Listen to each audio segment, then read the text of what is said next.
Tumeskabidhi mikononi mwetu. Amen.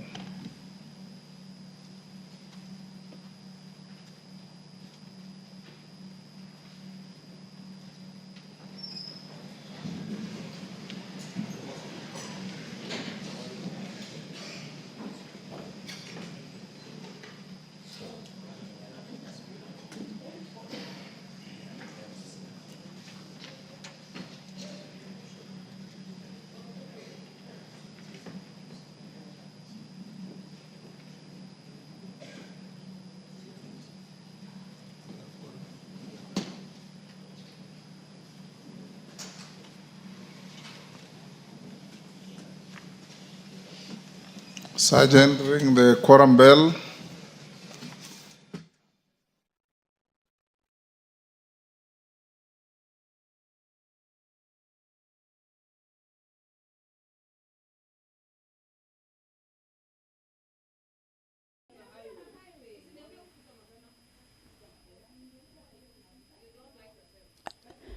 Well, the prayer has been said and the chair taken. However, the House is facing a quorum hitch at the commencement of the business that is lined up for consideration this afternoon. The Speaker has directed that the quorum bell be rung for 10 minutes.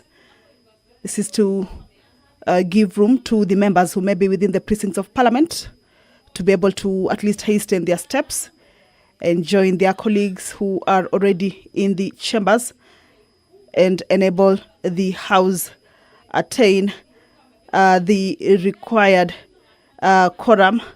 Now, during this point, or at this point when the quorum bell is underway, you understand that the House seeks to attain a certain number of members inside, at least 50 members. So at this point, members who are already inside the chambers may not be allowed to step out yet, in case maybe they need to undertake a few or address a few concerns. Then they'll just have to wait for the quorum to be. Transact business. Clerk. Order number 1, administration of oath. Order number 2, communication from the chair. Order number 3, messages. Order number 4, petitions. Order number 5, papers. Majority Leader.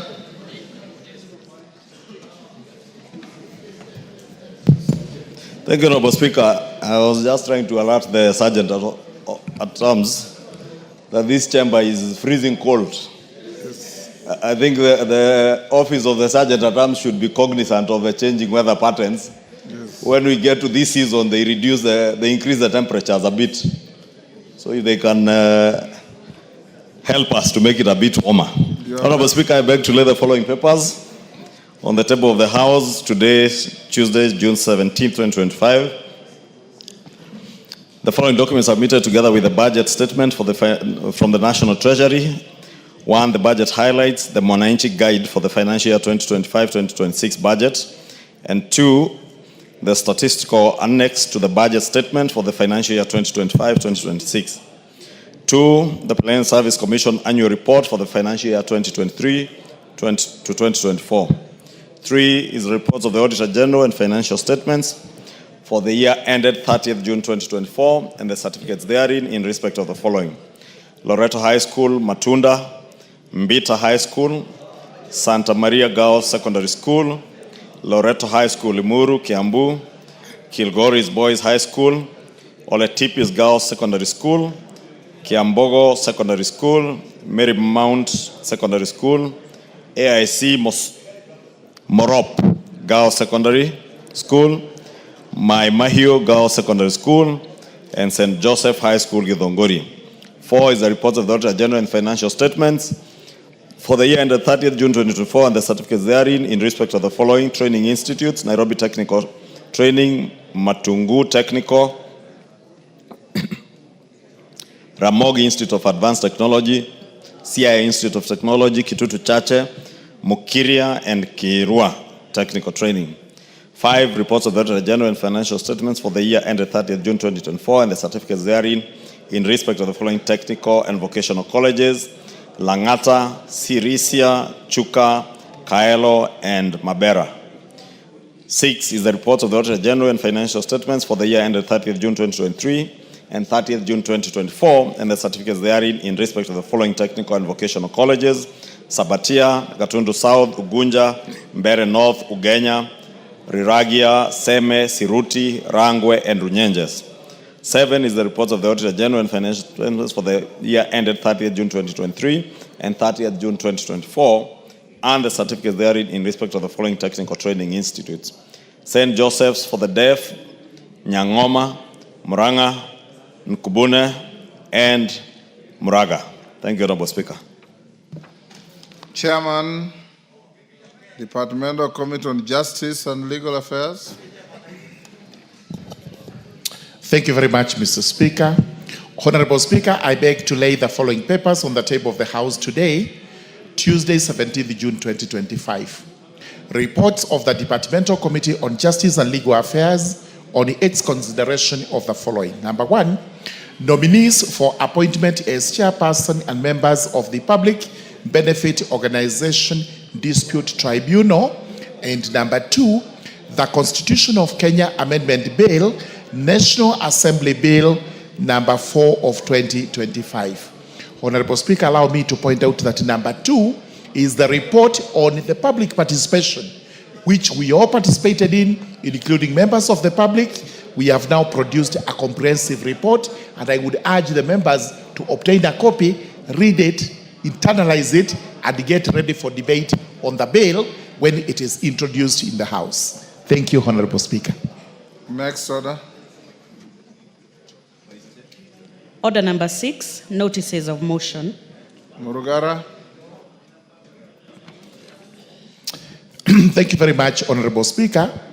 Honorable Speaker, I beg to give notice of the following motion: that taking into consideration the findings of the Departmental Committee on Justice and Legal Affairs in its report on the approval hearing of nominees for appointment as the chairperson and members of the Public Benefit Organization Dispute Tribunal, laid on the table of the House today, Tuesday, 17th June 2025, and pursuant to the provisions of Section 50 of the Public Benefit Organization Dispute Tribunal Act 2013 and the Sections 3 and 8 of the Public Appointments Parliamentary Approval Act Cap 7F of the laws of Kenya, approves the appointment of the following persons to the Public Benefits Organization Dispute Tribunal.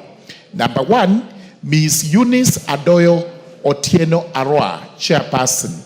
Number 2, Ms. Christabel Mideva Eboso, member. Number 3, Ms. Elizabeth Mbithe Mulwa, member. Number 4, Dr. Leonard Kinyulusi, member. And number 5, Mr. Mohammed Sheikh Nur, member. Thank you very much, Honorable Speaker. Next order. Order number 7, questions and statements. Before that, honorable members, allow me to acknowledge in the Speaker's gallery Kamune Secondary School from Madhioya, Muranga, Gilgil Garrison, I believe, School from Gilgil, Nakuru. In the public gallery, Lorubai Primary School from Samburu East, Samburu, Rubiri Secondary School from Naivasha, Nakuru, Mariani Secondary School from Gatundu North, Kiambu, Mariaini. I'm reading as written. Mariaine Secondary School from Gatundu North, Kiambu, Kirarwa Secondary School from Kinangop, Nyandarua, Migwani Boys Secondary School from Mwingi West, Kitui. I've been requested by 2 members, Honorable Kororia and CNN, to welcome schools from their constituencies. I'll give you a minute each. Kororia, 1 minute. Thank you, Honorable Speaker. I want to take this opportunity to welcome our students to this house, the Parliament of Kenya, and specifically Mariaine Secondary School, which comes from my constituency, Gatundu North, and of course, the school that told me just the other day that they're going to produce the next member of Parliament. So I welcome you, Mariaine. This is the house where you will be coming to represent the people of Gatundu North and also to become the next leaders of this nation. With those few remarks, I welcome you. Feel free. This is your house. Thank you very much. Nguna, 1 minute. Thank you, Mr. Speaker. I take this opportunity to welcome all the students who have visited Parliament this afternoon. And more specifically, Migwani boys, where Speaker you passed by when we were doing empowerment program in our constituency. Mr. Speaker, this school, actually everybody last exam qualified to go to university, and that is why they deserve to be in this Parliament. So I welcome them, and Migwani boys, I'm proud of you for what you are doing to the constituency and particularly to our nation. Thank you. You are the bright, the future leaders of this country. Thank you, Mr. Speaker. Thank you, honorable members. On my behalf, on behalf of the whole House, we welcome the students, their teachers, and those accompanying them to the House of Parliament. Honorable members, I also wish to welcome 4 members of staff drawn from the Procurement Department of the Parliament of Ghana.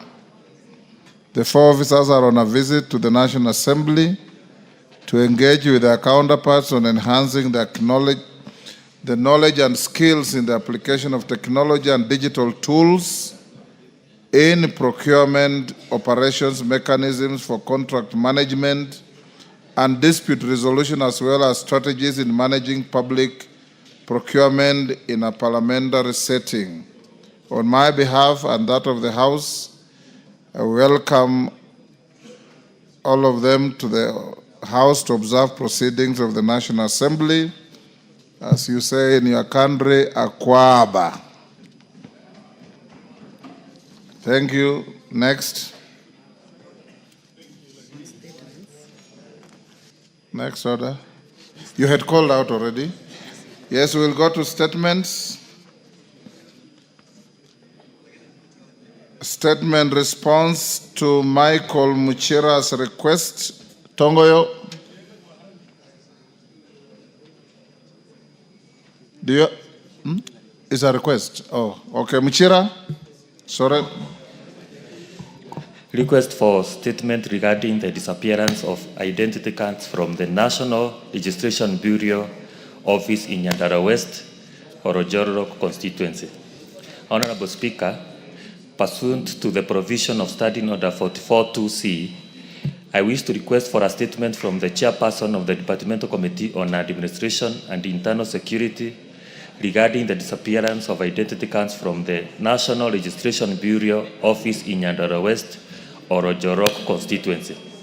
Honorable Speaker, on 29th May 2025, over 2,000 national identity cards that were awaiting collection by applicants, together with the collection register, reportedly disappeared from the National Registration Bureau office in Nyandarua West, Orojoro constituency under unclear circumstances. The matter was reported to Orojoro Police Station under OB number 08/29/5/2025. This incident has triggered serious concerns among the local residents, particularly the youth, over the safety of their personal information. Hindrance to accessing critical governance services and participation in democratic process. Notably, the affected residents are concerned that their identity cards are likely to be used for illegal activities. Honorable Speaker, it is against this background that I request for a statement from the chairperson of the Departmental Committee on Administration and Internal Security on the following. 1. A report on the circumstances leading to the reported loss of the 2,000 national identity cards and the collection register from the National Registration Bureau office in Nyandarua West, Orojoro constituency on 29th May 2025. 2. The status of investigation into the incident as reported at the Orojorok Police Station under OB number 08/29/5/2025 and the findings of those investigations. 3. Measures put in place to ensure that the serial numbers of the missing identity cards are not flagged out to mitigate the risk of being used for illegal activities. And 4.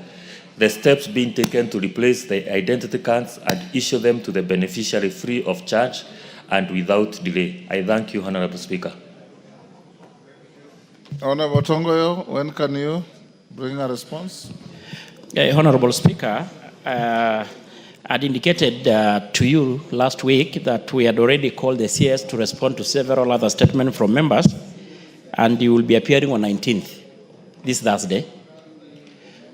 Yeah, this Thursday. So if you can approve, I can also put together the member statement. Honorable Mushira, you can join in on Thursday and interrogate the minister before the committee. That notwithstanding, the request is to the plenary. You'll still bring a response to the plenary. Joseph Munyoro, member for Kigumo. Thank you, Honorable Speaker. I raised a request for a statement regarding review of water tariffs charged by Muswasco in Murang'a County. Honorable Speaker, pursuant to the provisions of Standing Order 44-2C, I raised a request for a statement from the chairperson of the Departmental Committee on Blue Economy, Water and Irrigation regarding reluctance by the Water Services Regulatory Board, WASREB, to review of water tariffs by the Murang'a South Water and Sanitation Company Limited. Honorable Speaker, on 12 May 2025, the Water Services Regulatory Board, WASREB, issued a notification of tariff reviews that affected the Gatamadhi Water and Sanitation Company, Murang'a West Water and Sanitation Company, Mwewasco, and Gatanga Water and Sanitation Company, Gatawasco, in Murang'a County. Shockingly, and without any explanation, Murang'a South Water and Sanitation Company, Muswasco, the sole water services provider in Kigumo, Kadara, and parts of Maragua constituencies, was excluded from the review despite charging the highest water tariffs in the county. Honorable Speaker, presently, residents served by Muswasco are being charged Kenya shillings 107 per unit of water supplied, which is significantly higher than their counterparts supplied by other water companies in the region. Notably, following the tariff reduction by WASREB, Mwewasco reduced its charges from Kenya shillings 90 to 76 shillings per unit, and Gatawasco reduced its tariff from 120 shillings to 70 shillings per unit. And it is also noted that Gatamadhi Water Company charges 60 shillings per unit. Despite repeated complaints from residents on the notably higher tariffs charged by Muswasco, the WASREB seemed non-committal to review rates. This inaction places an unfair financial burden on the affected residents and points towards an apparent regulatory discrimination against Muswasco consumers in Kegumo, Kandara, and Maragua constituencies. Honorable Speaker, it is against this background that I request for a statement from the chairperson of the Departmental Committee on Blue Economy, Water and Irrigation on the following. 1. The basis for the exclusion of Murang'a South Water and Sanitation Company Limited, Muswasco, from the recent downward tariff reviews by WASREB, despite having the highest rates in the region. And 2, the immediate measures being taken by WASREB to review Muswasco's water tariffs to ensure fairness and equity in water service provision across Murang'a County. I thank you, Honorable Speaker.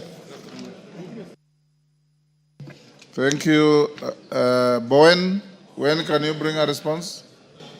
Honorable Speaker, we'll bring a report in the next 2 weeks. 2 weeks, thank you.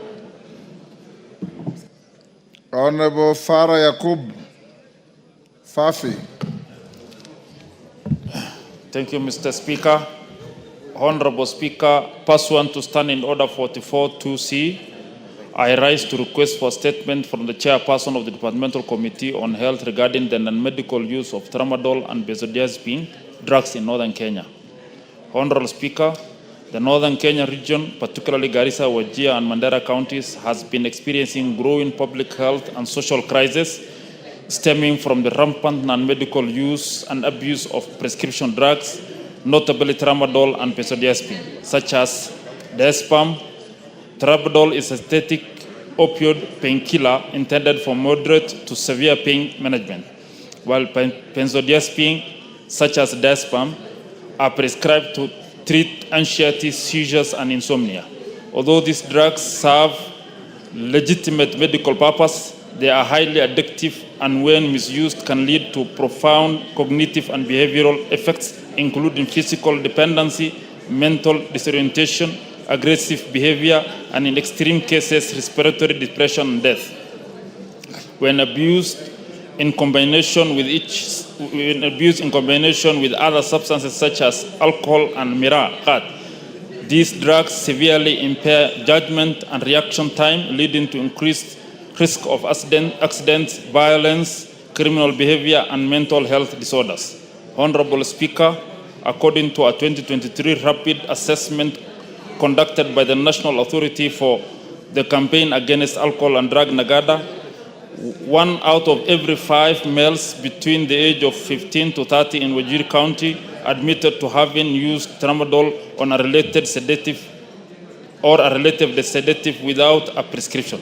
It's also reported that over 35% of all drug-related hospital admissions in Wajir County are directly tied to tramadol and benzodiazepine misuse.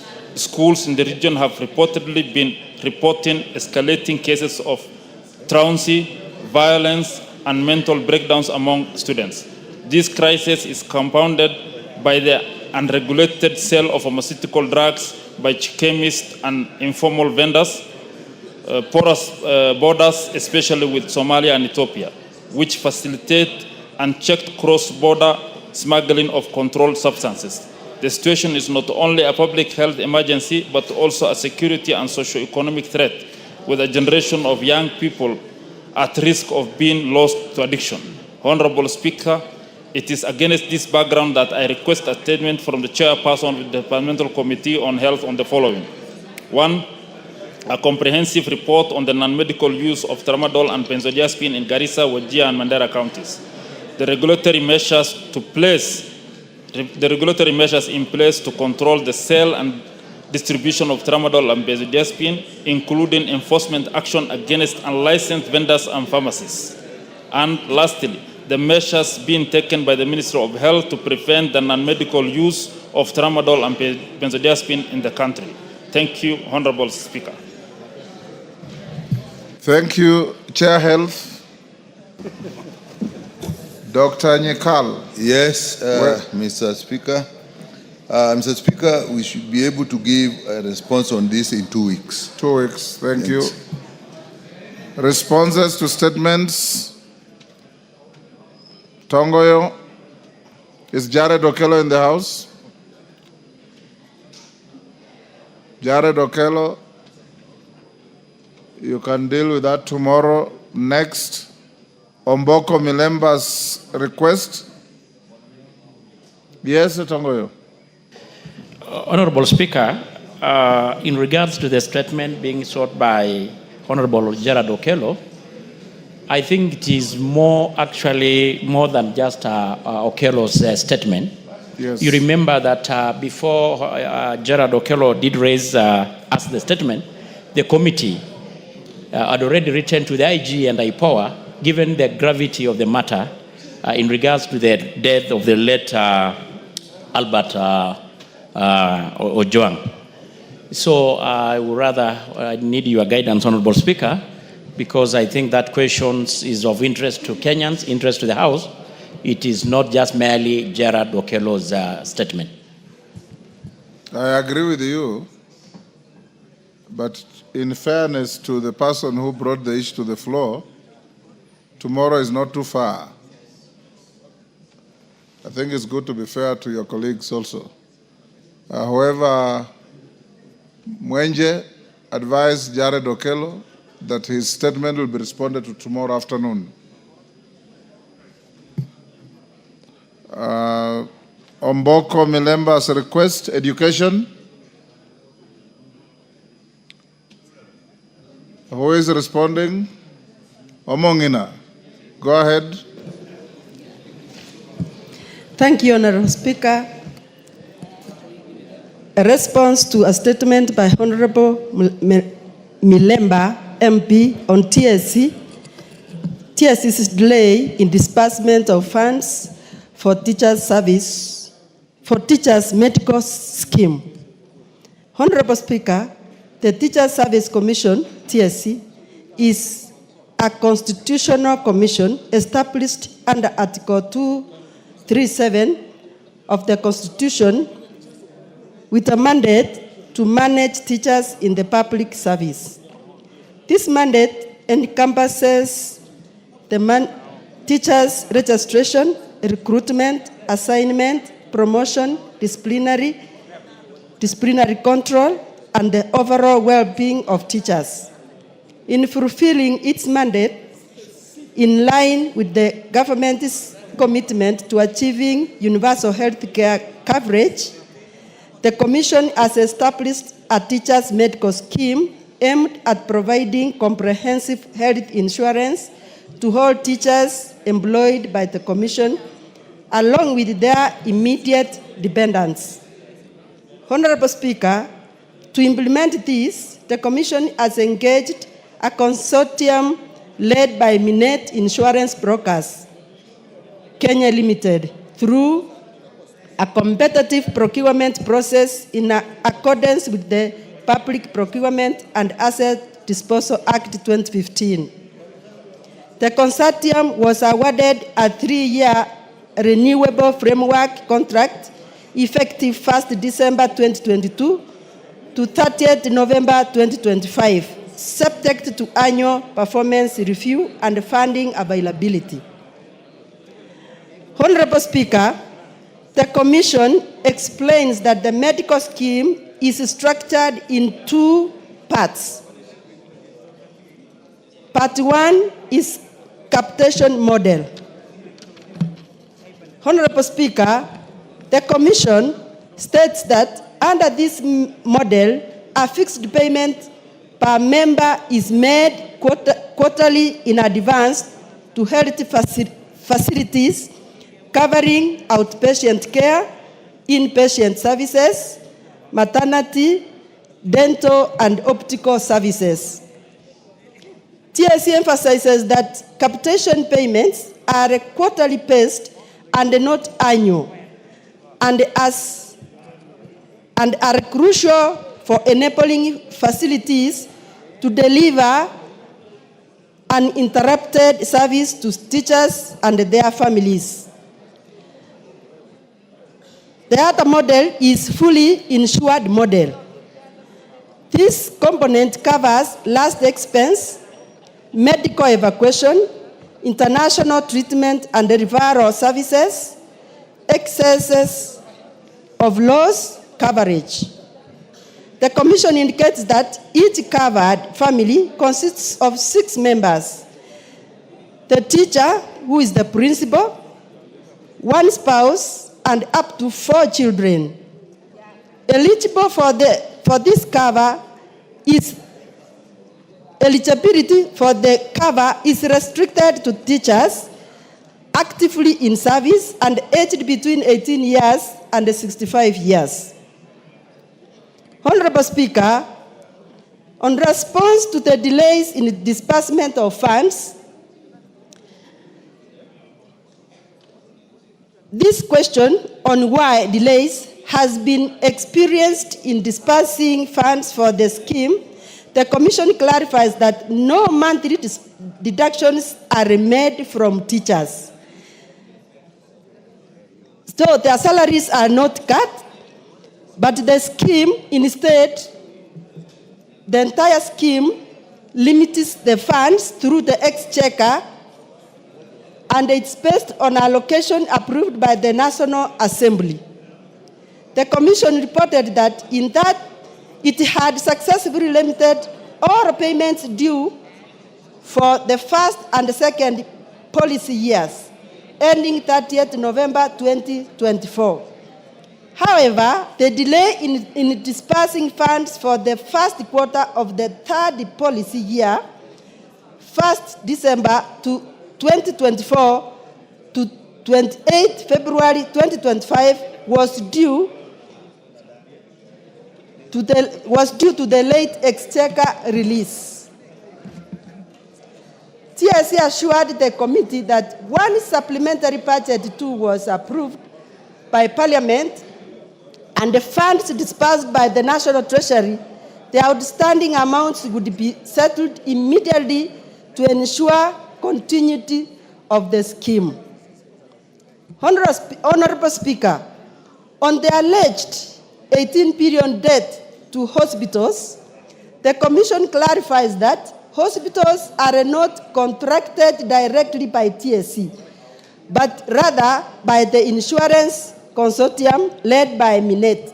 Therefore, payments to service providers are the responsibility of the consortium. TSC stated that as of the date of reporting, it had fully settled premiums for the second policy year and was awaiting funding to settle the pending 6 billion for the third policy year. Honorable Speaker, on measures to prevent... Too long. Can you paraphrase? We have many other statements. How much more to go? This is almost the last one, Honorable Speaker. Go ahead. The Commission indicates that it has always ensured that the implementation of the teachers' medical scheme is successful, though on a few occasions it has experienced challenges mainly associated with the disbursement of funds due to budgetary delays. Honorable Speaker, I beg to respond. If you are satisfied, you don't need to ask anything. Oh, Honorable Speaker, thank you. There are gaps and therefore I'm not satisfied. One, the respondent took a long time speaking on the mandate of the TSC, but you are directed accordingly. Honorable Speaker, the truth of the matter as it is now is that the so-said monies that are owed to the hospitals have not been paid. In the statement, Speaker, if I can be protected, a little bit too much of loud Order, members, reduce your consultations. Thank you. The so-said money that was supposed to be paid to the hospitals, the TSC says that it is the responsibility of the consortium led by Iron Minet to pay. But earlier on in their own statement read here, it says that there has been delay in sending of the money from Treasury. So passing the buck to the consortium, yet it's stating very well that the money needs to come of the exchequer, is a way of just running away from the responsibility of the Teacher Service Commission, because the teachers signed that deal with the Teacher Service Commission and not the consortium. The consortium is only known to the Teacher Service Commission, but the teachers know Teacher Service Commission. Honorable Speaker, the second gap is that the TSC acknowledges that they have not paid the last quarter beginning December and going all the way to February. And they are saying that we wait for the supplementary too. Yes, I want to ask parliamentarians, here we are, that you are all affected by this medical cover for teachers. Because from where you come, we have teachers and they are suffering today.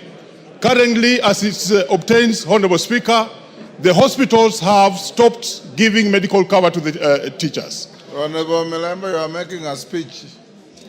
Seek clarification. I've raised two clarifications. Yes. Thank you, as directed on why you are passing the buck to the consortium. Yet the main respondent, the main person who should actually deal with the monies is the Teacher Service Commission. As it obtains today, Honorable Speaker, the hospitals stopped giving the services to the teachers. And above all, Honorable Speaker, the teachers lost their medical cover. So it is not something that is free. It is that they are also having payments to this particular scheme. And therefore, can the officer clarify why this money cannot be given to the consortium, given that the teachers themselves surrendered their medical cover, which was formerly medical allowance, which was formerly on their pay slips. Thank you, Honorable Speaker. Omongina, order members, your consultations are too loud. Honorable Speaker, the question was why TSC has not dispersed, has delayed in dispersing. And TSC has tried, of course, to explain, but I will also, with the committee, seek for more clarification from the Commission, whether they are the ones who are supposed to disperse the money from the Commission to the service providers. They will have to give us that clarification. Omongina, the reason you are here to respond is to have those facts that you are trying to seek from your principals. Yes. What I had already clarified was that for sure when the exchequer is released to TSC, they also limit the money to the consortium. Yeah, Baba. But as at the time the question was asked, the exchequer had not given money to TSC. But as from the last 2 years, because the contract was 3 years, it has been paid fully. It was only the first and second quarter which they had not limited. Thank you, Speaker. Thank you. Yes, Melemba. 1 minute, Honorable Speaker. So, can we get a clarification on why the money cannot be paid on time, yet the teachers surrendered their medical allowance? They used to earn it as salary. And then they surrendered it to go to the pool to provide the medical cover. Thank you. Dorothy, hold on, Omongina. Yes, Dorothy. Thank you, Speaker. I just want Speaker to weigh on this matter. Speaker, it is evident that teachers' medical scheme is recovered from their salaries every month. Honorable Speaker, diseases cannot wait for release of exchequer. And Honorable Speaker, because teachers pay their money every month, what measures is Teachers Service Commission doing so that they ensure that the service providers are paid on time so that our teachers and their dependents access medical cover seamlessly? Thank you, Honorable Speaker. Honorable Speaker, according to the reply, it is that money that is not directly cut from teachers, but it is the exchequer. It is from TSC to exchequer, and the delays are from the exchequer. So it is this house. Order. This Exchequer to TSC or TSC to exchequer? It is from exchequer to TSC. It is them who releases the exchequer to TSC. So it is already, it has delayed. So all of us, we should ask why our teachers are getting into this situation because of the delays from the exchequer.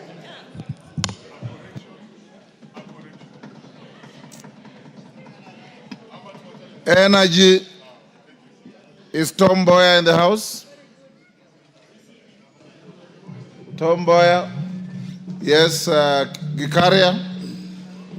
Do you have a response? Yes, Honorable Speaker. Honorable Speaker, this was a response that was sought by Honorable Tom Boyer, Member of Parliament for Nyatike constituency.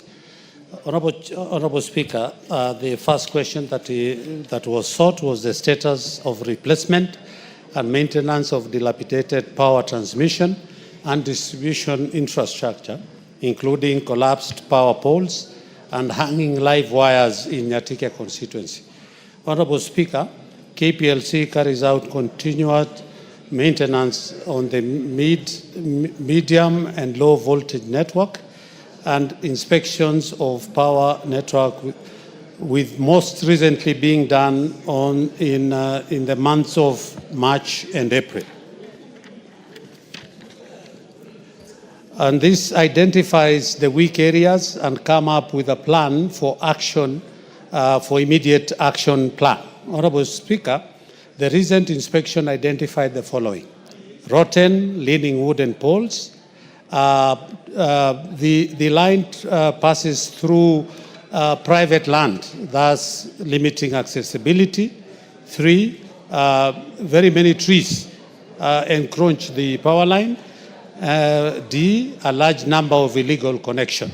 All these contribute towards the inefficiencies of the power supply in that area. KPLC has initiated a rapid response initiative which is projected for June and July. A, immediate replacement of the faulty transformers. B, replace a target number 800 number poles with concrete ones from wooden to concrete. C, fully maintain the existing 300 transformers. D, safety campaigns, which was done through Remi FM on the 7th May 2025, and a physical baraza on the 22nd May 2025. Second question, Honorable Speaker, was a report on the causes of frequent and prolonged power outages in Nyatike constituency. Honorable Speaker, Nyatike constituency is served by Gogo 33 kV feeder line. Honorable Speaker, the rapid growth in the new project from REREC and Government of Kenya last mile connectivity has seen a span of 350 kilometers of the transmission line with over 40 branch spurs. Honorable Speaker, we have 310 transformers which serve 5,961 customers, and of course the numbers is growing. Honorable Speaker, Kengen Gogo Falls Power Station is the one that serves Nyatike area. Honorable Speaker, also third-party interference on power line, vandalism, illegal connections, and tree cutting by members of the public has also contributed towards that. Lastly, Honorable Speaker, is the conducive wind corridor. There are so many trees and the place is flat, and so, Honorable Speaker, the wind causes trees to fall, thus affecting the transmission line. The midterm initiatives, Honorable Speaker, is that Ketraco Masaba 132/33 substation in Migori is in the final stages of completion, and B, a dedicated feeder tee-off at Stella to Gogo generation is ongoing and is expected to be completed by December 2025. Question number 3, Honorable Speaker, the measures that the ministry has put in place to compensate Mr. William Onyango, including reimbursements for medical expenses and consequent loss suffered by the family of Mr. Onyango, requesting also to indicate specific timelines. On the case of William Onyango, Honorable Speaker, the accident happened on the 22nd April 2025, and the claim was launched at KPLC 12th May 2025 and reported to KPLC Insurance Services Provider the next day, that is 13th May 2025. KPLC has served with court summons on 26th May 2025, and the same reported to KPLC Insurance Service Providers. The insurance investigator has commenced the investigation with a view to conclude the matter after all legal formalities are provided. Lastly, Honorable Speaker, the last question is a report on the number of victims or deaths that have occurred due to faulty power infrastructure since 2017. Honorable Speaker, the number of April reportable incidences for 2017 to date are 16, out of which 9 cases were fatal in nature, 5 cases were non-fatal, 1 case involving livestock, and 1 case being and an injury incident where a pole fell near a shop. Among the 9 fatal cases, 4 cases involved illegal and substandard extensions beyond the KPLC metering points by the customers, leading to electrocution accidents. The remaining 5 cases were due to compromised ground clearance of the power infrastructure. Honorable Speaker, out of the 16, 6 cases are in court, have claims in different stages of investigation, 2 cases have been settled, and 8 cases do not have any claims. Thank you, Honorable Speaker. Tom, you are satisfied with that? Thank you, Honorable Speaker. The response is fairly good. The only area of concern is the speed. How Kenya Power is responding to replace the faulty lines.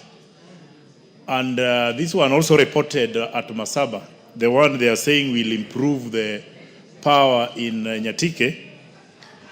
If done in time, I think it will save my business people in the constituency. But on the injured in May, I would wish to report that he finally died and he was buried last week. The kind of power we are receiving in our constituency is not power which can enhance investment or business in that area. It's something which can have a blackout for over 1 week, and no serious businessman can invest his money in Nyatike constituency when it comes to power outages. But for the report which has been given, Honorable Speaker, it's fairly good and I appreciate it. Thank you. Thank you. Let it lie there. Beatrice Adagala,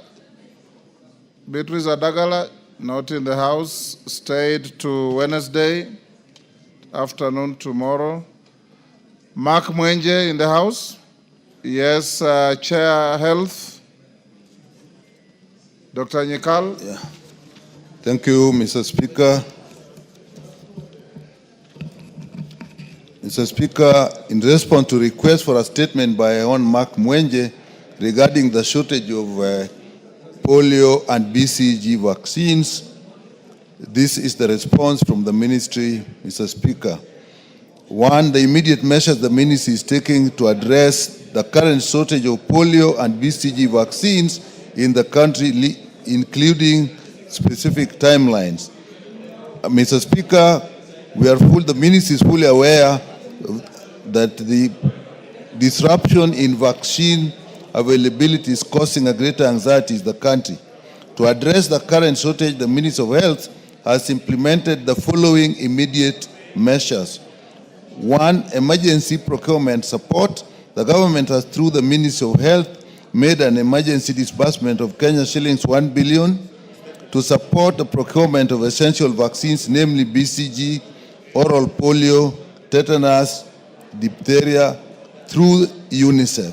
These quantities are sufficient to sustain the country's routine immunization program for a period of 3 months. 2, Mr. Speaker, on the arrival of the vaccines on 4th of June for polio and 11th of June for BCG, distribution timelines were worked out and the distributions have been done, and throughout the regions, the vaccines were dispatched to 9 regional depots on 12th of June 2025, and these regions are Kisumu, Kakamega, Nakuru, Eldoret, Garissa, Meru, Nyeri, Nairobi, and Mombasa. In line with the devolved health system, the ministry, in coordination with the Council of Governors, issued communication to all counties requesting their respective departments to collect the vaccines from the depots and facilitated onward distribution. Mr. Speaker, the distribution is as follows. Eldoret, BCG 264,000 doses, polio 264,000 doses, and tetanus 147. Garissa, BCG 114,000, OPV 114,000, diphtheria 63.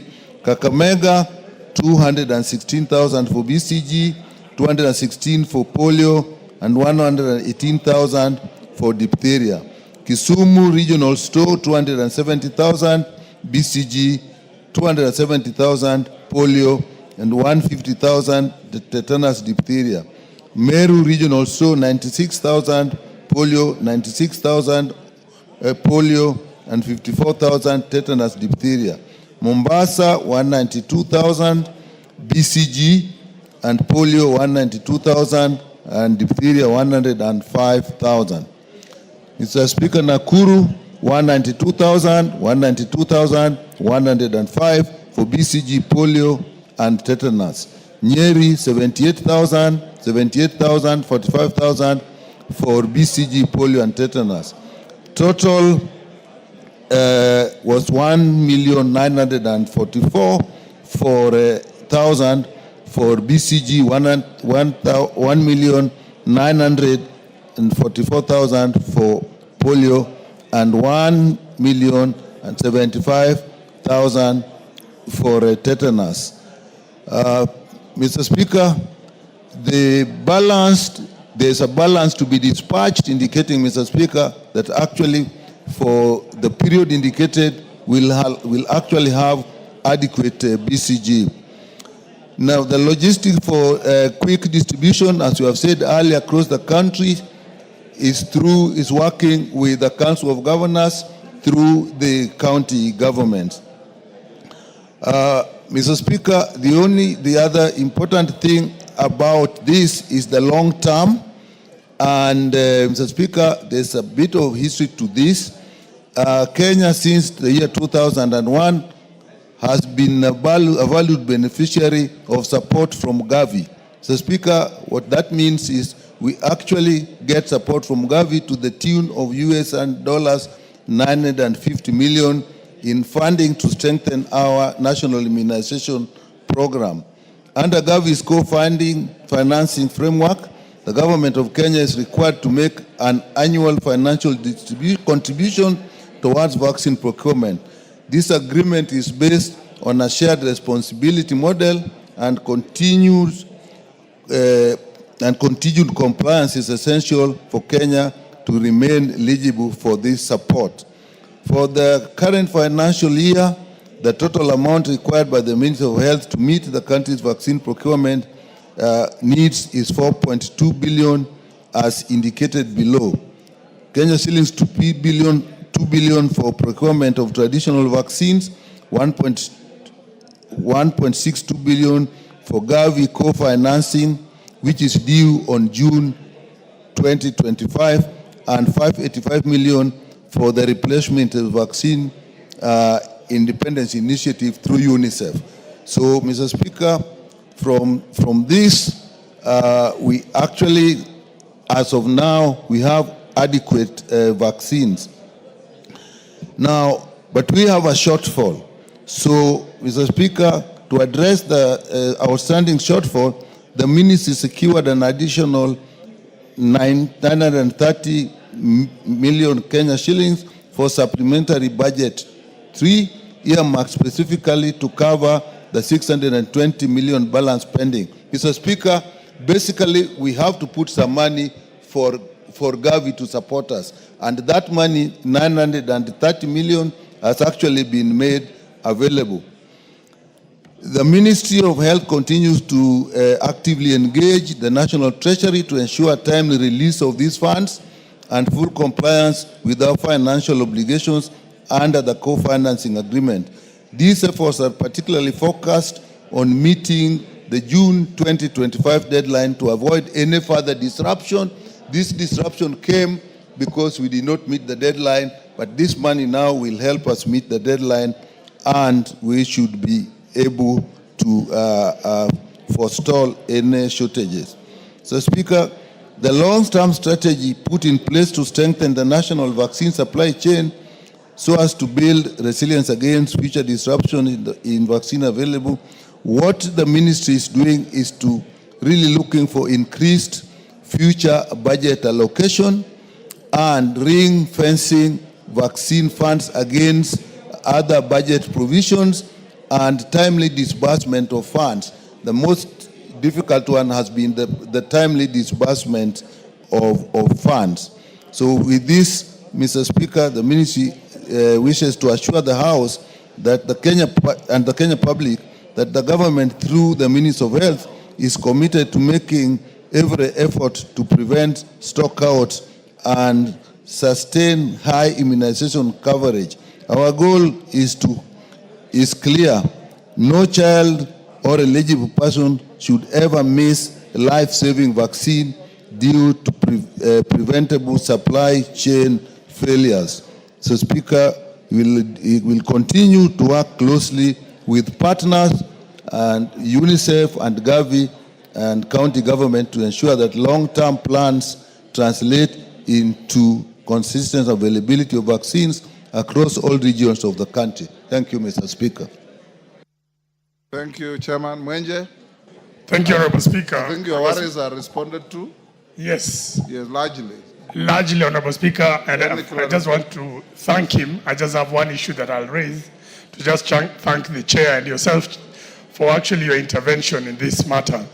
Honorable Speaker, the only issue I'll raise is that sometime for about 2 weeks in May and sometime before the 11th, when the vaccines were made available, there were children who were born in various hospitals, including my own constituency, and did not receive these vaccines.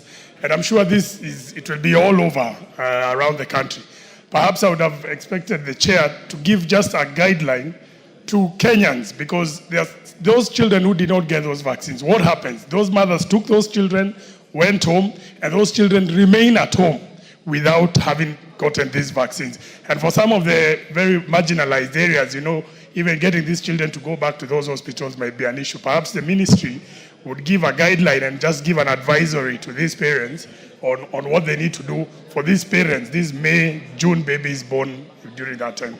Otherwise, thank you. Thank you to the I Chair. think it's sufficiently comprehensive. When children are born, I think they're given a vaccine, is it every month for some time before they are weaned off?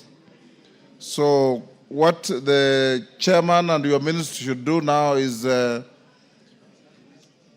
do some advocacy to the country that those children who are born in hospitals and missed BCG vaccinations should go back and get them.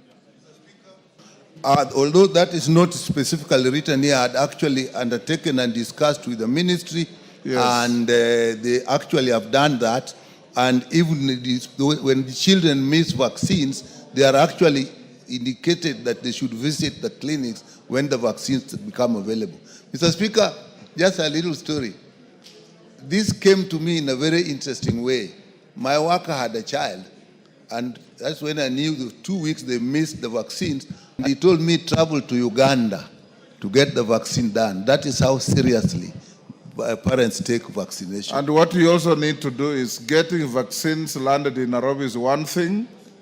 Getting them in hospitals in far-flung areas like Turkana, Mandera is another. So ensure that each hospital gets their rightful share of the vaccines to administer to young children born in our country. Thank you. Even that has been done through the distribution channels. Thank Next, you, Murugara, to respond to Umulkhair Harun. Are you ready? No. I have not received any response, but I will make an inquiry so that we are able to respond to it. It doesn't take longer than it should. Speak loud, I can't hear you. Thank you, Mr. Speaker. I've not received the response. In fact, I wasn't notified. But I will make inquiries so that we do it as soon as we can, because maybe it has delayed. Okay, Umulkhair. Thank you, Mr. Speaker. You are listed to get a response. The chair says he's not aware. Now that he is, we'll slot you for Thursday afternoon. Okay. Get the response, Honorable Murugara. Is Beatrice Adagala in the house now? Yes, Gikaria, you have a response to Canaan? Yes, I have, Honorable Speaker. Go ahead. Thank you, Honorable Speaker. Honorable Speaker, we received, the committee received a request, and they requested the ministry Cabinet Secretary, Ministry of Energy and Petroleum, on the response. Honorable Speaker, question number 1 was a report on the current status of funding, planning, and of the implementation of extension of the national grid from Garissa to Wajir and Mandera counties. Honorable Speaker, the Ministry of Energy has planned to ensure all counties are connected by 2035. This is posted in the Least Cost Power Development Plan and the Ketraco Transmission Master Plan. Honorable Speaker, Table 1 summarizes the planned projects in Garissa, Mandera, and Wajir County, and I hope the Honorable Kainan has, I don't want to repeat, Honorable Speaker. The feasibility study and feasibility study for Garissa-Wajir transmission line has been done, and the ministry in the process of sourcing funds. The supply of power to Mandera is to be effected by either new 220 kV line from Wajir, approximately 250 kilometer of transmission line of 220 kV line, or a new interconnector from Ethiopia's grid. Ketraco is in the process of analyzing the options. Support requests have been submitted to development partners to assist with financing the pre-feasibility and feasibility studies. It is worth to note that due to the long distance from the nearest grid supplied location in Kenya, and to mitigate risks in voltage instability related to lightly loaded long high voltage lines, Ketraco is considering an option to be analyzed during the feasibility study, the possibility of having Mandera supplied through a proposed cross-border high voltage transmission line from Ethiopia. Deliberations have been initiated with Ethiopia Transmission Company on the possibility of connectivity. Once the studies are complete and the projects are deemed feasible, the ministry will embark on the process of sourcing for financing. Question number 2, the immediate and long-term measures the government is putting into place to ensure residents of Northeastern region get access to reliable and affordable power. Honorable Speaker, the ministry is cognizant of the sufferings of the residents of Northeastern region. The overall target of the ministry is to connect every Kenyan to the national grid. Therefore, as indicated in, Honorable Speaker, because that is, to this effect, the ministry has been proactive in offering alternative solutions through distributed sources like solar home systems, mini-grids. Honorable Speaker, there is Table 2 and 3, which have shows the off-grid solutions to the 3 areas that is under the solar PV mini-grids and the diesel stations. Honorable Speaker, to actualize these plans, the ministry needs more funding, as most of the projects are pending under implementation stage. For example, the financial year 24-25, RELEC was allocated 400 million for operational activities, while budgeted maintenance cost was Kenya shillings 300 million. However, the maintenance cost budget was reduced by 60%. Thus, hence the actual budget availed for maintenance was only 120 million shillings. Honorable Speaker, the major cost of operation of off-grid station is procurement of fuel, as the average annual cost of 7 billion shillings. Honorable Speaker, there is a description of items and the cost that is to be used for off-grid fuel, diesel, and operational costs for staff and the equipment maintenance, Honorable Speaker. It is worth noting that over the time, the demand of these areas served by the mini-grids and diesel stations have been growing and require upgrade. REREC has proposed to upgrade 27 mini-grids at an estimated cost of 1,214 million. The hybridization of 20 diesel stations at an estimated cost of 7 billion shillings, Honorable Speaker, for the northern Kenya counties is demonstrated, Honorable Speaker. On the other hand, KPLC needs an additional 1,553 million for off-grid station as annexed in 4, 5, and 6. Question number 3, Honorable Speaker. The government plans to address the gap in provision for power in the region, including alternatives for provision of off-grid solar access. Honorable Speaker, the ministry is undertaking a vigorous exercise of power provision in northeastern region through Kenya Off-Grid Solar Access Program, COSAP, at an approximate cost of 5.66 billion. The program, Kenya COSAP, has the following key components. $40 million for mini-grids for community facilities, $48 million standalone solar system, $40 million standalone solar system and solar water pumps,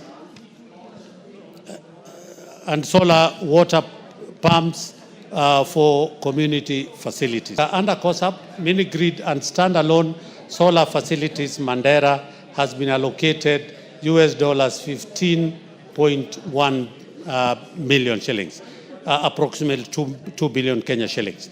Wajir has an allocation of 20 million, approximately 2.5 billion. And lastly, Garissa has an approximate of 1.4 billion shillings. Honorable Speaker, Table 4 states the number of sites per county under COSAP, Honorable Speaker. And for Mandera, we have 28 number, Wajir 15, Garissa 20, and total number is 63. Honorable Speaker, further, the ministry through KPLC is undertaking hybridization of the substations listed in Table 5 below under AFD funding. Honorable Speaker, the table is indicated AFD funded mini-grids. Thank you, Honorable Speaker. Mr. Speaker, I requested for a statement regarding the extension of the national grid from Garissa, Wajir, Mandera. And Mr. Speaker, I know at one time as a young lawyer, you have been to that part of Kenya. Yes. The answer given by the chair, yes, Mr. Speaker, is a continuation of sessional paper number 10 of 1965, Mr. Speaker. Mr. Speaker, yes, I want to get your attention so that the good lawyer can wait for wise counsel from the Speaker when he's free. Mr. Speaker, I was saying this statement is a product of sessional paper number 10 of 1965. And I'm glad that you have been to that region as a young lawyer. And the question was, the plan the government of Kenya has to extend the national grid from Garissa, Wajir to Mandera, Mr. Speaker, and the three counties combined constitute over 70% of the landmass of the Republic of Kenya, Mr. Speaker. And Mr. Speaker, the answer, if you look at the first question was the current status of funding, planning, and implementation of the extension. And the answer is, and this is what he says, the ministry has planned to ensure all counties are connected by 2035. This is espoused in the least cost power development plan. And what is missing is, and the most efficient power plan, Mr. Speaker. Cost effectiveness is one thing, efficiency is another thing. And therefore, this plan, as I look at it, Mr. Speaker, I had sought the same question in 2012, Mr. Speaker, from then Minister for Energy, the Honorable Kiraitu Murungi, Mr. Speaker. Unfortunately, I didn't come with a Hansard report. The answer is the same. 13 years down the line, there is no plan by the government of Kenya, and in particular the Minister of Energy, to connect a third of the landmass of the Republic of Kenya, Mr. Speaker, to the national grid. And what we are being told right now is to continue living this modern day Kenya and accept the tenants, those discriminatory provisions of Sessional Paper number 10 of 1965, which completely rubbished and excluded Northern Kenya from your point. as part of the Republic of Kenya. Mr. Speaker, secondly, there are rights under REREC, which every constituency is entitled to. What I'm asking is connection from extension of the national grid. The national grid has ended in Garbatula. The national grid has reached Garissa and those parts. And they are telling us they have plans to consult the Ethiopian Energy Generation Company, Mr. Speaker, to see. That answer was also given in 2012. Has it taken them 13 years to consult with the Ethiopian Energy Generation Company, Mr. Speaker? Has it taken 13 years for Ministry of Energy to even devise an implementable, cost-effective energy plan for Northern Kenya, Mr. Speaker? You've made your point. This answer, Mr. Speaker, this answer, allow me to say this because it covers 3 counties, Mr. Speaker. This answer, and I know the chairman is innocent because what he's reading, just like you saw the lady, the innocent lady who was responding on behalf of TSC, this answer that you are given lacks every substance, Mr. Speaker. And therefore, I want to urge my good friend, and the reason why the owners of the system decided to bring you back as the chairman of energy. We want you to invoke that inherent right and ensure that under your leadership, Northern Kenya is connected to the national grid. As it is, this answer is wanting, it lacks substance, it lacks vision, it doesn't meet our expectation, and therefore, the only place it deserves is to be thrown to the dustbin. We expect you to provide leadership. Gikaria, is that answer plagiary of an answer given 13 years ago? Honorable Speaker, I don't want to answer about the 13 years ago, but I want to agree with the Honorable Speaker that it is true that there is no proper concrete. But, Honorable Speaker, as the report has indicated, this country cannot operate as in unison on its own. So we have the Kenya-Ethiopia connection line, and there is a talk between the Kenyan government and the Ethiopian government to be able to, using the grid or the transmission line from Ethiopia, that can be able, and it is cost effective, it will be cheaper for this country for it to be, and it is most appropriate because it will be done in shorter term. Otherwise, Honorable Speaker, and that is the fact, as Honorable Kainan has put it, getting a transmission line of the nature of power that needs to be taken to the northeastern region, then it is quite costly, and of course it's going to take time because of the distance, as indicated by the ministry. But the ministry has done some interventions by bringing in the mini grids like the solar, particularly solar.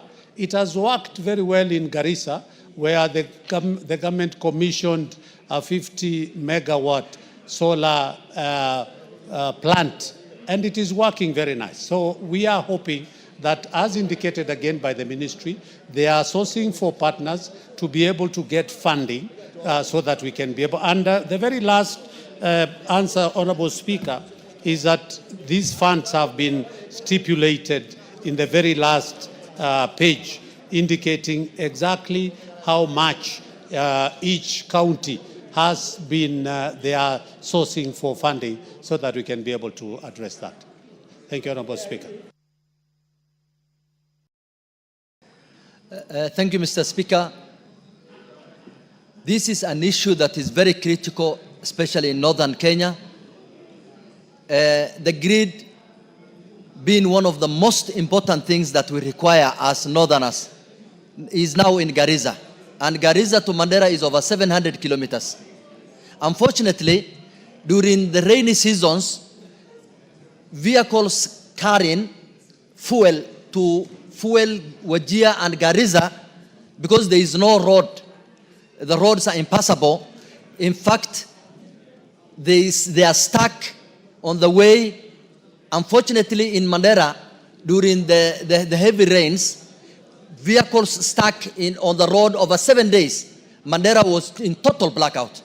Unfortunately, we are in the Stone Age era where generators are used. I think Mandera, Garissa, Wajir are the only areas that up to now use generators. The old generators, that always fail. The last Ramadan. Yes, Rueda, what's your point of order? What is out of order?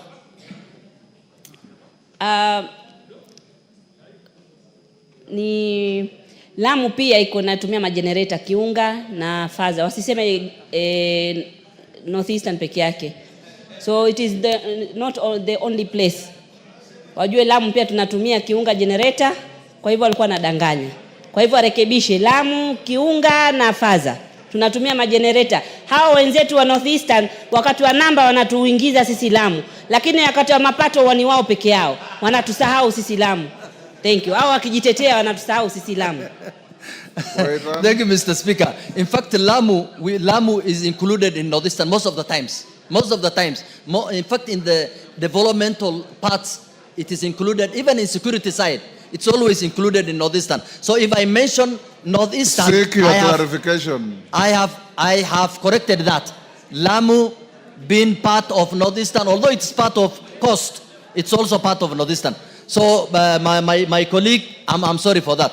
So Mr. Speaker, it was very unfortunate that the last Ramadan, my people in Mandera fasted in the dark. It was very unfortunate that throughout the 30 days of Ramadan, we were in total blackout. Reason, all the generators failed. There is no reason as to why the Kenya government... Point made. Kikaria, when in terms of timelines, do you hope our compatriots in the northern parts of Kenya can test the national grid? Thank you, Honorable Speaker. And Lamu. Yes, and Lamu. Honorable, for example, in Lamu, Honorable Speaker, there was a planned project where we were to use an underground cable through the sea to take off-grid power to Lamu. But again, because of funding, Honorable Speaker. Let me say, with the ambitious program of the country by the current administration, we intend to have a mini-grid in the northeastern region. If it goes beyond maybe 3 years, 4 years, we will be having the grid in the northeastern region. Thank you, Honorable Speaker. Honorable members, allow me to acknowledge in the Speaker's Gallery, Migwani Boys Secondary School, Mwingi West. I thought we had acknowledged that, but I'm told it's a second batch. Bahati PCEA girls from Bahati, Nakuru. And in the public gallery, Kirarwa Secondary School from Kinangop, Nyandarua. And Kiva Secondary School from Masinga, Machakos. On my behalf and on behalf of the House, we welcome the students, their teachers, and those accompanying them to the House. Chematia, I have already given direction. Chematia, no. Thank you, Mr. Speaker. We've spent 20 minutes on that statement. Request for statement. Order Gikaria, cross over and see the questioner and satisfy him. Chematia. Thank you, Mr. Speaker. This is a request for statement regarding the unlawful... Chematia, hold your horses. 1 minute, Kainan. Every region or every community has certain expectations from every regime. We as Northerners, we have 3 critical expectations from the current regime. One has been solved. One was training, recruitment, and posting of teachers. That has been solved by His Excellency the President. 2 more critical issues are remaining. And you may be part of the solution because you are a major stakeholder in the current government. One of which is extension of the national grid from Garissa, Wajir, Mandera. that has yet even to get the attention of the government, even at the planning stage. The third one, Mr. Speaker, and I want you to go on record, is the construction of the road from Isiolo, Modogash, Wajir, Mandera, Samatar, all the way. Mr. Speaker, I want to beg you. Just a minute. Mr. Speaker, I want to request you. I know, unless the planners are seized off with this, it is difficult even to get a donor. I want to believe with the chair. There is no time when the resources will be enough. We have been excluded from the national planning by that discriminatory sectional paper called number 10 of 1965. Under your leadership, can you include these in the next budgetary framework so that Northern Kenya is connected to the national grid? And I want to request you, Mr. Speaker, using your administrative, parliamentary, legal skills to assist us also as a stakeholder of the current regime to push this so that once and for all in our lifetime we see connection to the national grid, just like we are waiting for that that critical road connection to our region. Thank you, Mr. Speaker. Point made, I'll be your champion for that. Chematia. Order. Chematia. Honorable Speaker, pursuant to the provision of Standing Order 444 Cap 2C, I wish to request for a statement from the Chairperson of the Departmental Committee on Finance and National Planning regarding unlawful occupation of land LR number 209/10-210 IR 66157 belonging to the College of Insurance. Honorable Speaker, in 1992, the Insurance Training and Education Trust, ITET, established the College of Insurance in Nairobi, South Sea, to offer insurance training.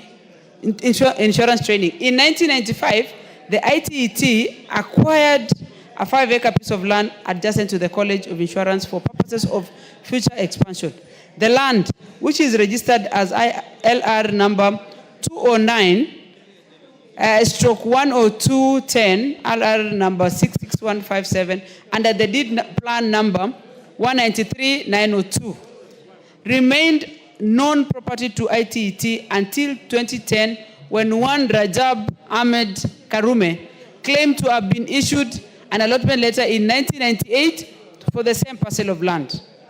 Suspiciously, his allotment letter was obtained 3 years after the ITET's possession, raising question of authenticity of his allotment letter.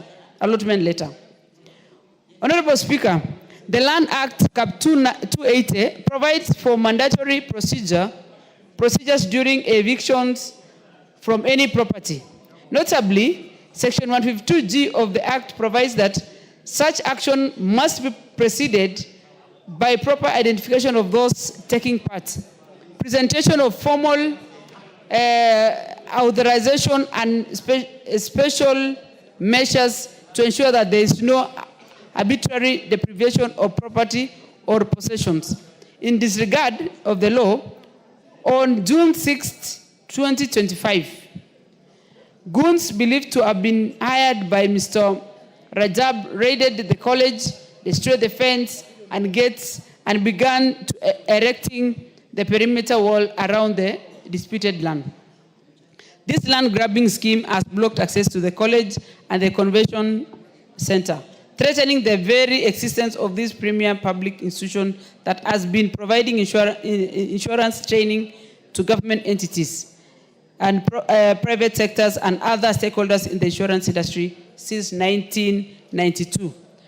Honorable Speaker, it is against this background that I request for a statement from the Chairperson of the Departmental Committee on Finance and National Public Planning on the following statement. 1, I report on the rightful ownership of LR number 209/10-210, LR number IR number 66157, including all entries entered under the said land and the authenticity of the allotment letter issued to the parties.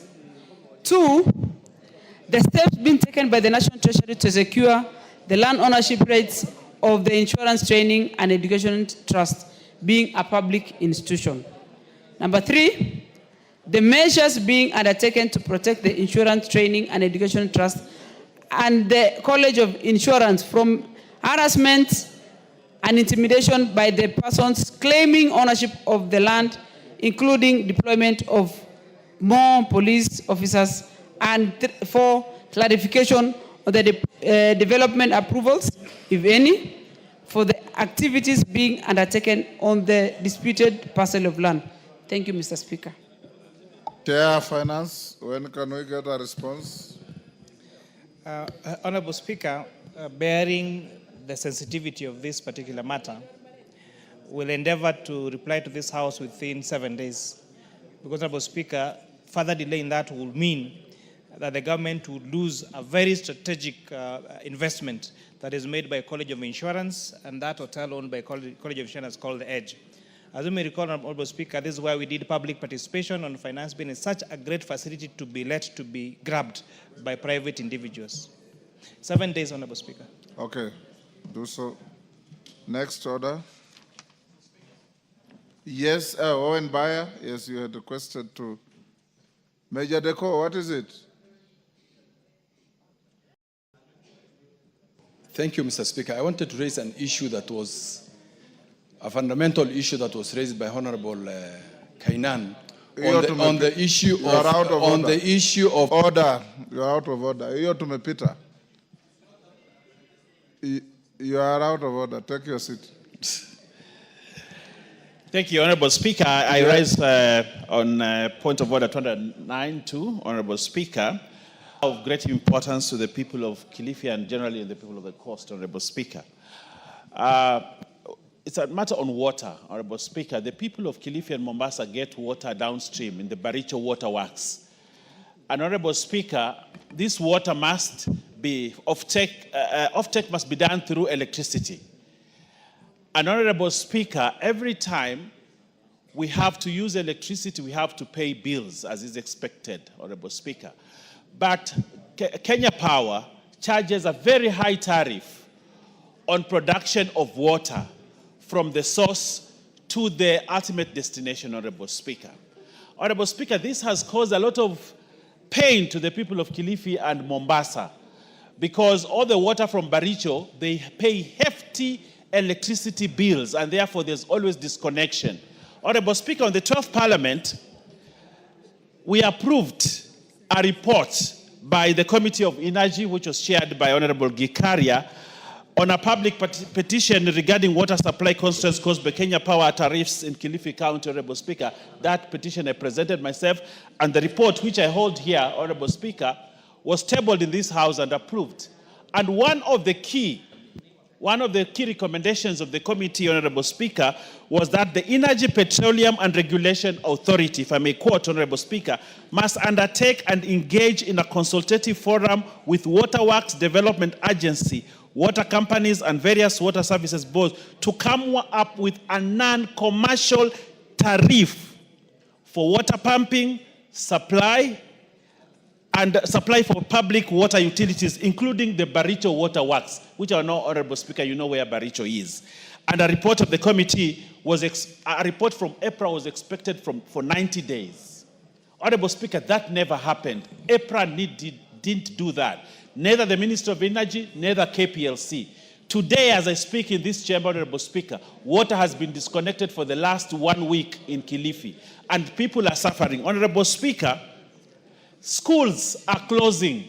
Hospitals cannot operate because KPLC disconnected the water. Honorable Speaker, water is a fundamental human right under Article 43(2) of the Constitution.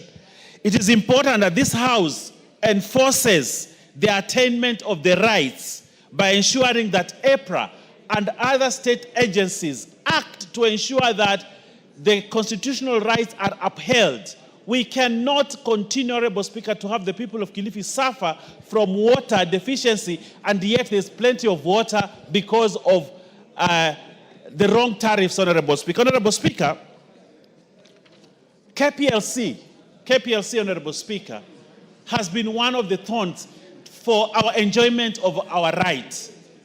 Even when we must pay electricity. We agree we must pay, but not at the detriment of denying people water for 2 weeks, Honorable Speaker, because of electricity bills that must be done. Honorable Speaker, I pray that you, as Mr. Speaker, directs the Committee on Implementation to call IPRA, the CS for Energy, the PS for Energy, and everybody in this sector to answer to one fundamental question: why are they denying the people of Kilifi a right to enjoy the constitutional right of basic right like water, Honorable Speaker? And secondly, Honorable Speaker, that the Minister of Energy and KPLC and relevant players mentioned in the report forthwith implement there's a resolution to guard against curtailment of a right, and that they connect the power, Honorable Speaker, as they sort out this issue to avoid the continuance of suffering of the people of Kilifi. I beg you, Honorable Speaker. Thank you, Clerk. You can pass that concern to the Implementation Committee to deal with. The voice he has raised is loud enough. It doesn't need an addition. Next order. Order number 8, procedural motion, reduction of the publication period of specified bills. Majority Leader. Majority Leader. Yes, what is it? Order number 8. Who is prosecuting that? Honorable Speaker, give me 1 minute so I consult with the leader. He moved away with everything. We don't have anything. This is my point.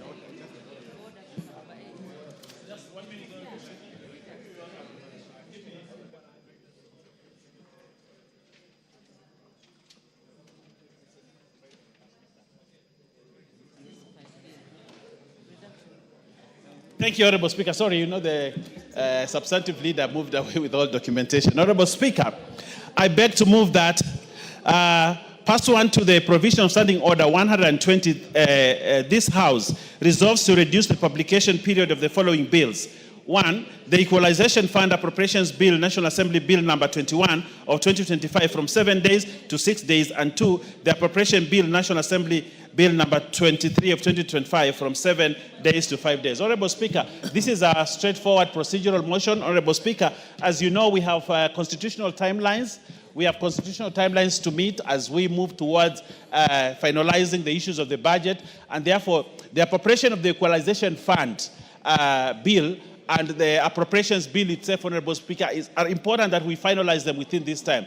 And therefore, we want to reduce that publication period by only 1 day so that we can catch up with constitutional timelines, Honorable Speaker. Honorable Speaker, having moved the motion, Honorable Speaker, I would like to request the substantive leader of majority to second this motion. I thank you. Thank you, Honorable Speaker. Honorable Speaker, I beg to second. And as my very able deputy has said, reduction of these timelines on these budget-related bills is important for us to be able to conclude this business before the end of the financial year, and bearing in mind, Honorable Speaker, that we are bound to progress on recess, and therefore beg to second. And being a procedural motion, Honorable Speaker, I would request the honorable members to support and we put the question. Order. Members on their feet, take your seats. Karole Omondi and group. Order. Take your seats.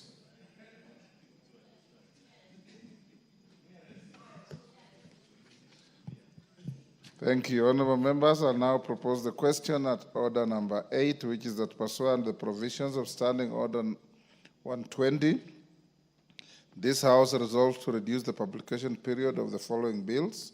1, the Equalization Fund Appropriation Bill, National Assembly Bill number 21 of 2025 from 7 days to 6 days, and 2, the Appropriation Bill, National Assembly Bill number 23 of 2025 from 7 days to 5 days. Do we put the question? I'll now put the question at order number 8, which is that pursuant to the provision of Standing Order 120, this House resolves to reduce the publication period of the following bills. 1, the Equalization Fund Appropriation Bill, National Assembly Bill number 21 of 2025 from 7 days to 6 days. and 2, the Appropriation Bill, National Assembly Bill number 23 of 2025, from 7 days to 5 days. As members of that opinion say aye. Aye. Will those of the contrary opinion say nay? The ayes have it. Next. Order number 9, the Equalization Fund Appropriation Bill, National Assembly Bill number 21 of 2025, first reading. A bill for an act of parliament to authorize the issue of a sum of money out of the Equalization Fund and its application towards the service of the year ending 30th June 2026, to appropriate that sum for certain public basic services and for connected purposes. Order number 10, the Appropriation Bill, National Assembly Bill number 23 of 2025, first reading. A bill for an act of parliament to authorize the issuance of a sum of money out of the consolidated fund and its application towards the service of the year ending on the 30th June 2026, and to appropriate that sum and a sum voted on account by the National Assembly for certain public services and purposes. Order number 11, special motion, consideration of nominees for appointment to the National Police Service Commission.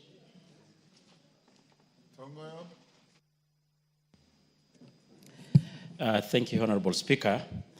Honorable Speaker, I beg to move that, taking into consideration the findings of the Departmental Committee on Administration and Internal Security in its report on approval hearing of nominees for appointment as members of the National Police Service Commission, laid on the table of the House on Thursday, 12th June 2025, and pursuant to the provision of Article 246(2) and 252 of the Constitution and the Section 3 and 8 of the Public Appointments, Appointment Parliamentary Approval, Cap 7F, approve the appointment of the following nominees as members of the National Police Service Commission. 1, Ms. Peris Mudhoni Kimani, Mr. Benjamin Juma Ima, and Professor Coletta Suda, PhD. Honorable Speaker, the nomination of the 3 nominees was conveyed to the Speaker of the National Assembly on the 21st May, and the nominees' curriculum vitae, testimonial, and report of the selection panels are enclosed in the letter.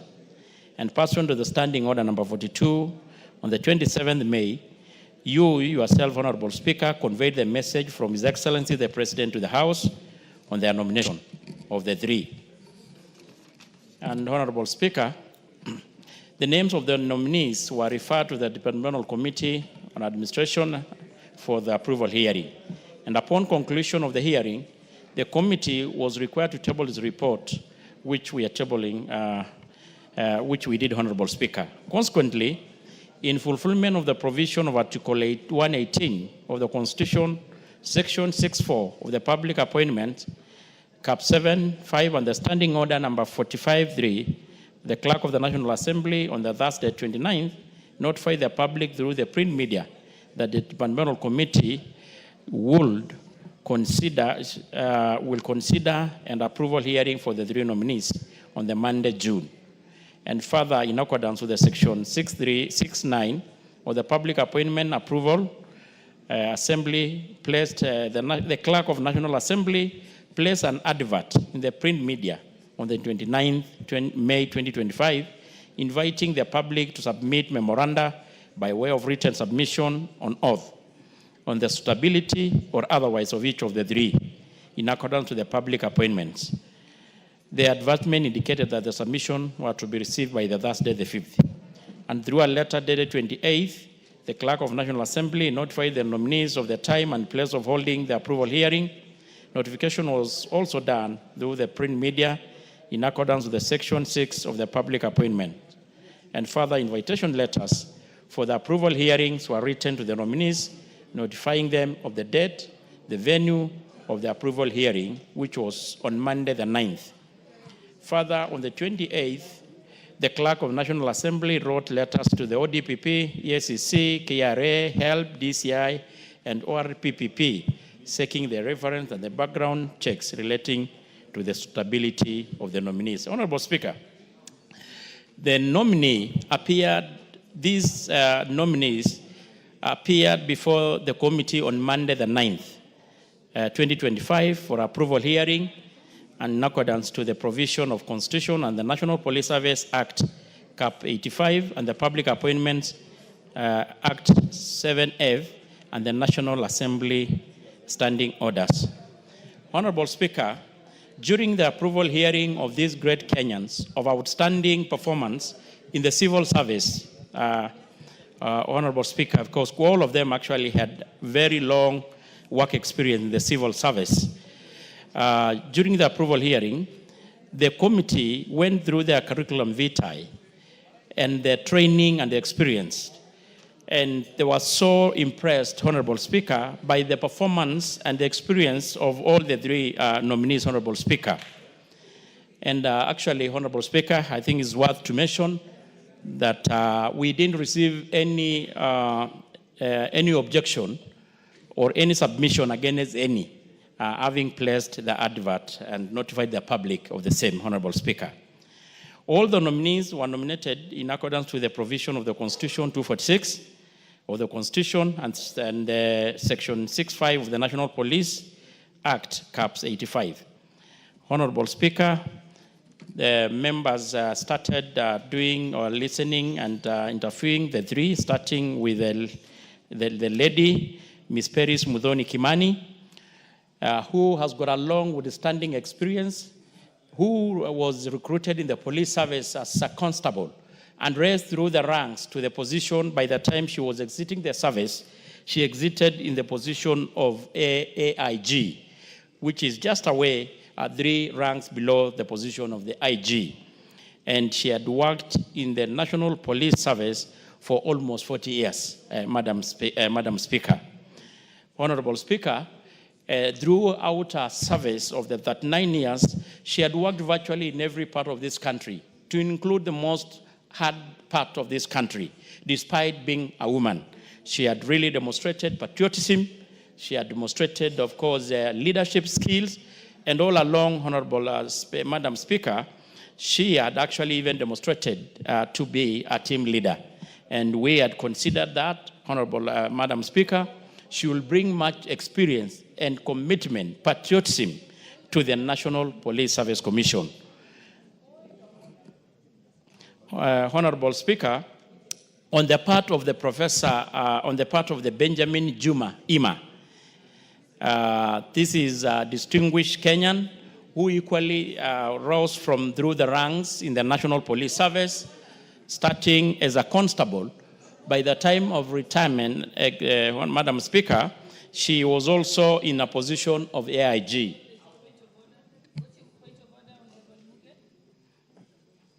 Your point of order, Honorable. Thank you, Honorable Speaker.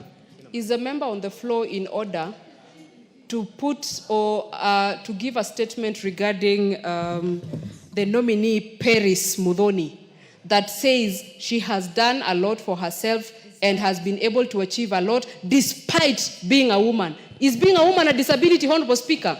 The Honorable member should tell us if it's a disability and if it is supposed to prevent women from being the best that they can be. That is very derogatory, Honorable Speaker.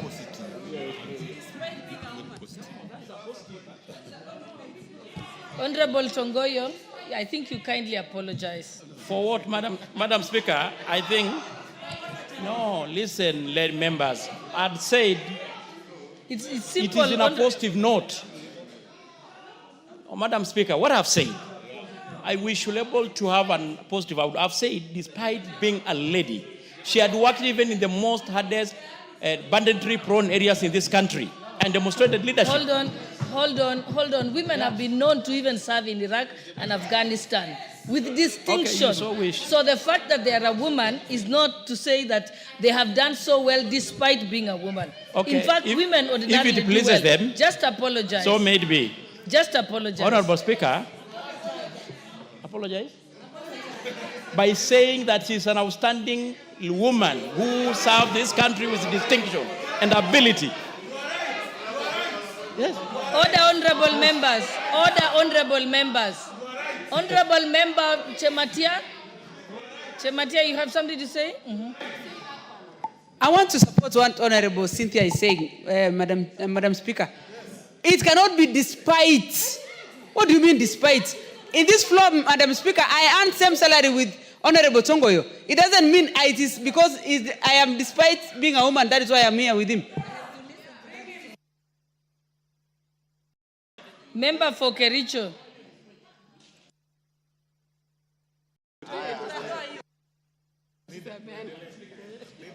Honorable Speaker, I respect the chairman, but he is behaving like the real Maasai man. So when he tells us, despite being a woman, is that not discriminatory, Honorable Chair? What is despite? What does that mean? He should apologize and withdraw, Honorable Speaker.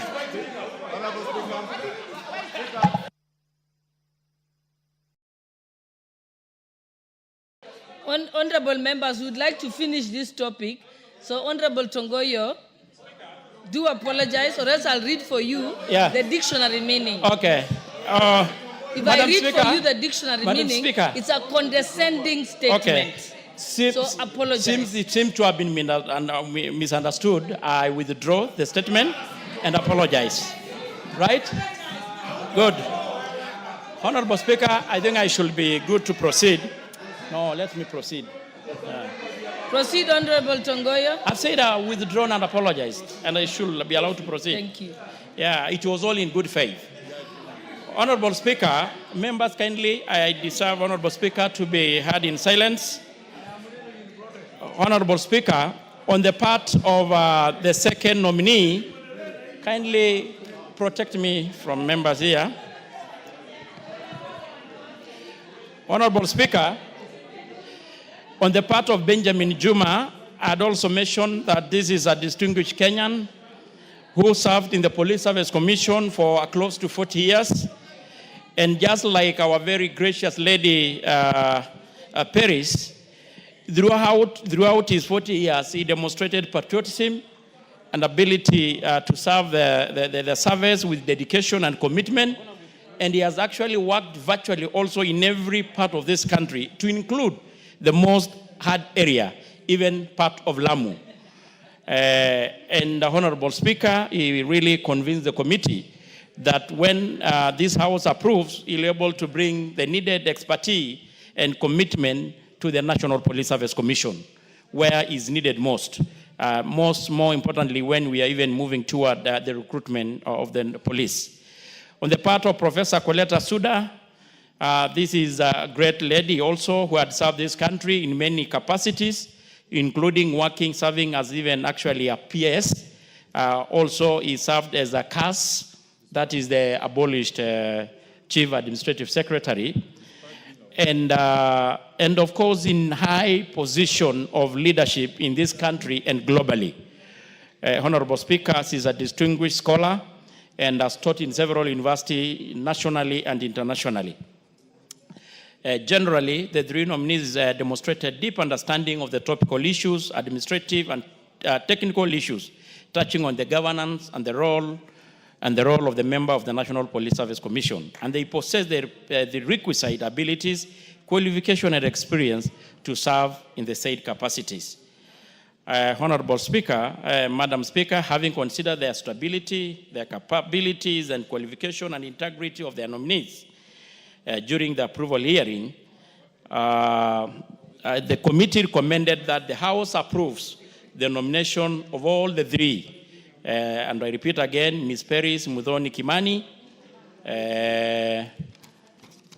Benjamin Juma Ima, and Professor Coletta Suda for the said position as commissioners of the National Police Service Commission. Honorable Speaker, I beg to move, and I request my very able Vice Chair, Honorable Retired Colonel Didoraso, to second this motion. I thank you, Madam Speaker. Honorable Tongoyo, I've just searched my dictionary just so that I can educate you. He says, using that phrase, despite being a woman, can indeed be considered problematic and patronizing, and in fact, condescending of women. Why is it potentially derogatory? Being a woman is not an obstacle to serve in any service at all. 2, a woman's service is not unusual or surprising. no matter how tough it is. 3, it implies that her gender makes her achievement exceptional, not because of the achievement itself, but because she's a woman. A better, more respectful alternative that you should have used is that you don't highlight her gender and limit it to the service to merit, but say in the context and where she has, the things that she has achieved. So I am sorry, Honorable Tongoya, as a woman, I take great exception. So let us proceed. Who's seconding?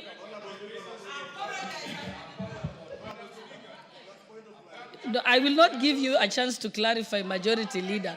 Let us just go straight, because you're going to say something that might also give you worse repercussions. So let us proceed. Who was seconding? Honorable Millie, you are the one seconding? Who was seconding, Honorable Tongoya? Honorable Tongoya. Thank you very much. Honorable Tongoya, Honorable Raso, you may proceed.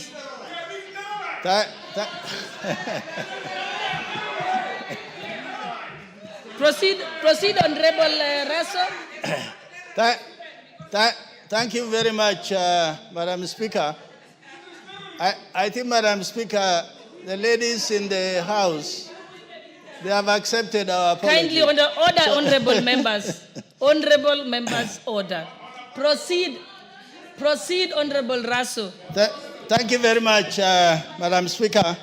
Madam Speaker, I rise to second this motion that it is important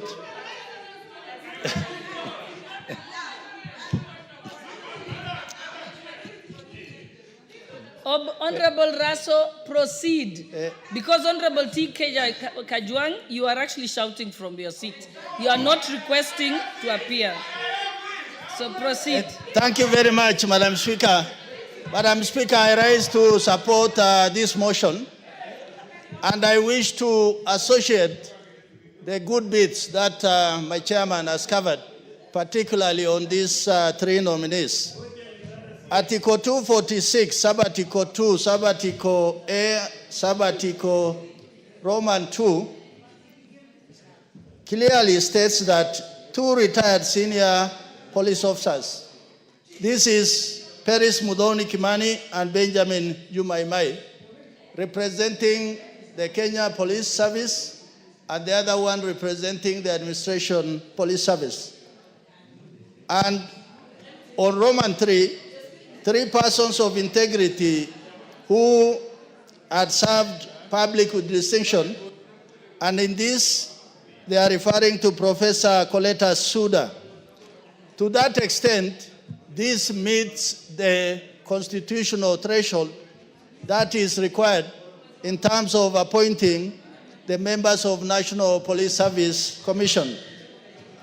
Honorable Speaker, the functions of the National Police Service is to recruit, to appoint persons to post, confirm appointments, promotion, transfers, disciplinary control, and also remove persons.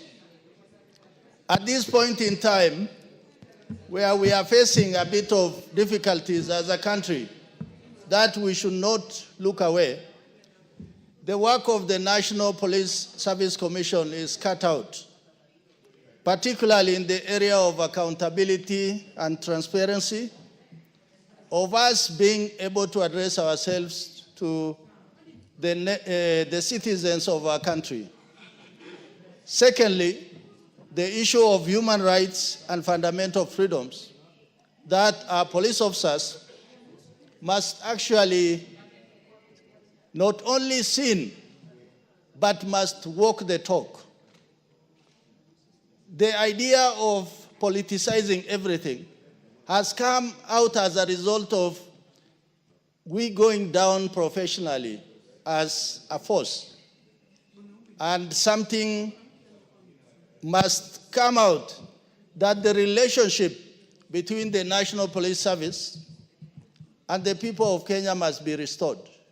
That confidence, that trust, it must be there. Madam Speaker, We have been watching the TV on what has been going on in the last 2 days, today and even yesterday.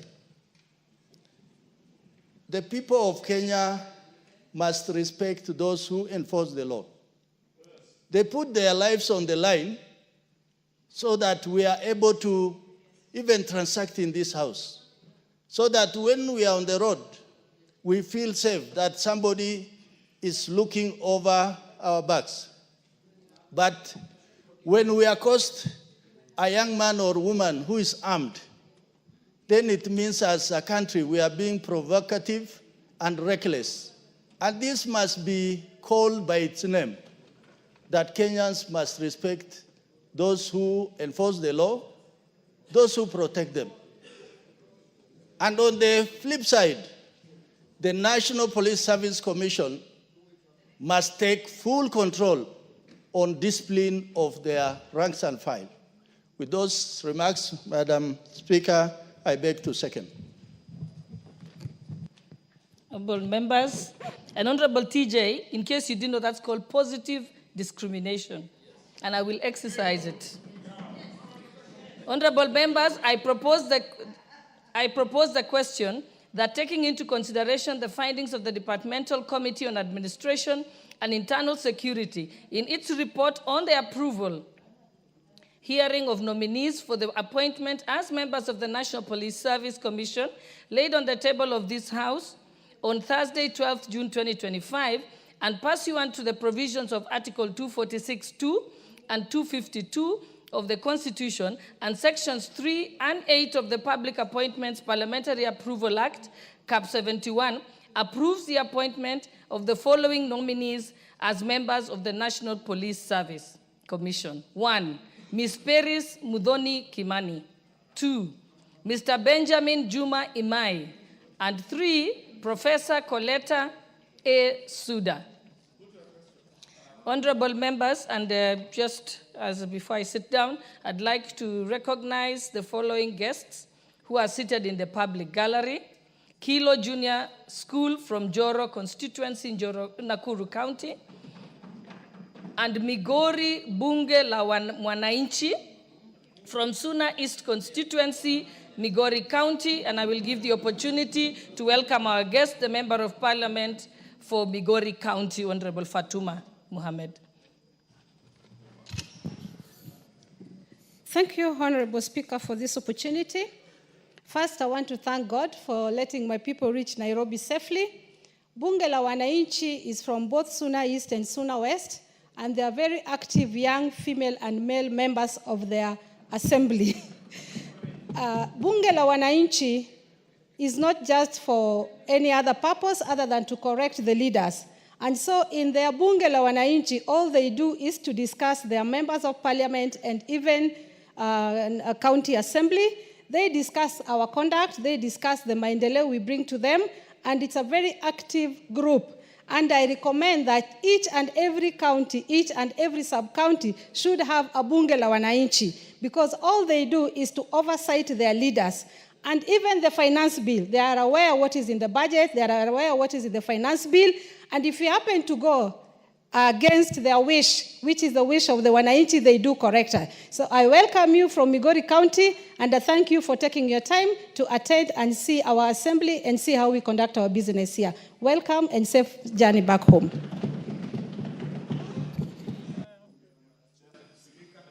Yes, Honorable Majority Leader. Thank you, Honorable Speaker. Honorable Speaker, I rise to support this motion for approval of Ms. Peris Mudhoni Kimani, Benjamin Juma Imai, and Professor Coletta Suda. Honorable Speaker, I am very careful not to use the word despite. Despite this list having only one man,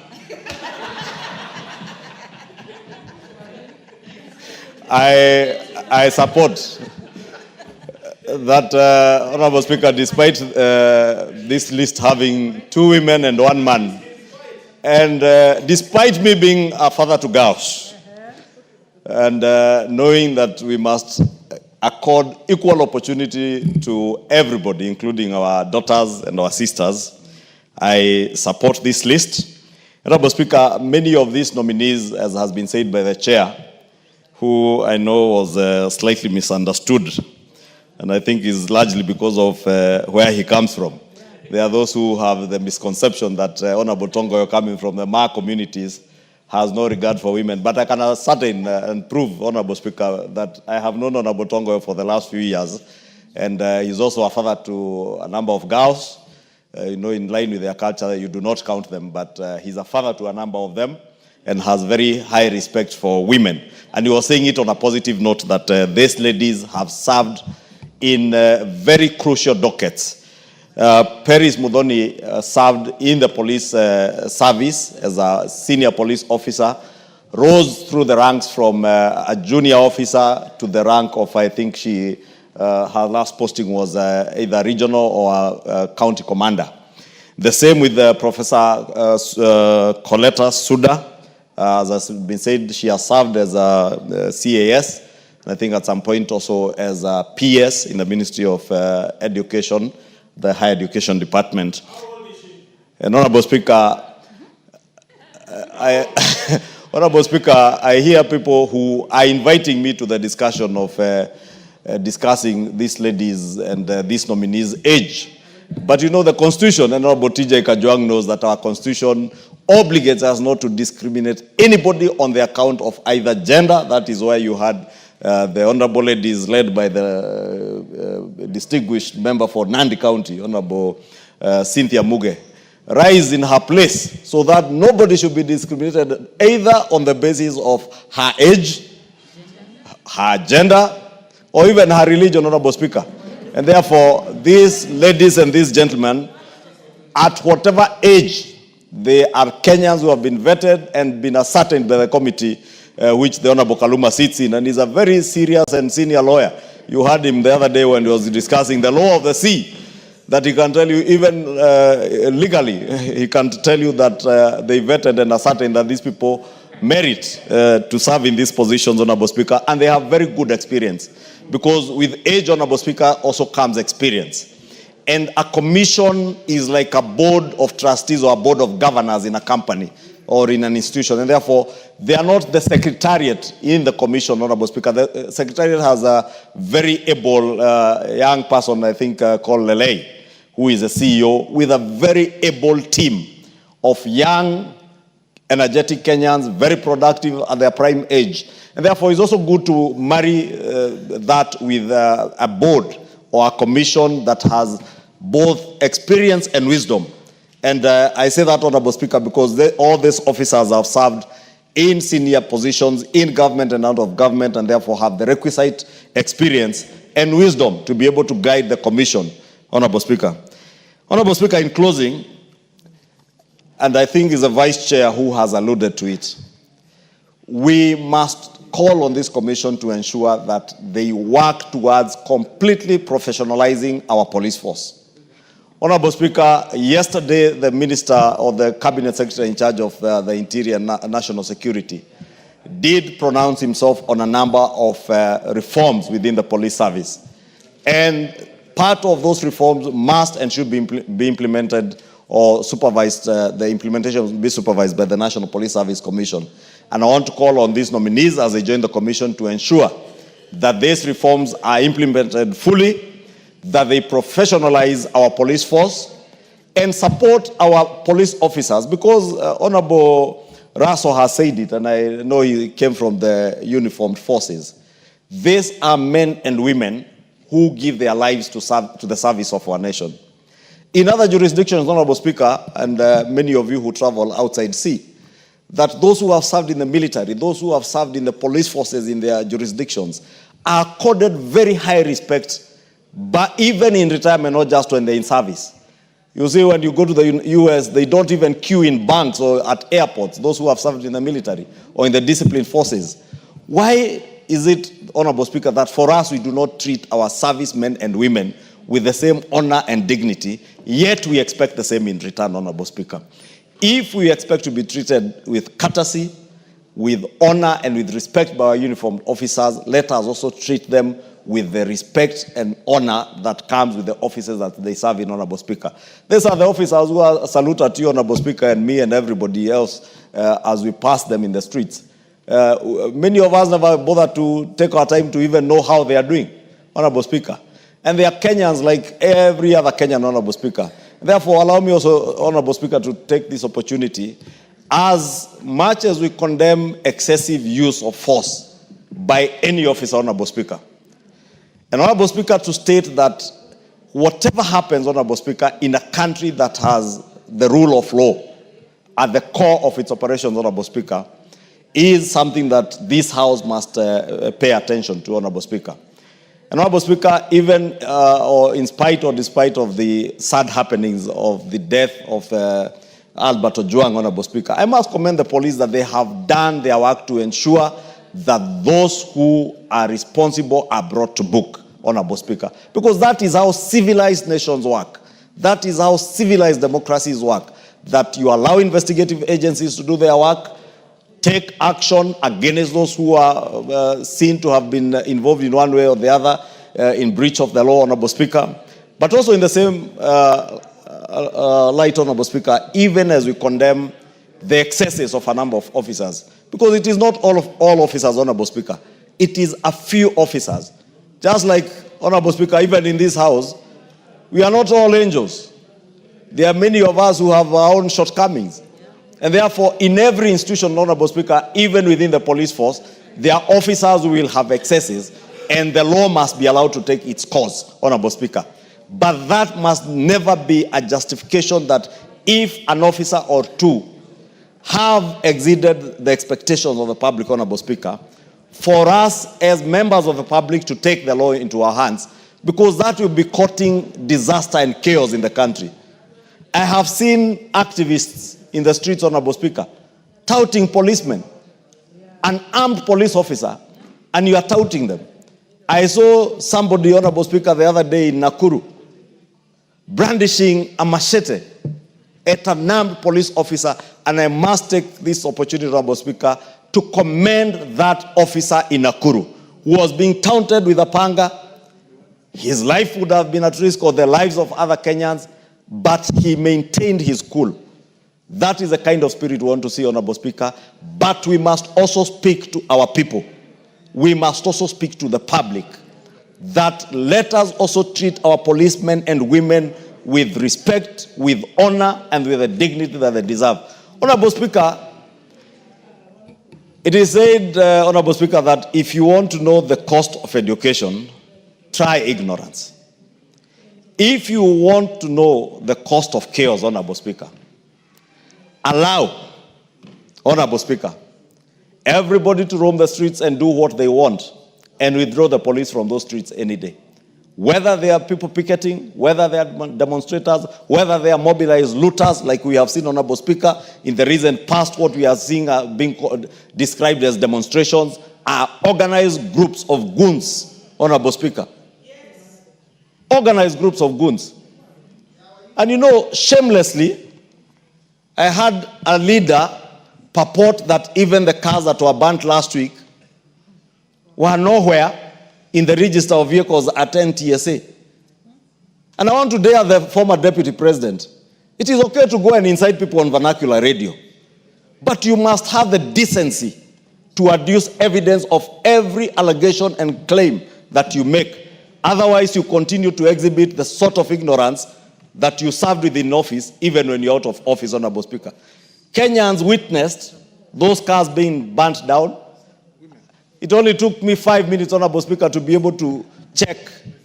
Just zoom in, look at the number plates, check for those number plates at NTSA, and you'll be able to see that these are cars, one of them belongs to a security company, Honorable Speaker. You saw the officers who are in the escort car. Those officers, mind you, Honorable Speaker, are allowed to use brutal force to protect what they are escorting. Because most of them, it's cash in transit. They do not know who are these who are stopping them in the streets when they are transiting with cash. But those officers, Honorable Speaker, if you saw the video clips, they fired in the air to scare the people who are blocking the van that had the valuables that were transporting, and they were able to sail through. Unfortunately, the one that had unarmed officers, Honorable Speaker, ended up being torched. I'm saying this, Honorable Speaker, to appeal to members of the public. Let us not taunt our officers. Let us not throw our hands at them. Because I've seen people just brandishing their hands at officers, Honorable Speaker, and some restrain themselves. It's not every day you come across an officer who will be able to restrain themselves. Therefore, conduct ourselves, Honorable Speaker, in a dignified way. When we want to picket, when we want to protest, Honorable Speaker, we do it in a way that we are also not provoking these officers, that we are not provoking those who are running businesses in our towns, Honorable Speaker, because also this chaos comes with a huge cost to business people, especially those in the CBD who've had to lose their property last year, and as you can see, Honorable Speaker, this year. And Honorable Speaker, may I dare say, as I said here last week, you will find many of the people causing chaos and mobilizing chaos, Honorable Speaker, are not in pursuit of justice. Some have not even had the decency and the courtesy to even say pole to Mzee Ojwang and his family, the family of the young man from Homa Bay who is deceased. But they will want to use his name for politics, Honorable Speaker, and mobilize all manner of things, shenanigans that they want to, Honorable Speaker. Therefore, let me, Honorable Speaker, in conclusion, just say I support these names. As I said, despite there being only one man, Honorable Speaker, these are very able officers who will serve this commission, Honorable Speaker. And Very important business to transact. I'd like to close this. I'd like to close this motion so that we can move to the next business. But I think it would not be right for me, especially as a woman leader, not to correct the Hansard, which was, your report. So I think I propose that you change to say that Mrs. Peris Muthoni Kimani has served with distinction in the police forces, including in hardship areas. That's a nicer way. Or if you must mention her gender, then I prefer if you said it this way. As one of the few women in the police force at the time, Mrs. Peris Muthoni Kimani served in the police force, including in hardship areas, demonstrating her resilience and commitment. Thank you.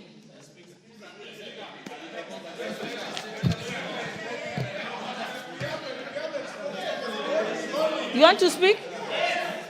Okay. I'll give Honorable Kaluma first. I thank you, Honorable Speaker. Honorable Speaker, I know all the nominees. I know Madam Peris Muthoni Kimani, a lady who has risen from very humble beginnings and has served up to very high echelons of the security apparatus. I know Benjamin Emai, a person I've worked with in the security sector when I've been serving in this committee since 2013, a very capable man who would be able to serve in this important committee. Honorable Speaker, Madam Colette Suda was a sociology teacher at the University of Nairobi, a lecturer for very long, amazing lady who has served previously as a PS and a CAS, including in our education ministry. So I know them, Honorable Speaker.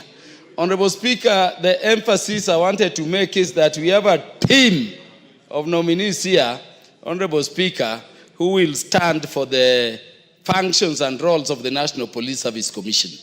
This commission has 4 main roles under the Constitution, Honorable Speaker. Number one, this is the commission that deals with recruitment of police officers. This is the commission that deals with transfer of police officers. This is the commission that deals with promotion of police officers. People may not know, but this is the commission that deals with disciplinary control over processes of discipline of a police officer. So seeing their orientation and where they come from, Peris from the Kenya Police, Benjamin Imai from Administration Police, and of course Colette Suda from the public, and having been a sociology lecturer, this is a person, this is a team, Honorable Speaker, that will do this. But Honorable Speaker, allow me only to emphasize one point, which has been spoken to by the majority leader. Honorable Speaker, we have the best Bill of Rights in this country. We have the best Bill of Rights. And I think we must allow our people to enjoy those provisions in our human rights and fundamental freedoms to the full. But Honorable Speaker, we need to begin reminding all Kenyans and even foreigners in the country, Honorable Speaker, that we can only enjoy those fundamental freedoms and human rights within the confines of the law, within the confines of the Constitution, and alive to the fact that ultimately we need a stable state. Honorable Speaker, I was very sad when I saw a video of a person now confirmed to be a foreigner wielding a panga at our police officers on the main street in Nakuru. And you know, he's wielding the panga, charging at the police officers who are armed, and he's sharpening the panga on the tarmac as he goes. I want to say, Honorable Speaker, that such an individual is lucky because of the richness of our Bill of Rights. In the country he comes from, which I hear is Uganda, I don't think he would have reached with that panga even on the streets. And so we must avoid situations where we overprovoke our police officers, because these police officers, Honorable Speaker, are going to the level where they are saying we may sit back and let people do as they will. That would be the birth of chaos. That would be the birth of anarchy. Honorable Speaker, on just the other day when we were dealing with the matter of budget here, I saw a young Kenyan lady, an activist who has been doing very, very well. A lady from Western, I know. These are over 6 police officers all armed to control demonstration. And I don't know whether the House and members watched that video. The girl just charged at police officer and went pulling the neck, pulling it. You don't do that. Soon thereafter, you watched the law and order sector in the United States. And I don't know, Honorable Speaker, you watched what that law and order officer was saying.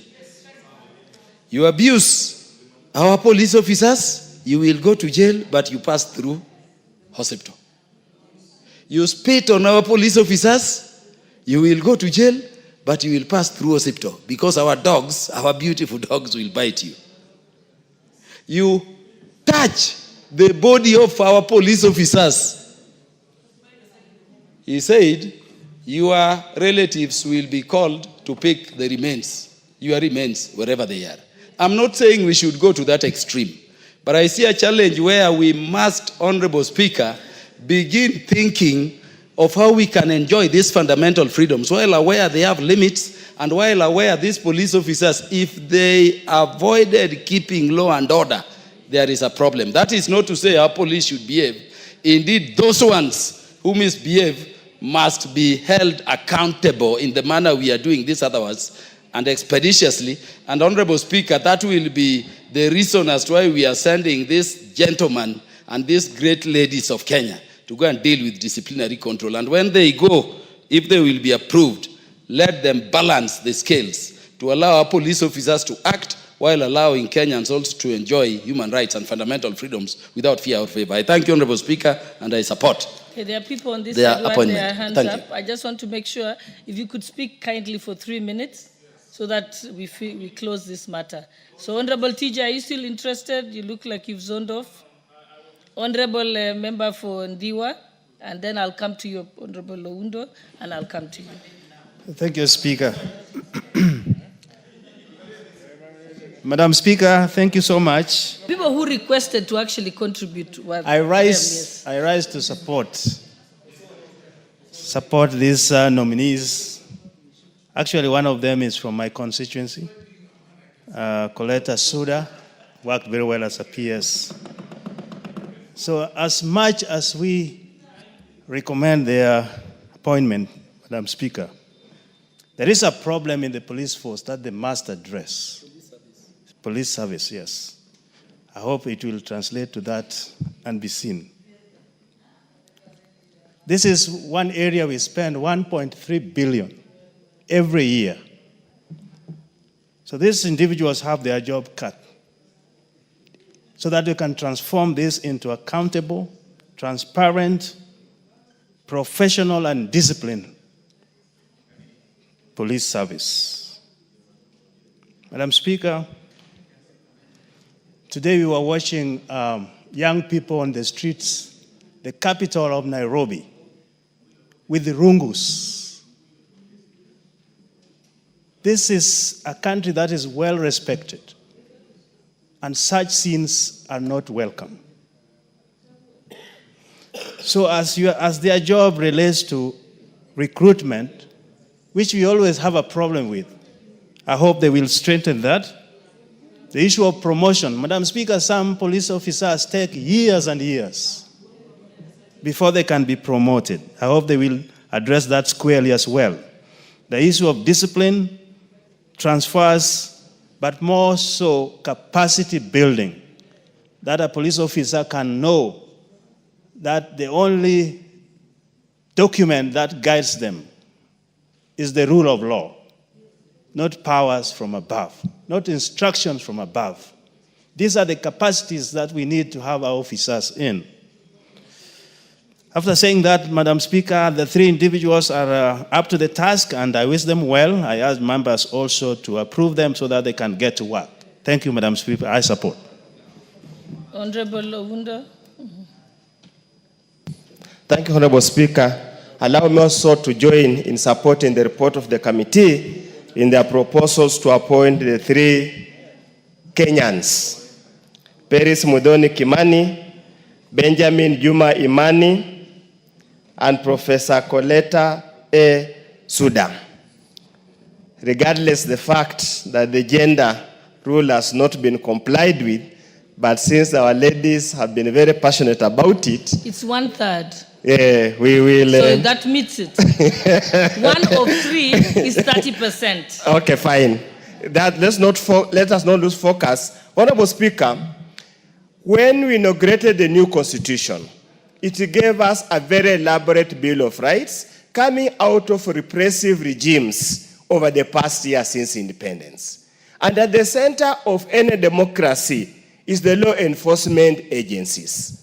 Honorable Speaker, our Kenyan police and our entire security system is a respected body all over the world. And every Kenyan expects them to uphold the rule of law, integrity, accountability, and respect to human rights. Honorable Speaker, as we stand here today, truth be told without even bias, the relationship between the Kenyan police service and the general public could be considered to be at the lowest ebb ever. Why, Honorable Speaker? Two issues, Honorable Speaker, and on both sides. One, there is a general lack of motivation in the police force, a police service. Their level of empowerment, their level of welfare, their salary, their living conditions, their working conditions are deplorable and to the very best, not acceptable for a human person working. And the chair knows, many places, Honorable Speaker, at this time of age and era, there are no vehicles to transport policemen to go to work. At this particular time and era, many police stations, even those that have got police cars, do not have fuel allocation. They have to rely on members of public. You call a policeman to come and rescue, the first question they'll ask you, nitumie pesa kununua mafuta. We diminish their morale. Then, Honorable Speaker, the issue of mental health could also be combined with the working conditions. On the other side, Honorable Speaker, the police are trained to serve the people of Kenya. It's unacceptable for a policeman to brutalize a human being. It's unacceptable, Honorable Speaker, for a policeman to shoot and kill a harmless person. I saw it in my own eyes, Honorable Speaker, during the Sufuria Maandamano, the Ugali Maandamano. Honorable Speaker, we just pray the new service, the commissioners, will truly make the service a service, not a brutal force to be used to settle political scores and to settle other unknown issues. The Honorable Ngongoya.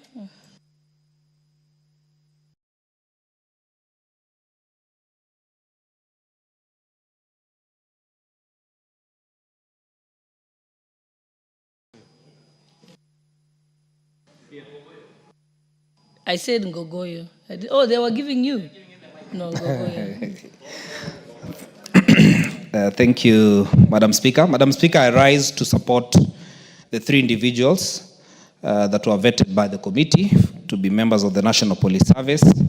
And Madam Speaker, as I support this motion before the floor, I want to say that the work of the National Police Service is well cut out. Number 1, they deal with recruitment and appointments to the National Police Service. We have always had problems of unfair appointments to the National Police Service. And Madam Speaker, in some regions, we have always had skewed recruitment of people to the National Police Service, and specifically the formula in which the National Police Service uses. One of the roles that this commission has is to develop fairer processes that can be used so that they can address the issue of inequality for people who want to serve in the National Police Service. They will also deal with promotions and confirmation of appointments. Madam Speaker, very importantly, they have a role for disciplinary control inside the National Police Service. We've had incidences, and like the latest of Ojwang, Madam Speaker, who has died in a police station. Disciplinary control is a role that the National Police Service has to the officers who serve and even the management of the institutions that are gazetted as police posts and police stations. Madam Speaker, will be looking forward to have new brains, to have new ideas, so that they will not serve like those who have been there before, that they can better the commission, so that the commission can serve this country. Madam Speaker, and I want to say this while I agree with the majority leader specifically on this, a country is held together by institutions such as the National Police Service. But we must agree one thing, Madam Speaker. What has happened, for instance, today? A young man selling some items in town has been shot down by a police officer. Selling face masks. Madam Speaker, the young man did not run. He was unarmed. It's just worrying. And one of the roles that the National Police Service has to do is to bring our country together. And the greatest threat now we have is when an institution or leadership loses touch with the people they lead. Where I come from, Madam Speaker, we rear cattle. The worst shepherd is the shepherd who cannot look back and see where his cattle is. Let us be careful that we do not lose touch with Kenyans. A good shepherd looks back to see whether he still has his flock. Let us not lose Kenyans in the race of leading Kenya. And specifically for us who are elected on Kenya Kwanza, we promised the police service that we will improve their conditions for working.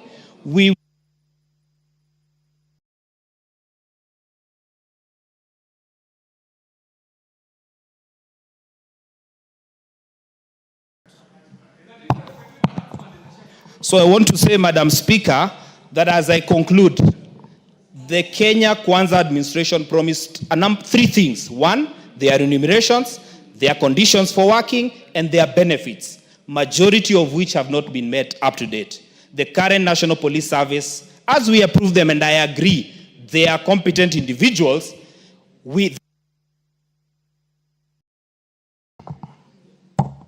they need to work so that, Madam Speaker, they are able to get benefits. Otherwise, with those very many remarks, Madam Speaker, let us approve them. Some of them are people we know, very competent, and I want to say that these are people who can serve this country and make it better even as we go forward. And I want to thank Kimani Ichung'wah for listening to the ground, because now I've seen you have changed your talking. Thank you very much. Thank you, honorable members. Let me now put the question.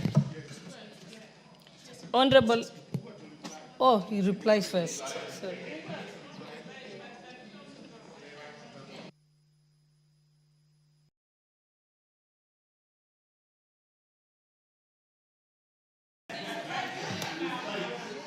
Thank you, Madam Speaker. I beg to reply, despite that no one of our great ladies in the House has supported, but I know they have already supported all of them. Madam Speaker, I want to thank all members who actually contributed to this Honorable debate. Togoyo, you can donate some of your reply to Honorable Millie, because I know she was there from the beginning. Mm-hmm. Yeah, so I donate 2 minutes.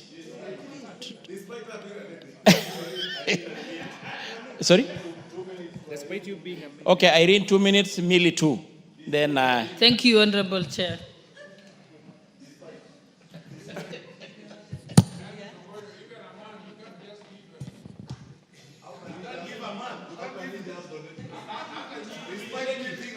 Honorable Millie, please proceed. Thank you, Madam Speaker. You see how they trivialize women issues. Yes. Thank you, Madam Speaker, for giving me this opportunity because I am a lady. Not despite me being a lady, because I am a lady. And I want to say that, Madam Speaker, it is actually wonderful that you are sitting as a speaker. And in this commission that we are doing the appointment now, there are 2 women and 1 man. And let them feel what it is like. They are all complaining using words like despite. We can give you further English to use to complain because as we've been complaining all our lives. But that aside, Madam Speaker, I support. Of course, it would have been, I know the one of them, Honorable, Madam Colette, and I know the issue of her age as a reason, and I wish we had brought in somebody younger, but she still has competence because we cannot also do away with our people who are older. We will also one day be all 70, Madam Speaker.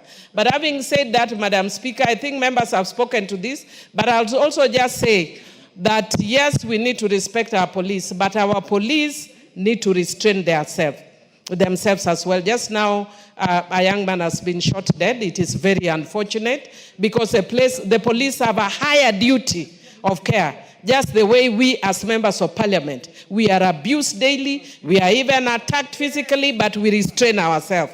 When you are given to him who much is given, much is expected. So even if the public goes against you, please restrain yourself. I support. Honorable Mayaka.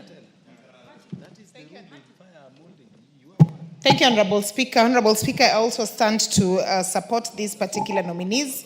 And Honorable Speaker, it is actually very refreshing that this time round we have the 2/3 gender favoring the female gender. It's a very refreshing thing, Honorable Speaker, but we believe in the competence of these 3 nominees. And Honorable Speaker, it is the role of the National Police Service Commission to ensure that our police are upholding the highest standards, especially in discipline.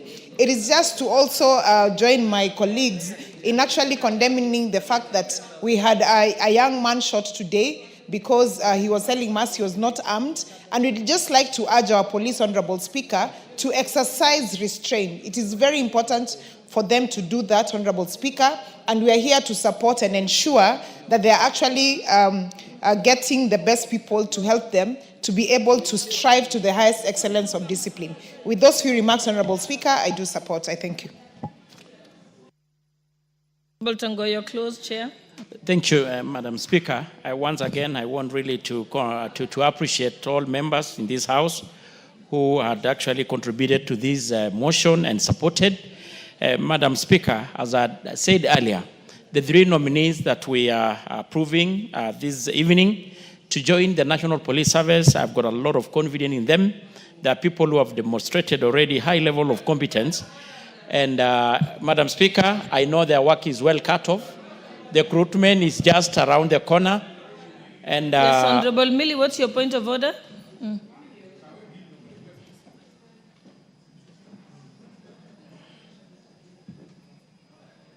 I don't know what, okay.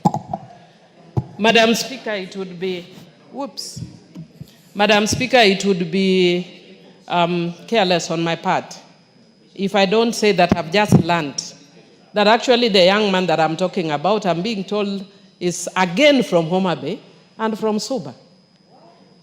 Madam Speaker, that is why we must always stand on principle. Can you imagine if I was speaking here carelessly, saying how it is nice for police to kill people? But I have said the police need to restrain themselves without knowing that this is a person from Suba. Madam Speaker, I want to repeat, it does not matter, and he was selling masks because people are demonstrating. I've actually watched that clip. It is totally reckless and irresponsible what that police officer has done, and they are doing a disservice to this government. Because when you make 5 forward, they take you 50 back. And we need to be moving forward as a country. We can't be moving back all the time. What do I go and tell the Suba people? Honestly. I don't know if it's from Suba North or Suba South, but whichever is from Suba. It is unfortunate. And from Homa Bay. Homa Bay, we are tired of mourning. We are dying of natural causes. Even yesterday, I lost my nursery school teacher at Which. Today, again, we are from the police. Let us die of natural. Let us die of natural causes, not being killed. Homa Bay, please. Please. Thank you. Ongondo Were, Ojuang. Now, surely, all of us are being killed. Who will remain in Homa Bay? Please. Anyway, my condolences. Okay, Honorable Tongoyo. My condolences to the young Kenyan. Honorable Speaker, I was just saying that the 3 nominees that we are approving this evening to join the National Police Service, I've got a lot of confidence and I want to appreciate members. And I know they will bring the most much needed reform in the police service, modernizing the police service, and of course even bring, of course, the issue of ongoing reform in the police service. Their work is cut off. The first assignment is the upcoming National Police Service recruitment, which we want to assure the country that, of course, in the support of this House, is going to be transparent. And, of course, I wanted to also to just confirm to you, Madam Speaker, because it's a question that keeps coming, that the service had confirmed that the recruitment centers are going to be 4 or 5. So I think it's good to be on record. So, Honorable Speaker, with all this, I reply. Okay, thank you, honorable members. We shall put the question at a later time. Meanwhile, we can now read the next order. Next order. Order number 12, the Finance Bill, National Assembly Bill number 19 of 2025, second reading. Chairperson, Finance and Planning Committee.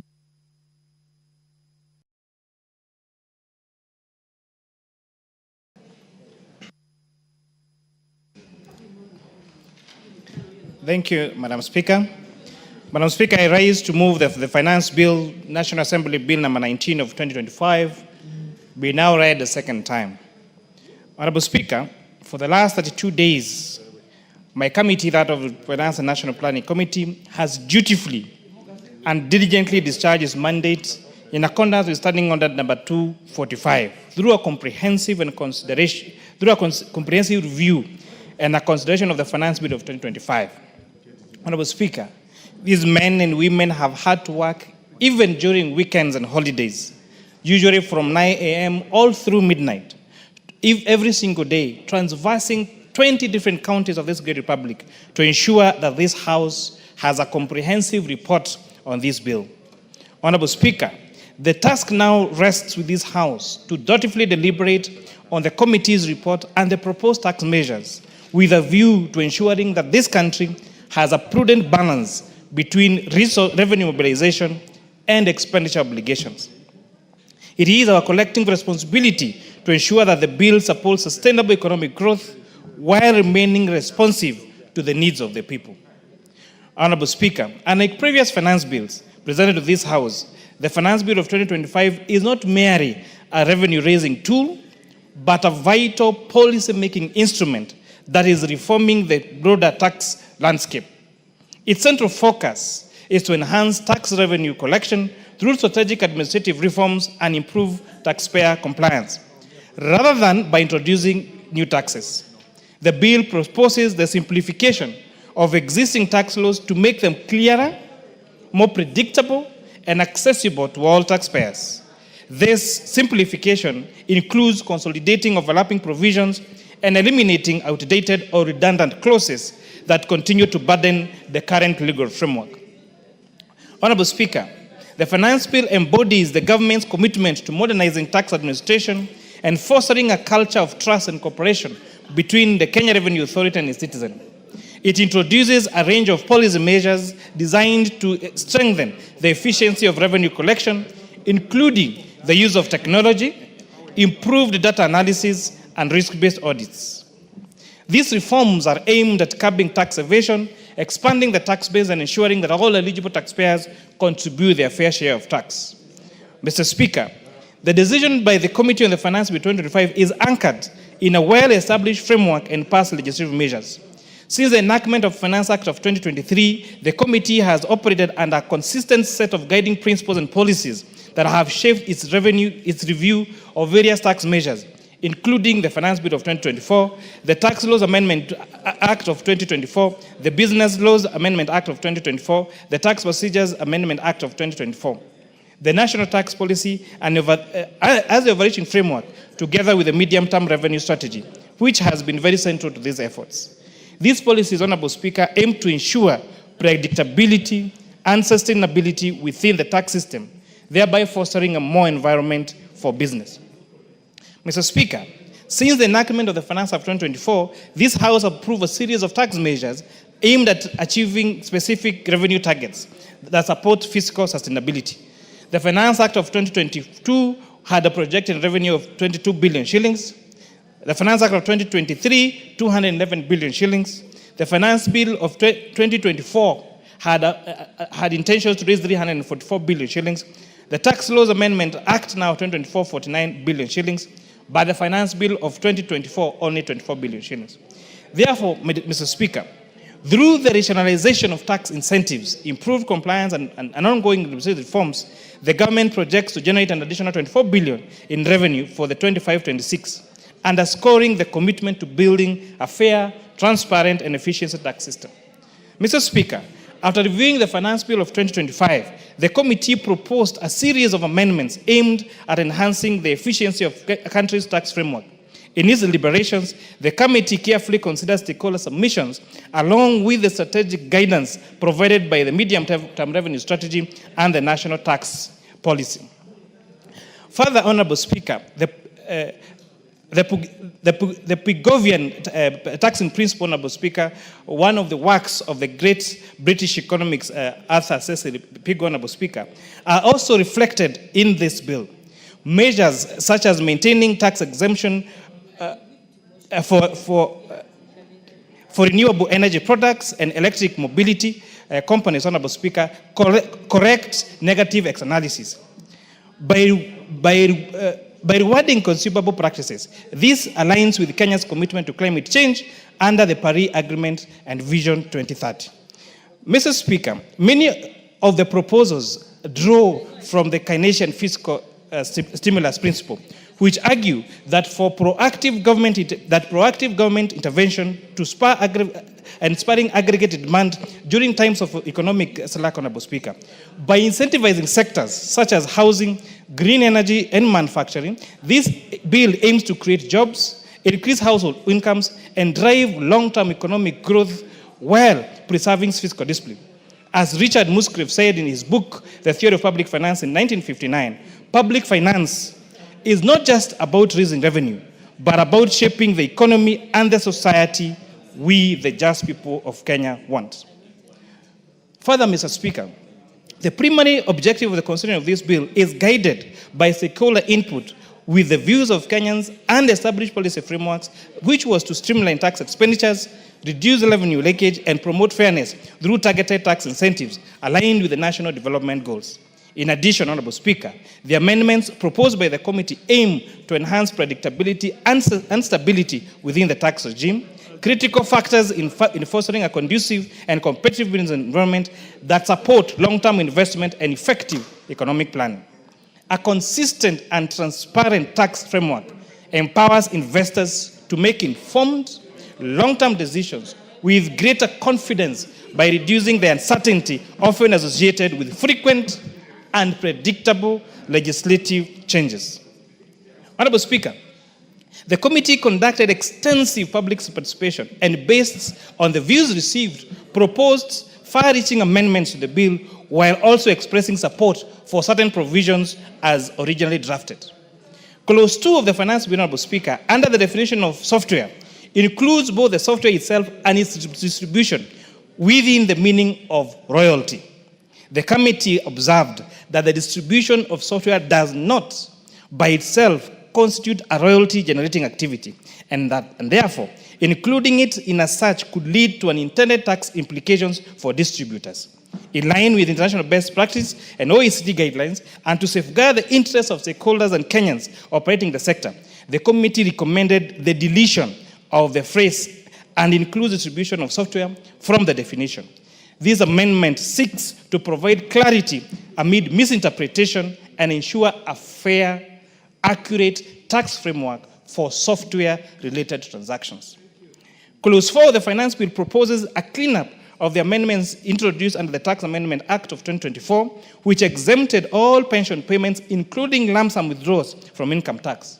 However, certain provisions that previously granted separate exemptions for lump sum pension payments were not repealed, resulting in a potential ambiguity.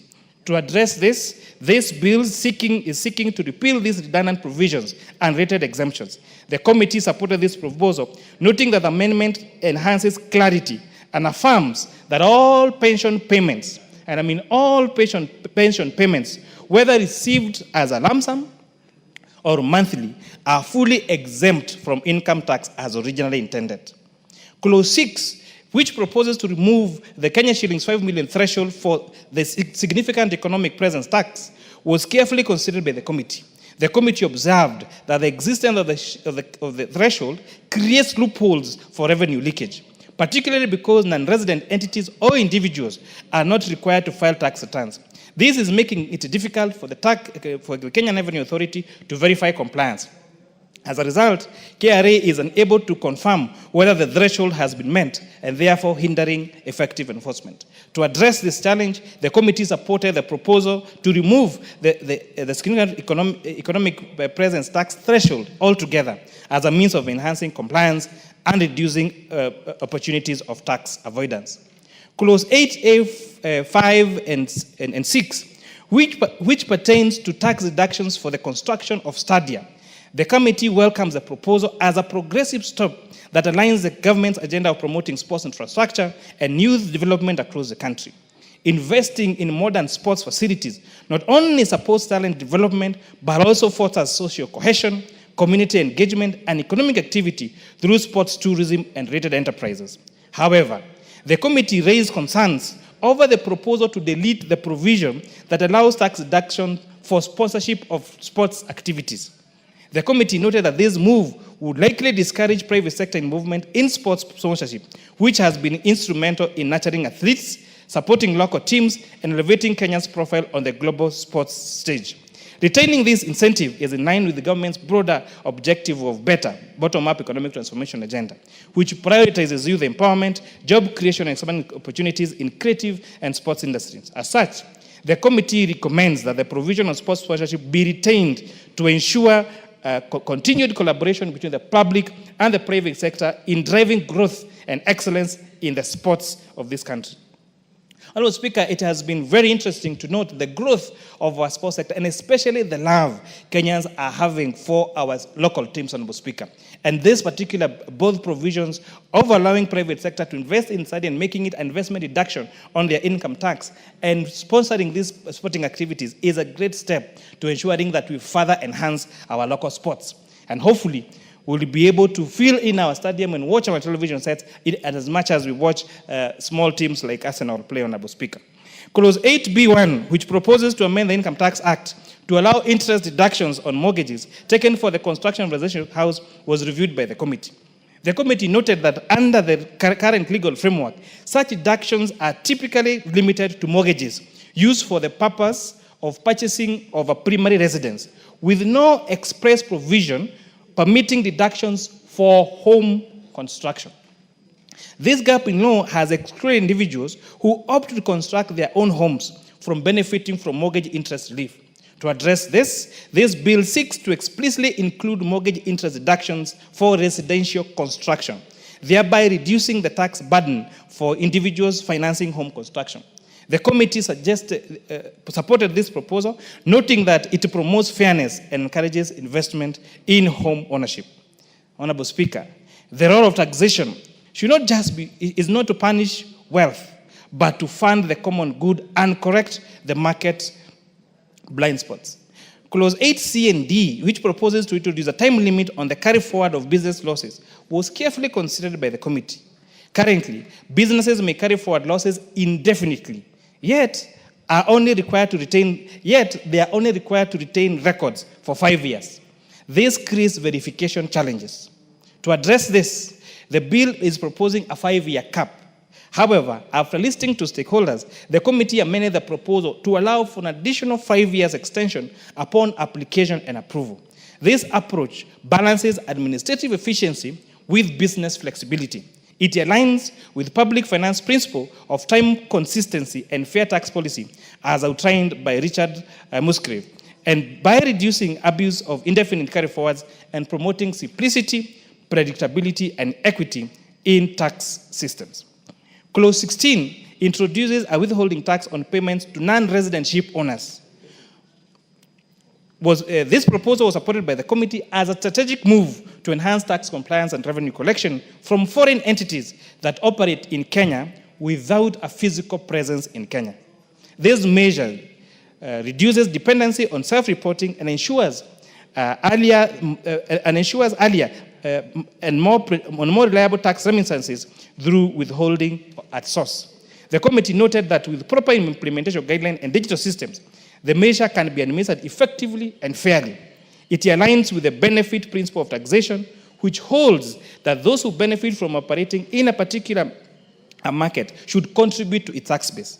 Moreover, this is consistent with the UN Model Tax Convention, which permits source-based taxation of international transport services.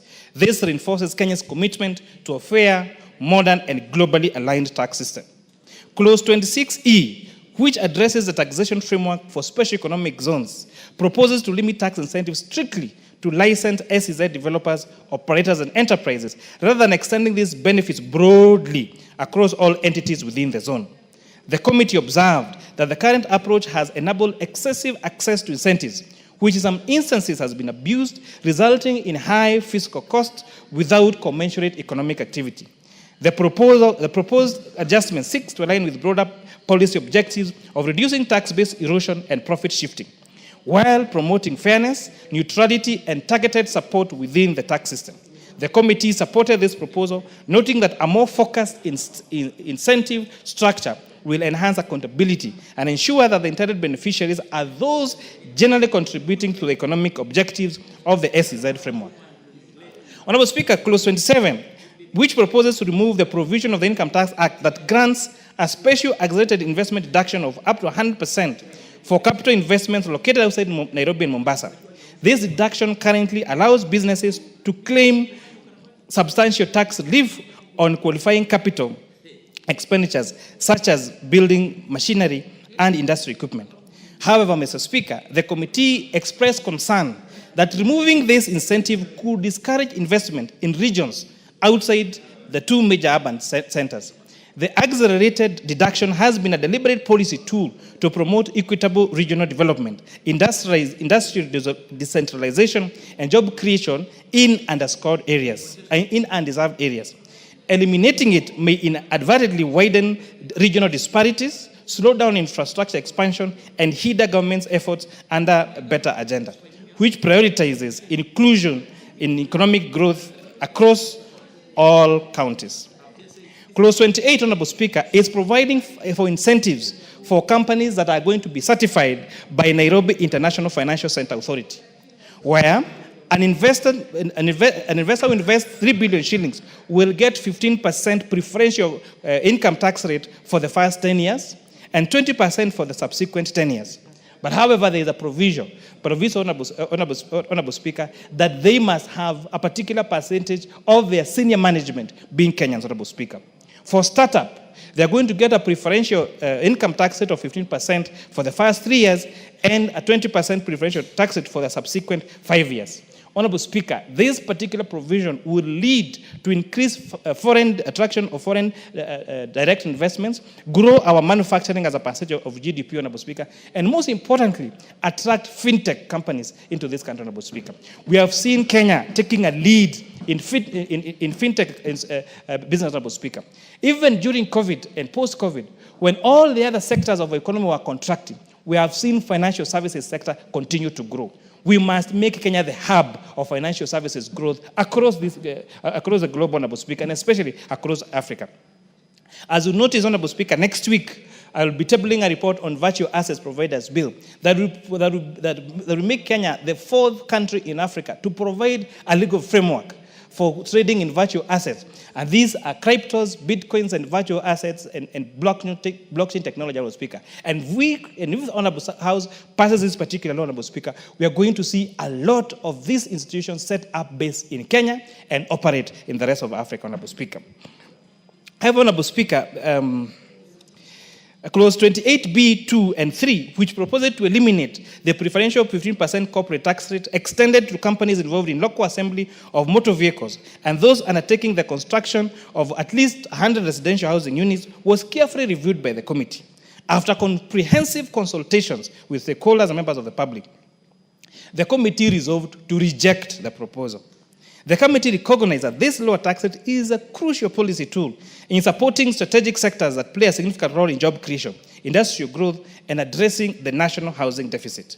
The committee further noted that retaining the 15% corporate tax rate is grounded on the principle of strategic economic support, which emphasizes targeted incentives to sectors with high multiplier effects.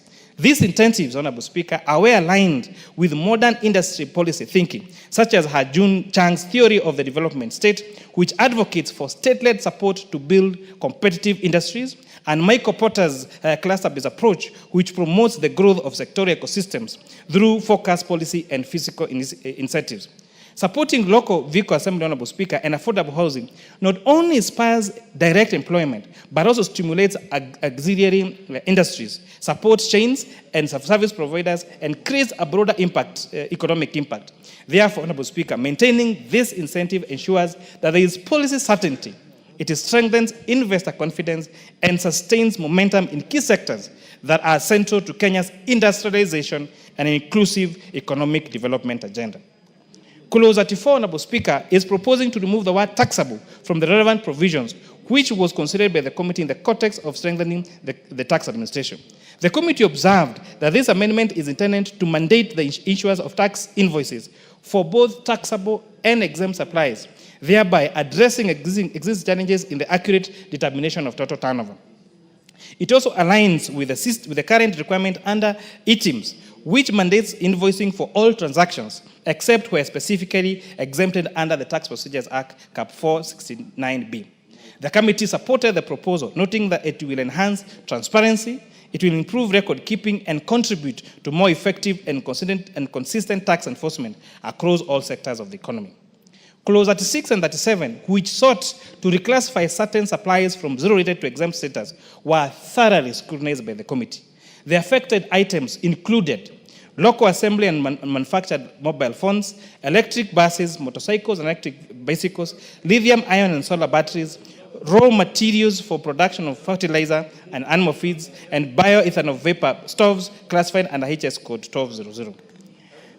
These are all critical areas in this country's industrialization, food security, and green energy transition. The committee observed that these items had only been recently granted zero rating status in the Finance Act of 2023 in a deliberate policy aimed at incentivizing local manufacturing, promoting the adoption of sustainable technologies, and lowering the cost of essential goods and services. Reverting them to exempt status will not only reverse these gains, but also disrupt market confidence, increase input costs, and undermine private sector growth, particularly in emerging the job-rich sectors, such as mobile device assembly and electric mobility, Honorable Speaker. The committee recommends to retain zero-rated status for these key inputs, as well aligned with the government's broader policy objective under bottom-up transformation agenda and Vision 2030. These policy frameworks prioritize industrial growth, climate resilience, and affordable energy solutions, job creation, and sustainable agriculture. For example, local mobile assembly has created thousands of jobs, while the electric mobility sector, including electric buses and bicycles and motorcycles, supports green transport initiatives and offers affordable transport alternatives. Lithium-ion batteries production and the uptake of BEVs further contribute to environmental stability and reduce reliance on fossil fuels, Honorable Speaker. You'll notice, Honorable Speaker, for example, for lithium-ion batteries, Kenya is one of the largest manufacturers of lithium batteries, allowing us even to export to other countries, including Tanzania, Honorable Speaker. This has only been made able through this zero rating, Honorable Speaker. In as much as we understand the strategy, Honorable Speaker, by the National Treasury to try to reduce tax expenditures, which have been in excess of 500 billion shillings every year. And Honorable Speaker, these tax expenditures, remember, our development budget is partly around 650 billion shillings, whereas our tax expenditures is around 550 billion shillings. So our tax expenditures is almost as much as how much our development budget is, Honorable Speaker. But in as much as there is need to clean up the first and second schedule of the VAT Act on the zero rated and exempt status, it is also important to realize that we also operate under other protocols across the region. We have the East African Community Protocol, Honorable Speaker. We have the African Trade Protocol, Honorable Speaker, that will enable, if we do not have these incentives in our local market, it will enable manufacturers to move to a different country, manufacture there, Honorable Speaker, and we end up importing those particular products, Honorable Speaker. Therefore, it is very important that we are very deliberate to continue with the incentives that, Honorable Speaker, support our local manufacturing, Honorable Speaker. Most importantly, we have provided another clause where this abuse of exempt status or zero-rate status is going now to be punishable, Honorable Speaker. And therefore, there are administrative measures to make sure that these particular incentives of zero-rating and exempt status is used properly administratively rather than punishing a whole sector and making us uncompetitive in the region, Honorable Speaker. Clause 36 proposes subjecting several strategically important goods to a standard rate of 16%. However, Honorable Speaker, after careful consideration, the committee recommends that these goods remain listed under the first schedule and continue to enjoy VAT exempt status due to their critical role in advancing key national development priorities. The goods in question include items used in the construction of tourism infrastructure, such as recreational parks and conference centers, sectors that contribute significantly to foreign exchange earnings and job creation. In 2023 alone, tourism contributed 10% to GDP and supported more than 1.6 million jobs directly. Similarly, the exemption for goods in hospital construction equipment, especially for specialty hospitals with at least 50 beds, is very crucial in strengthening health infrastructure and in line with our universal health care agenda. Honorable Speaker, the exemption of aircraft, sports, spare parts, and tourist transport vehicles also aligns with Kenya's ambitions to solidify its status as an aviation hub of the region and to boost high-value tourism. The VAT exemption for inputs used in affordable housing projects directly supports the government housing agenda by lowering construction costs and accelerating project delivery for low and middle income earners. Exempting renewable energy equipment also reinforces Kenya's commitment to transitioning to clean energy in line with the national climate and global sustainability commitments. Additionally, Speaker, exempting weighing machinery for hospitals ensures that the healthcare providers are not burdened with additional costs for critical diagnostic tools. The committee's recommendation to preserve VAT exemption for these items reflect a deliberate effort to align fiscal policy with the government's overreaching development agenda, ensuring that tax measures promote and not hinder progress in sectors that are very vital to economic transformation and our social well-being. Clause 52, Honorable Speaker, which proposes to grant the Kenya Revenue Authority Chair, broad access to personal data. Order, Honorable Chair. You know, these are very technical things. You just before you move from clause 36, expenditure, and then you are talking of zero rating exempt, could you explain them to members? Because I see you are losing so many members in terms of the effect thereof. Honorable Speaker. KJ is following. You can proceed. Honorable Speaker, there are 3 VAT rates in Kenya. A product can be vatable under the standard rate of 16%, or exempt from VAT, or zero rated. Now, the difference between a zero rated and exempt product is that for a zero rated product, the manufacturer is allowed to claim the amount of VAT they spent during input. Just to demonstrate, if a manufacturer is manufacturing this bottle of water, there are costs involved in the plastic container, for example.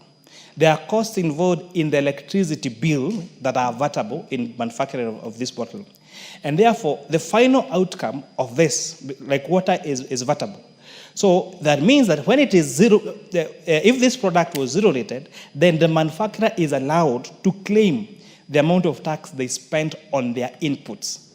Whereas in exempt, although there is no tax, there is no VAT in an exempt product, however, they are not allowed to claim the amount of tax they spent in inputting, as an input, Honorable Speaker, in manufacturing of that particular item. And therefore, Honorable Speaker, this is why ideally, as a product, a zero-rated product is meant to be cheaper than an exempt and than a standard rate product, Honorable Speaker. However, what we're referring now to tax expenditures is, when you are now claiming of input VAT, it means this is foregone tax by the government. It actually means that where your input tax could be higher than your output tax, then you go to KRA and ask for a refund. And now the challenge with this, and that's why you can see a deliberate effort by National Treasury trying to clean up the first and what we call the first and the second schedule of the VAT Act, which is now zero-rated products and exempt products, is we have many fictitious claims of input VAT. Where we have some entities that employ more accountants, Honorable Speaker, than actually the officers who run. An example in hospitals, you find, maybe an example, for example, one of the, I don't want to give an example of a particular institution, that will be to dispatch them. But you've seen institutions that say manufacturing X product, but the number of accountants they have in that business is more than anyone else. And therefore, all they do is process refunds for VAT. Secondly, the budget that we provide with National Treasury and through KRA for tax, for those refunds, is only 5 billion, against a demand of excess of 50 billion at any particular time. And therefore, that also creates a loophole, because how do you determine who gets paid, who gets refunded when, Honorable Speaker? And therefore, the ideal situation in future could be for the products that we must protect is probably introduce a lower VAT rate of maybe around 2% or 3% or 4%, so that we remove this issue of zero rating, Honorable Speaker. However, this bill has provided now for a recourse where KRA is able to satisfy itself that a particular entity is misusing this particular product as supposed to be zero rate or exempt, Honorable Speaker, then there is a penalty for it. A very good example, Honorable Speaker, one of the debates that we've had, even with you as a member of our committee, has been the zero rating of transportation of sugar, of sugarcane in sugar bacteria. So although that is a very huge cost to those particular areas, now the question has been, when you zero rate, now you allow them to claim that fuel, for example, they use on the tractor, how do you verify that fuel was actually used for the transportation of sugarcane? Or is that fuel bought and goes to support other activities, but is claimed or said to have been used to transportation of sugarcane? So those are the complications, Honorable Speaker, that we deal with now vatable products, exempt products, and zero products. And that is what now accounts to tax expenditures. And I hope I've been able to explain to you, Honorable Speaker. So Clause 52, Honorable Speaker, is proposing to grant Kenya Revenue Authority, and this is very important, broad access to personal data for tax compliance purposes, including trade secrets and confidential customer information. The committee thoroughly scrutinized this provision, and after extensive public engagement and consultation with stakeholders, we found that this proposal fails to meet the constitutional standards set under Article 31C and D of the Constitution of Kenya, which guarantee the right to privacy. The committee also noted that the Data Protection Act, particularly Section 51, sets out clear and limited grounds under which access to personal data may be exempted from certain protections. Furthermore, Section 60 of the Tax Procedures Act already provides the commissioner or an authorized officer with sufficient powers to obtain necessary information for tax administration, subject to court-issued warrant. These safeguards strike a balance between tax enforcement and protection of individual, Honorable Speaker. As we'll check, if you check, Honorable Speaker, the Tax Procedures, the Tax Procedures Act, it expressly provides and gives power to Kenya Revenue Authority to require a business to integrate with their system. And they can even, through a court order, access any information they want from a taxpayer, Mr. Speaker. However, we provided for, through the Tax Procedures Act that we amended in December, Honorable Speaker, to exempt the following two from access by KRA. Trade secrets, A, and B, private and personal data. So by deleting this proposal, by deleting now, because the current Tax Procedures Act, to almost read verbatim, I don't have the act here, but I can try to remember what it says. The commissioner shall not require the taxpayer to provide information relating to A, trade secrets, B, private and personal data. So by this proposal to delete that shall not require KRA to provide that particular data, Honorable Speaker, it actually means that KRA can access all private and personal data, and include even trade secrets, Honorable Speaker. There are some institutions that have a recipe for some beverages that are said should never be shared with members of the public. Now, what happens if you give access to such particular data, Honorable Speaker? So we feel that there is sufficient provision in the Tax Procedures Act on access to data, and we do not need to expressly provide for absolute access to trade secrets and private and personal data held by taxpayers, Honorable Speaker. Honorable Speaker, in the view of the existing legal framework and of concerns by the Kenyans, the committee concluded that the proposed amendment is both unnecessary and potentially unconstitutional. The committee has remained consistent on this matter in previous finance-related measures brought before this House. Moreover, Honorable Speaker, this decision aligns with the global best practices, including the General Data Protection Regulation, GDPR, a landmark policy privacy law that took effect in European Union in May 2018. Although GDPR, the General Data Protection Regulatory Framework, is an European-based law, Honorable Speaker, its principles have set global standards for data protection and directly influence our own Data Protection Act. These principles emphasize individual control, transparency, and strict conditions for data processing. Upholding these standards is vital for protecting citizens' privacy, maintaining public trust, and ensuring that Kenya's regulatory environment remains credible, secure, and investor-friendly in an increasingly digital world. Mr. Speaker, the committee proposes the introduction of a new clause 28A to amend paragraph 1C of the second schedule of the Income Tax Act. This amendment will allow telecommunication operators to claim investment allowance on the cost of spectrum licenses, just as they currently do for the items like optic cables. For spectrum licenses acquired before 1st of July 2025, the reduction will only apply only to the remaining unclaimed portion and will be spread over the remaining useful life of the license. The committee fully supports this proposal as it aligns with our agenda to access on digital transformation and youth empowerment. Spectrum licenses are key investment for telecom companies. Allowing tax reduction will ease the cost burden and encourage further investment in digital infrastructure. This expansion will create opportunities for young people by improving access to digital services, supporting digital entrepreneurship, and driving job creation in the technology and innovation sectors, Honorable Speaker. It is quite unfortunate, despite Kenya being one of the countries with the highest mobile connectivity, there are still some places in this country that there is no network. And therefore, Honorable Speaker, this particular incentive would incentivize our telecom companies, Honorable Speaker, to create, to have more mobile connectivity, Honorable Speaker, including in some of the places in my constituency, like some lower parts of Mariashani. Honorable Speaker, these committee's proposals reflect not only a stakeholders' input, but also a sound economic reasoning grounded in Canadians' fiscal stimulus principles.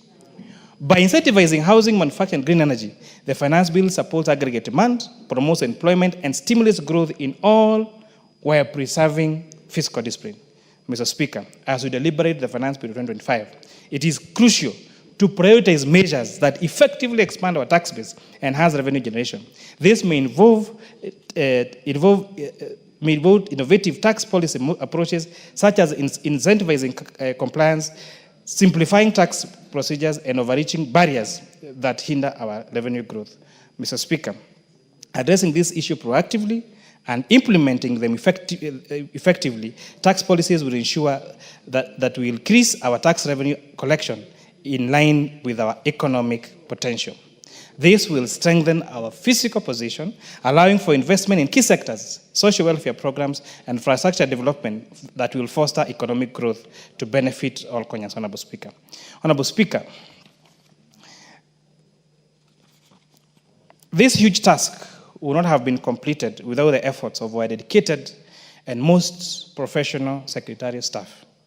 These unsung heroes work day and night without any supervision to ensure that the committee report before the House comprehensively responds to each of the 5,000 plus submissions received by this committee.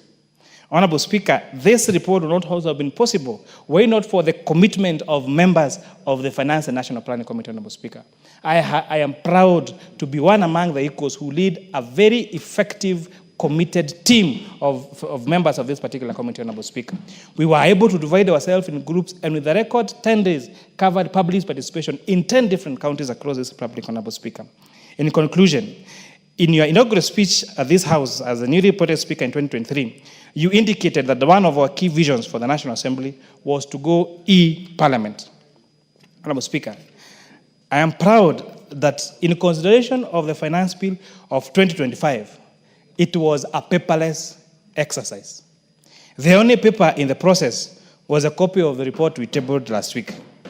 I also to inform this committee, Honorable Speaker, this was the invention of a young man, an intern in the Committee of Finance and Planning, National Planning, called Alan Kimani.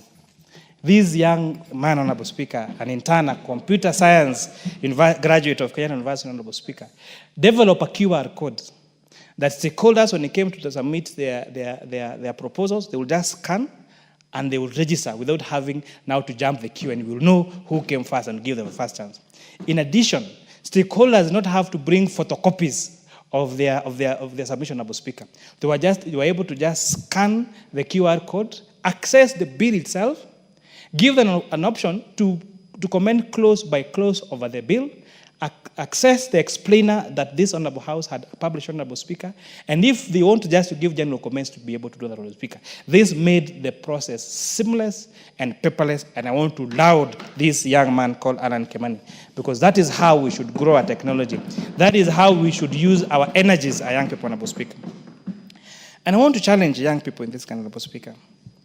I have seen a lot of people even text me, Honorable Speaker, asking, is it true you are taxing new babies? Is it true we are taxing this and the other? And Honorable Speaker, it's unfortunate some of these people are very learned people. And this public finance, this is the finance bill, and even the explainer are publicly available documents. Just by a simple Google search or a simple access to Parliament website, Honorable Speaker, you will access this particular information, Honorable Speaker. But they don't bother to read, Honorable Speaker. And lastly, Honorable Speaker, the disinformation and the deliberate misinformation and disinformation is sickening, and it must stop. These people who deliberately create stories, whereas they know it is lies. You are saying there is tax for new babies, and you know for sure there's nothing like that. They should be ashamed, and they should use their knowledge for better purposes, Honorable Speaker. With that, I beg to move, and I request the Honorable CPA Julius Ruto, the MP for Great Member of Keses, to second. The Honorable CPA Julius Ruto. Thank you. Thank you so much, Mr. Speaker. And I think the leader of majority is confirming that the committee is well professionalized, and that is why the report goes beyond any reproach.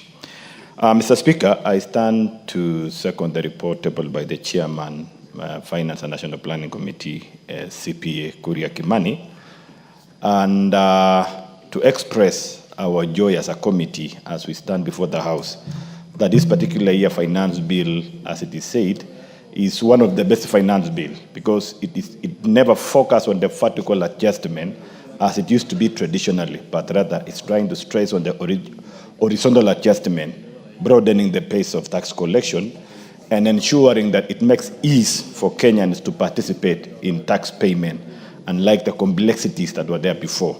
Most of the tax acts that are in existence add a lot of duplications and complexities in terms of redundancy of some laws in it. Remember, technology has changed the business world, and most of the issues that have gone technology could bring a lot of issues in trying to complicate and duplicate what could otherwise be obtained technically than to be done through the paperwork as it used to be before, especially filing of tax returns. And this particular finance bill, Mr. Speaker, serves to adjust those ones. Again, we need to remember that this particular Honorable House, recently we passed what we call tax laws, tax policy, which has never been there before. And if you look at the flow of this particular finance bill, it's trying to respond to the requirements of the tax policy that is trying to encourage the business world in a manner that is so predictable, so that business people can be able to plan their business knowing that the tax regimes that are in place can accommodate a certain given period, and they can plan their profitability well, they can plan their strategies well. Mr. Speaker, looking at this particular finance bill proposals, I want to allow so much the Cabinet Secretary for National Treasury, because most of the issues, as I have said, is trying also to mitigate the challenges that for quite some time we've never foreseen as a country. The issue of tax expenditure, as we've said. Tax expenditure, which the report of finance of 2023 indicated we lost the tune of 560 billion, between 510 to 560 billion. When we talk of tax expenditure, Mr. Speaker, these are exemptions that we give, these are tax remissions that we give, and the tax reimbursements that are being claimed by the business owners, manufacturers, and those who trade in the zero-rated inputs. And most of them has no clear line of transferring the final benefit to the consumer. Because most of this happens in the world of, as you say, professional engagement. But if you look at some products and look at the cost, the pricing in the market, you can actually see how the benefit is. Most of us, I know, we visited our health facilities. And when we access healthcare, especially those who are covered by insurance, the cost that you see when you sign there is so huge that at times you are defeated to know those benefits that were provided by this honorable laws through the tax laws that we pass here, how does it come to be to the consumer? And those are the issues that we want to minimize, so that in future we stop increasing taxes, but rather we collect enough from available tools and finance our budget accordingly. Another issue, Mr. Speaker, that we must also look at it is that this country, we have enough sufficient laws that can support our collection. The challenge we are having is the tools and the systems our Kenya revenue team are using. And this is something this particular finance bill is speaking about it, to encourage the Commissioner General of Kenya Revenue to ensure that he puts in place proper system and mechanism. And if there is any support, and I saw the other day in the budget, they are asking for additional funding to improve on their systems so that they are able to reduce on leakages, reduce on corruption, and reduce on losses that could not be seen through the weak systems they have in place, so that we can reduce on under collection, maximize the target revenue that we give each and every year without stressing Kenyans. And I think that's the main issue that, Mr. Speaker, this particular finance bill is speaking about it. However, Mr. Speaker, as a committee, and I want to invite members of public, especially the stakeholders who had an opportunity to engage the committee, to read this particular report from the chair from today, that this particular report reflects almost more than 80% what members of public proposed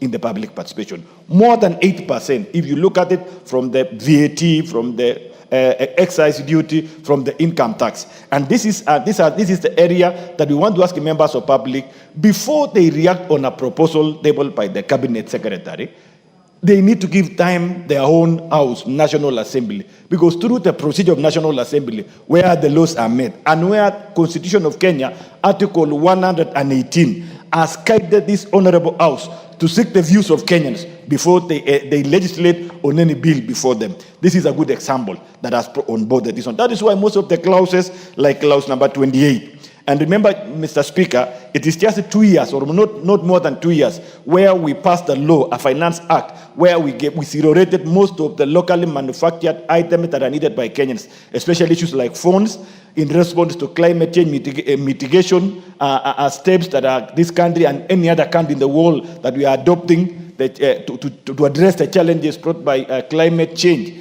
that we pass the law to give leeway for these ones. And this proposal was seeking to take out that particular advantage that was given to the manufacturing concerns. Mr. Speaker, the committee, in listening to the members of public, decided to protect that and to protect that particular, and deleted that particular proposals. There is another critical issue that the chair said, the issue of data protection. Whereas Kenya Revenue are trying to give justification as to why they are facing challenges. But there are enough laws, if you look at it, under Section 51 of the Data Protection Act, that gives some limited opportunities or grounds of which Commissioner General, and even Section 60 of Tax Procedures Act, it has given some limited powers to the Commissioner General to go beyond some limits to obtain the information they need, especially during assessment or in-depth audit when they are carrying out on their taxpayer. But giving a blanket leeway for them to access personal data became so insecurity. I mean, it's a question of insecurity. And most members of public are worried about this one. And so to the committee, we decided to stay out this particular clause until and when Kenya Revenue can prove that they have any other limitations beyond what the law has provided. Mr. Speaker, the other issue that is coming out is the issue on SEP, that is the taxes or levied on, that is clause 6 of this particular bill. Clause 6 of this particular bill, where it's trying to address the issue of significant economic presence tax. The last Finance Act gave a limitations of 5 million as a threshold. However, it came out to be clear that these particular practitioners in this particular world or space of business, most of them are not within the boundaries of the Republic. And you are aware that non-residents doesn't file taxes. So the proposal to eliminate this particular threshold was a welcome, because so that everybody who derives income within the boundaries of Kenya would be able to pay tax despite the limits of whatever income they can derive in this particular republic.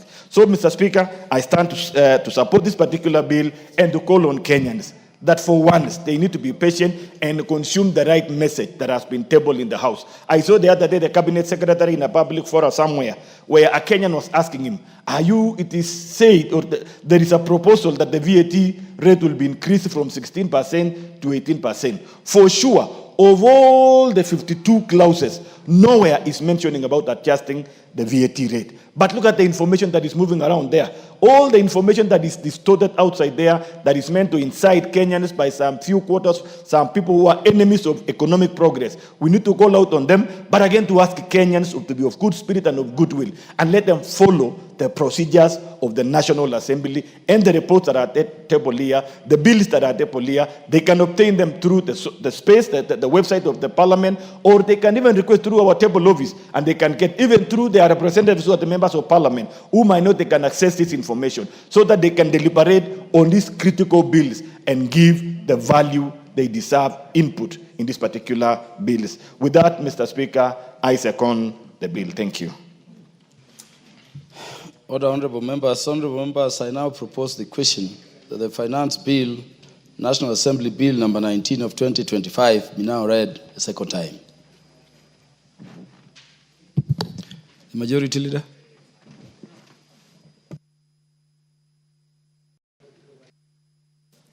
Thank you, Honourable Speaker. I rise to support this bill in its second reading. Honourable Speaker, maybe before I say what I have to say on the bill, allow me, Honourable Speaker, also to express my disappointment with the shooting that just happened. I had not seen that video. I've just watched that video. It's very unfortunate.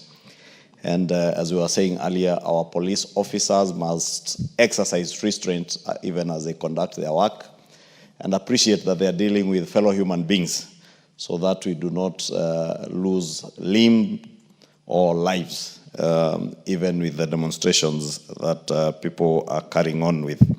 Honourable Speaker, moving on, allow me, Honourable Speaker, first to commend the committee led by the Honourable Kimani Kuria and all the other 14 members of that committee, including CPA Julius Ruto, who doubts whether I am aware that the committee is well professionalized. You know, this Julius doesn't know that I was a CPA when he was still in high school. Yes, I qualified as a CPA when Julius was still in high school. And I think the chair of the committee must have been in primary school. In 1999, Honorable Speaker, that's when I qualified as a CPA. While still as a university, studying as a university student, I was a fully qualified CPA, long before I graduated from the University of Nairobi. Honorable Speaker, a lot has been said of this bill by the chair, and therefore we will not delve onto issues that will sound repetitive. But it's important, Honorable Speaker, to highlight just a few things. Because, Honorable Speaker, over the last 2 years, the finance bill in this country has been christened as a bill that is there to punish Kenyans, to punish them with what has been called overtaxation, Honorable Speaker, and make Kenyans poorer. And when I listened to the chair move, I couldn't resist recalling the events of June last year, and actually from April of last year, the campaign that was there of disinformation and misinformation. Honorable Speaker, you remember again in April this year, the same campaign began. And the chair has alluded to it that a lot of negativity has been spread about the finance bill. And there are many Kenyans out there who believe that the finance bill is a tool to punish them or a tool to make them poorer. But Honorable Speaker, allow me to just point out that the finance bill also serves as a tool to improve the lives of the people and not necessarily to punish them. And I'll just highlight a few things, Honorable Speaker, beginning with some of the provisions that have been alluded to on the Income Tax Act, Honorable Speaker. For those who have cared to look at this report, because again, as the chair has said, very many people rush to comment on the finance bill without even having read what is contained in that finance bill, or even seeking to get help from those who have read it to be able to interpret what is provided for. Honorable Speaker, if you look at the Income Tax Act, for instance, there is a proposal to increase the tax-free cash benefit, or what are per diems that are paid to employees both in the private and public sector, from 2,000 shillings to 10,000 shillings per night. Therefore, Honorable Speaker, for those of you who enjoy per diems when you work out of your station, including members of parliament, you are only allowed a tax-free amount of up to 2,000 shillings. Now you can enjoy a tax-free per diem of up to 10,000 shillings. Meaning if you're out of your station for 30 days and you are paid 300,000 shillings, that will be tax-free, Honorable Speaker, is a direct benefit to employees and workers in our country. Remember, Honorable Speaker, in our 2024 bill, which was demonized with disinformation, there was a proposal which we later passed in December. But Kenyans, again, because they never paid attention, never got to know that also touching on non-cash benefits. I've spoken about cash benefits. Non-cash benefits. For instance, there are many people who are working in factories, in industrial area, who get non-cash benefits, probably in allowance, things like lunch, which is a non-cash benefit, or free transport, and you are taxed for it. And we had elevated that, Honorable Speaker, last year from 36,000 shillings to 60,000 shillings. That now non-cash benefits you enjoy up to 60,000 shillings, which is equivalent to about 5,000 shillings. If your employer is facilitating you with company transport or company lunch, up to 5,000 shillings a month is tax-free. Per diem, up to 300,000 shillings or 10,000 shillings a day is tax-free. Honorable Speaker, moving on again on the Income Tax Act, there's a tax relief that has been introduced on mortgage interest on residential home construction. Again, Honorable Speaker, in our 2024 bill, we had a tax deduction that we moved on interest that you pay on purchase of a house from 300,000, and we upped that to 360,000 shillings.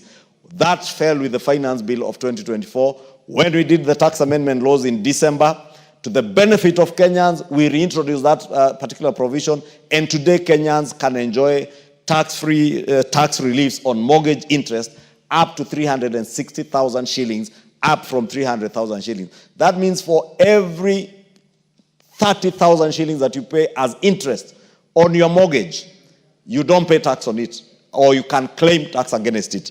And I can see the Honorable Kwenya nodding because I know he's enjoying a mortgage that he's paying heavily from the National Assembly. Now, Honorable Speaker, again, even for us as members of Parliament and many other Kenyans who choose not to take a mortgage to go and buy a complete unit of a house and choose to take a mortgage facility and construct their own house, they will be able to enjoy the same benefit of up to 30,000 shillings per month or 360,000 shillings a year. Therefore, Kenyans who are borrowing mortgage facilities from their SACCOs, from banks, from mortgage finance companies, Honorable Speaker, will now be able to benefit this. Again, as I said, including us, because I know, Honorable Speaker, like now this year, this current Parliament, when I took my mortgage, I didn't buy a house. I sought to renovate an existing house, Honorable Speaker, or reconstruct a house. And I've been paying heavily interest of up to about 180,000 shillings a month. Now I can enjoy tax-free up to 360,000 a year. Honorable Speaker, if you look at other provisions on pay as you earn, Honorable Speaker, again, many Kenyans have been overtaxed, largely because on account of their employers or the people who pay them, the employers not allowing them to claim all the deductible expenses, Honorable Speaker, that are deductible ahead of paying pay as you earn. And now this bill, Honorable Speaker, can't remember in one of the clauses, is making it now mandatory for employers to apply correctly all the deductions that may occasion such overtaxation, and therefore employees will not end up requesting or looking for tax refunds from KRA, because many of them have to wait until when they are doing their tax returns at the end of June or in the course of June to be able to claim tax refunds. Now that will be checked, Honorable Speaker, with now this particular provision that allows all deductions and exemptions and tax reliefs that previously were not being claimed to be now be claimed ahead of paying your pay as you earn. This also, Honorable Speaker, will ease the tax burden not only on Kenyans but also reduce the workload on Kenyans. Honorable Speaker, another important aspect is advanced pricing agreements that are contained in this particular bill relating to multinationals and that are operating in the country or have permanent establishments in Kenya, and in their pricing transactions between them and related entities, that you can now have an advanced pricing agreement between a multinational and its subsidiary, if that multinational is operating in Kenya, to create certainty, Honorable Speaker. And this CPAs here will tell you one of the cardinal principles of taxation is certainty, so that you know at what pricing levels you'll be able to claim between a parent company or a multinational and its subsidiary here or outside the country. Honorable Speaker, there is also an incentive on the capping of carry. Well, not necessarily an incentive, Honorable Speaker, but you realize many businesses, Honorable Speaker, and I hear the chair alluded to it, are allowed to carry on their losses. When you make a loss, 1 year, 2 years, 3 years, up to 5 years, you are allowed to carry forward a loss, set them against your future income, Honorable Speaker, or your future profits. Not profits, Honorable Speaker, but taxes. And therefore, the bill had proposed to limit this to a 5-year period. That if you make losses for a period of 5 years, year in, year out, you can continue carrying forward those losses. But at the end of 5 years, then you are stopped, or you are stopped from claiming against your tax obligations any losses that you incur. But as the chair has said, the committee, Honorable Speaker, and it's important because Kenyans were asking last year, do these parliamentarians ever listen to us? And you remember we were accused of not listening. But Honorable Speaker, it is actually Kenyans that were not listening to Parliament. Because last year when the bill came to this House, the chair went through the rigorous process that they have gone through today. Public participation, proposed amendments to the bill, like he is saying today. And I'm saying this because he has just said this particular provision is one of the provisions that elicited a lot of reactions from Kenyans when they came through public participation. And I must commend the committee because they did not just do public participation in Nairobi. They went to other counties. I saw from their report, I see they went to Kwale, they went to Migori, they went to Nandi, they went to Busia, Trans Nzoia, and Mombasa counties, Kilifi, and that which they were doing in Nairobi. And across all these counties, part of the provisions that elicited a lot of reactions from Kenyans was that particular provision to stop Kenyans from carrying forward losses. The committee, in cognizance of the issues that were raised by Kenyans, again, like last year, is proposing that we amend and allow that period on application to be carried forward beyond the 5 years. Therefore, if you have a business that you set up today, you make losses for 5 years, and the 6th year, you think you still qualify to claim against your future tax obligations, on application to the Cabinet Secretary in charge of the National Treasury, you will be allowed for a further period of 5 years, Honorable Speaker. That, again, is to check the abuse of that process, because there are people who make money, make profits, but continue claiming or using tax avoidance measures to claim their losses into perpetuity, Honorable Speaker. Therefore, even with a capping of 5 years, again, that can be extended.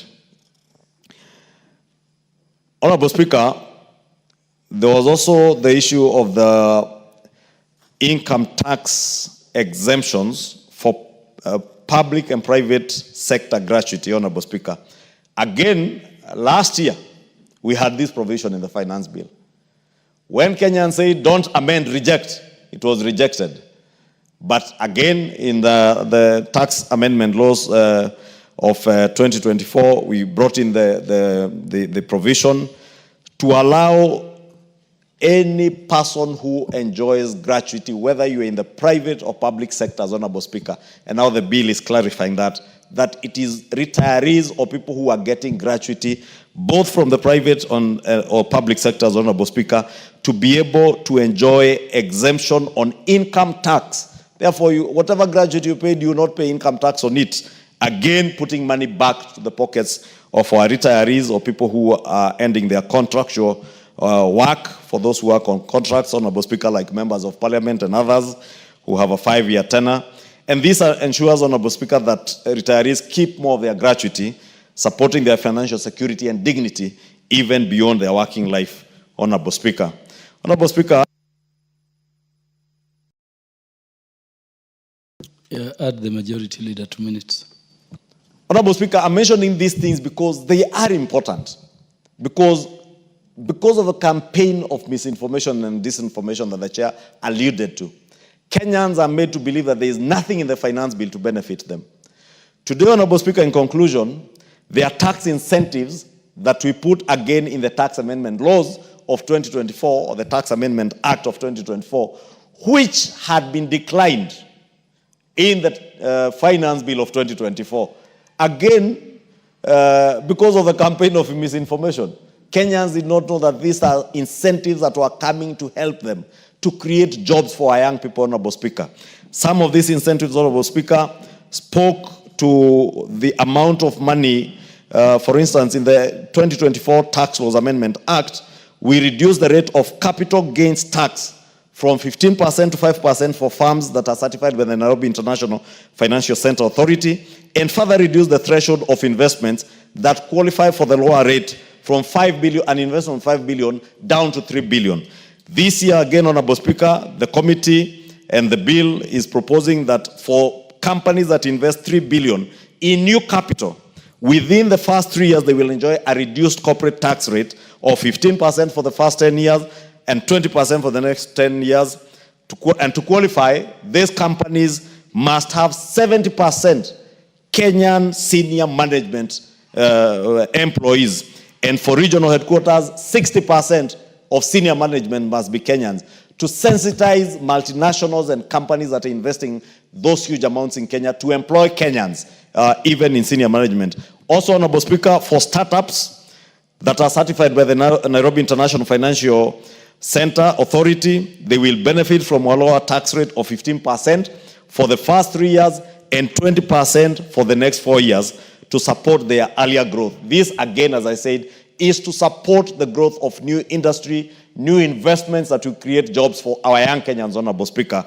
And therefore, even as people inside others out there, it is important that, I thought it was important, Honorable Speaker, not to be very technical, but just to highlight a few of the good things, very good provisions that are in this bill, some which were lost last year because of the misinformation, and plead with Kenyans, as I congratulate the young in turn, and plead with the management of the of Parliament, led by the Speaker himself as the chair of the Parliamentary Service Commission, to consider when this young man, Alan Kimani, graduates from his college, to consider hiring him permanently as a staff of this Parliament, Honorable Speaker, because it is such genius, Honorable Speaker, such innovative young Kenyans who are utilizing their intellect for the benefit of Kenyans, not utilizing their time on social media to demonize, disinform, misinform other Kenyans, Honorable Speaker. The platform and the QR code that this young man created, as you have heard, enable Parliament as an institution to be able to engage more meaningfully with Kenyans. Unlike the other lady, Honorable Speaker, who was arrested, can't remember her name, for creating a platform that was, one, disinforming Kenyans.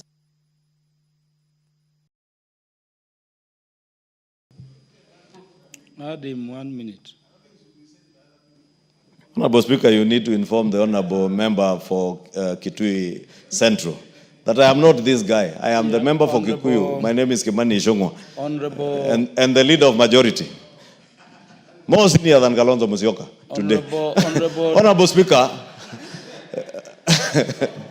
I was saying that lady who had created a platform that simply at the click of a button was sending a lot of emails to the parliamentary website, Honorable Speaker, to clog the system and stop Kenyans from giving valid views.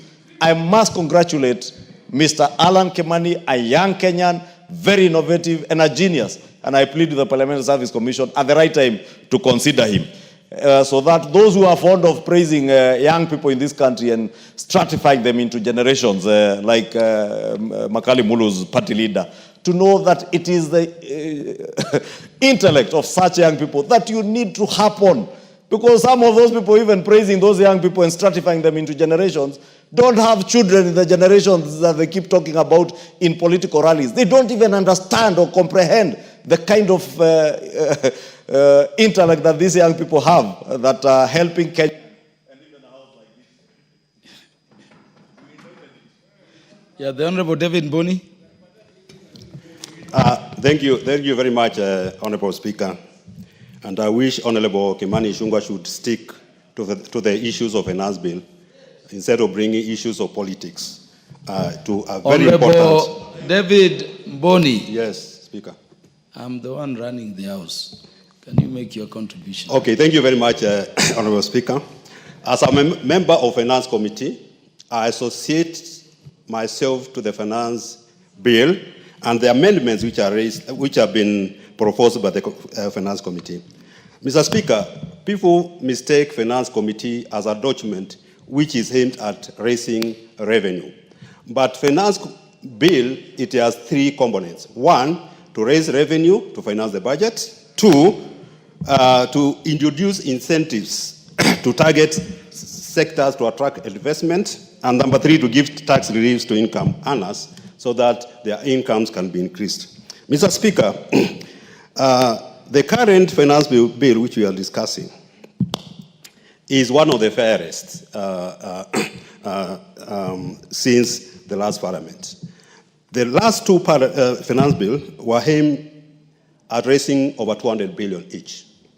This one is only targeting to raise 24 billion shillings, which is quite fair to the economy. Mr. Speaker, this bill proposes a comprehensive tax reforms aimed at improving efficiency and fairness in tax system. Key among them is to overhaul tax incentives, which have traditionally favored few sectors in the economy. Mr. Speaker, if you look at what has been happening, some sectors have been really favored to the extent that we already have state capture in this country. But I will really talk about it later. The bill proposes to align this intensity by limiting VAT rating strictly to exports and exceptions only to essential and unprocessed goods. The bill proposes to introduce incentives to priority areas like tea and coffee sectors. Mr. Speaker, foreign direct investment in this country has really been very low compared to our neighbors. 2023, our foreign direct investment, which came to this country, was $710 billion US. Compared to Uganda, which had 2.5 billion, no, Kenya had 750 million US dollars. Uganda had 2.3 billion.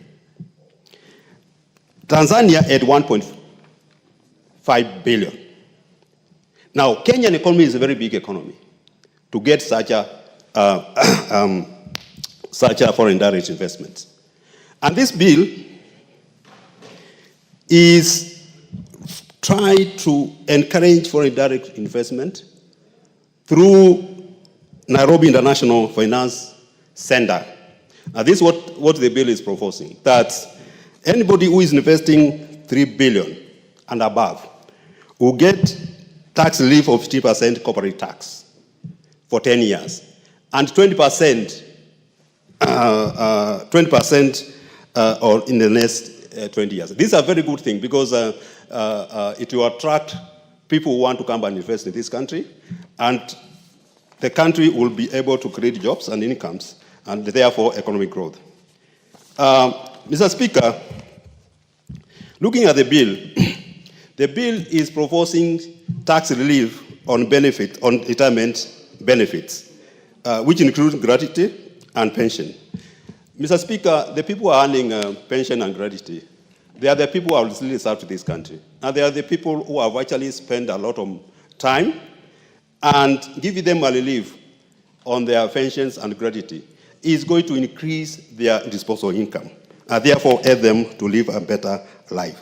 It is also proposed to increase tax-free per diem from 2,000 to 10,000. So, Speaker, basically, if the current situation is that if you're earning 2,000 per diem, that is tax-free. Anything above 2,000, you are supposed to pay as you earn, because that one is treated as an income. But the bill is proposing this provision to move to 10,000. Above 10,000, you are supposed to pay income tax. Mr. Speaker, the bill is proposing major cleanups in VAT, whereby they are proposing several items from zero rating to exempt. This includes supplies to pharmaceuticals, transportation of sugarcane, supply of electric bicycles, among others. Mr. Speaker, the effect of this is that we are likely to see prices of these products going up because manufacturers and suppliers are likely to transfer that cost to the final consumer. However, this is actually aimed at reducing tax expenditure. Tax expenditure in this country has been very high. 2023 tax expenditure was 510 billion shillings, of which 332 billion was VAT refunds. Mr. Speaker, when you look at our deficits, currently it's around 925 billion. Now, if you remove 510, for example, then our deficit is going to be lower than what we expect. But tax incentives are also very important. Tax incentives are also very important because they are also incentives to manufacturers and investors who will come to invest in this country. And therefore, we can still earn income, revenues from VAT and other things. But we need to look at this and make sure that the tax expenditures are reduced Mr. Speaker, the bill proposes access to financial and business secrets. These are provisions which has Treasury has been bringing it to finance bills from 2023. And this one, to me, is a very dangerous provision, because you are saying, if, for example, you go sleep in a hotel, KRA can be able to get your data to know where you slept and whom you slept with. KRA will be able to go to accounts and know how much money you're depositing in your account. So I think this one, and given that there are other provisions in the bill, especially on the Tax Procedure Act, which gives KRA authority to go and access that data. I think this is this provision, as my chair said, this was as a committee, we say this provision can be misused, because that data can be misused. So that one we declined. Mr. Speaker, there's an issue which has been going on export promotion levy. And basically, we feel this export promotion levy has not been actually beneficial to even to exports. Because even you look at the exports in this country this year, last year, they increased by 2.5%. Now, if you gross it up using inflation, that does not make sense. But more so, this bill is proposing reduction of export promotion levy of iron, steel, and iron, just from 17.5 to 10%. I think we also need to reduce it further. Due to reduce it further to 5%, because the time we increased these rates for imported billets and clinker, the cement and steel increased. Cement rose from 650 to around 900. And if you look at the growth of construction last year from annual economic survey, the construction, building and construction industry shrank by negative 0.7%. Now, these are the effects of this export promotion levy, which is not helping the country. And we also understand that money is not reinvested. It's going to Treasury, and these people cannot even be able to access it. Therefore, I think we need to further reduction of this. I think the California taxes, the proposal of 10 or 5 years, and I think the committee has pronounced itself to this. If you tell somebody to invest 2 billion, and I understand putting up a factory of 2 billion, you require like 5 years.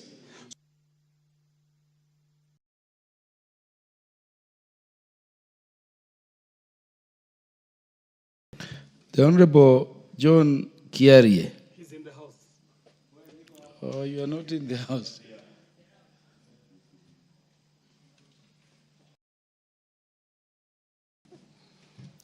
Honorable Speaker, I thank you.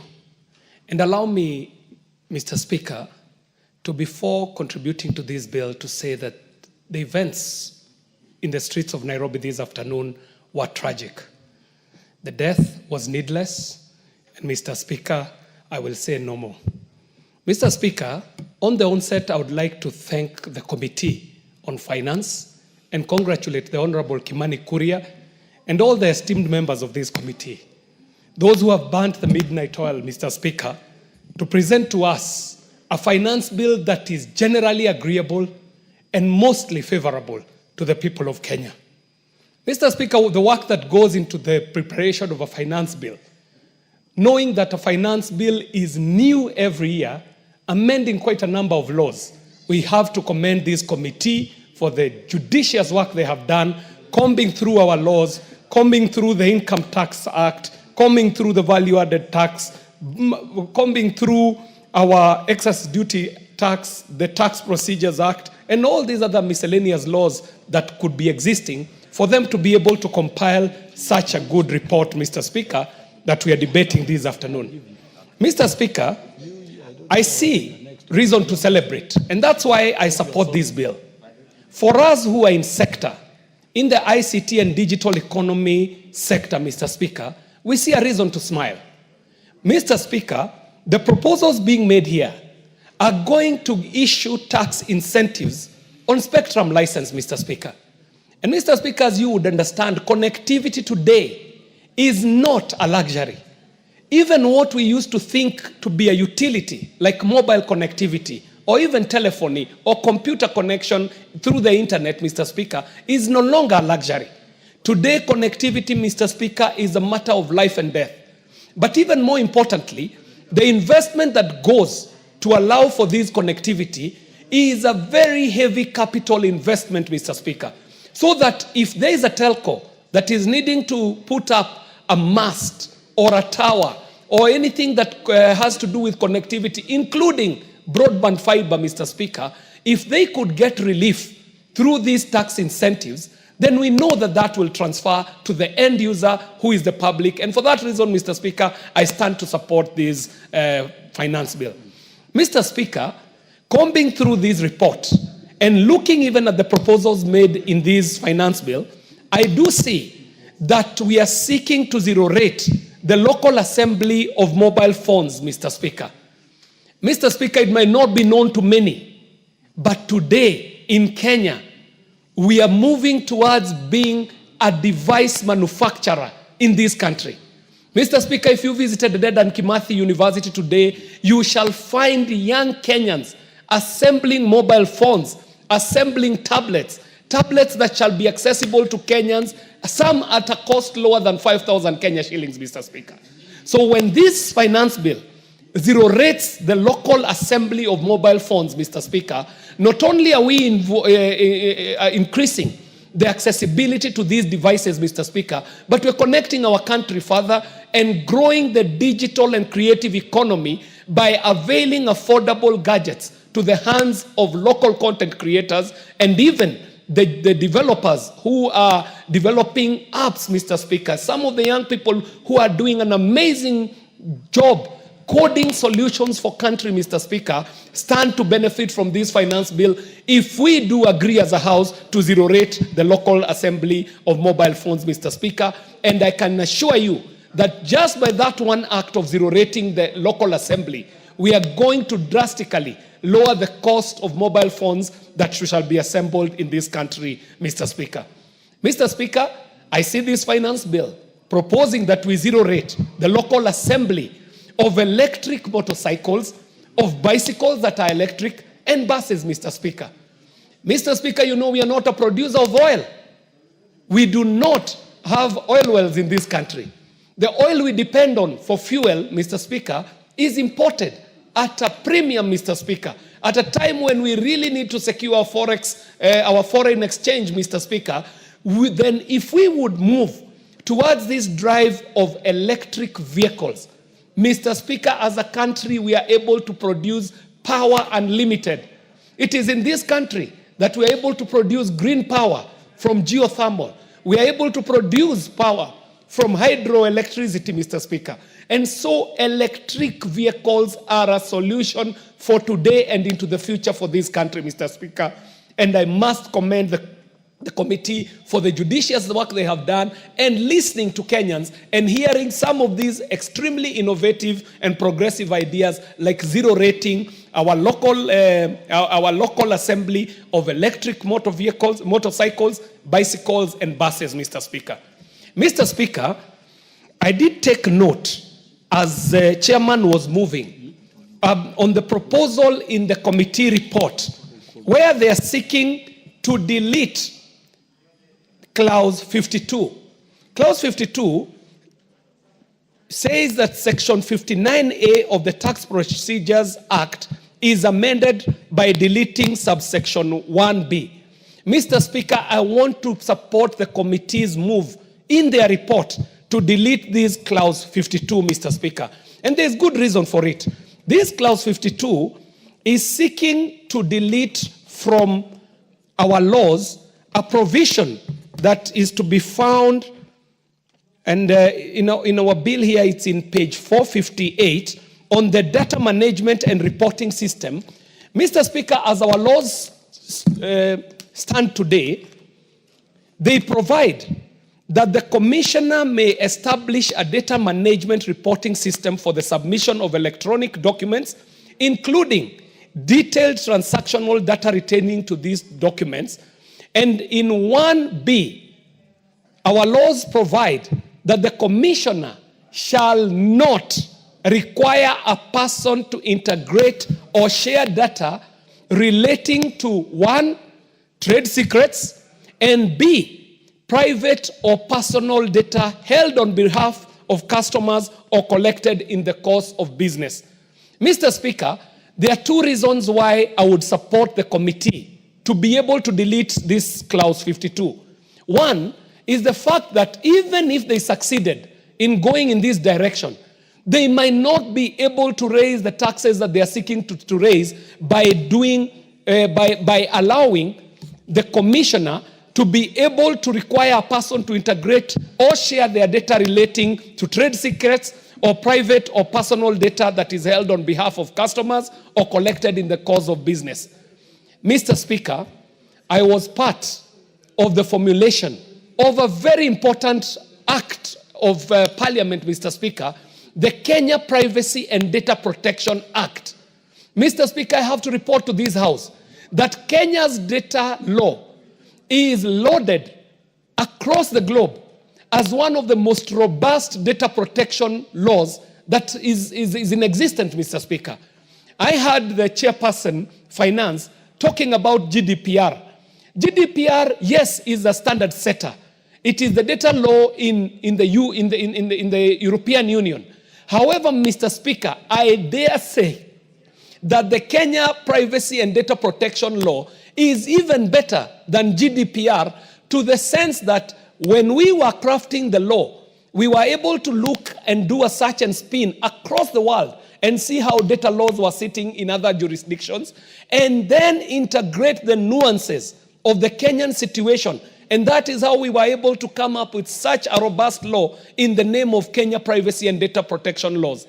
Mr. Speaker, we have no business offending what is working, because if it is working, there is no reason to fix it. So, Mr. Speaker, I do support the committee's move to delete clause 52 so that the commissioner does not require any person to integrate or share data that is relating to trade secrets, but most importantly, to private or personal data, because, Mr. Speaker, our laws do provide in such a way that we have gained such good reputation out there because of a matter called adequacy in data laws. Our laws are considered to be adequate. And by diluting our laws, Mr. Speaker, we shall run the risk of running into adequacy problems with our data laws. And as such, Mr. Speaker, I do believe that the move towards allowing the commissioner to be able to access private data shall be faulting our laws, and also shall be a move that shall not benefit in terms of tax collection.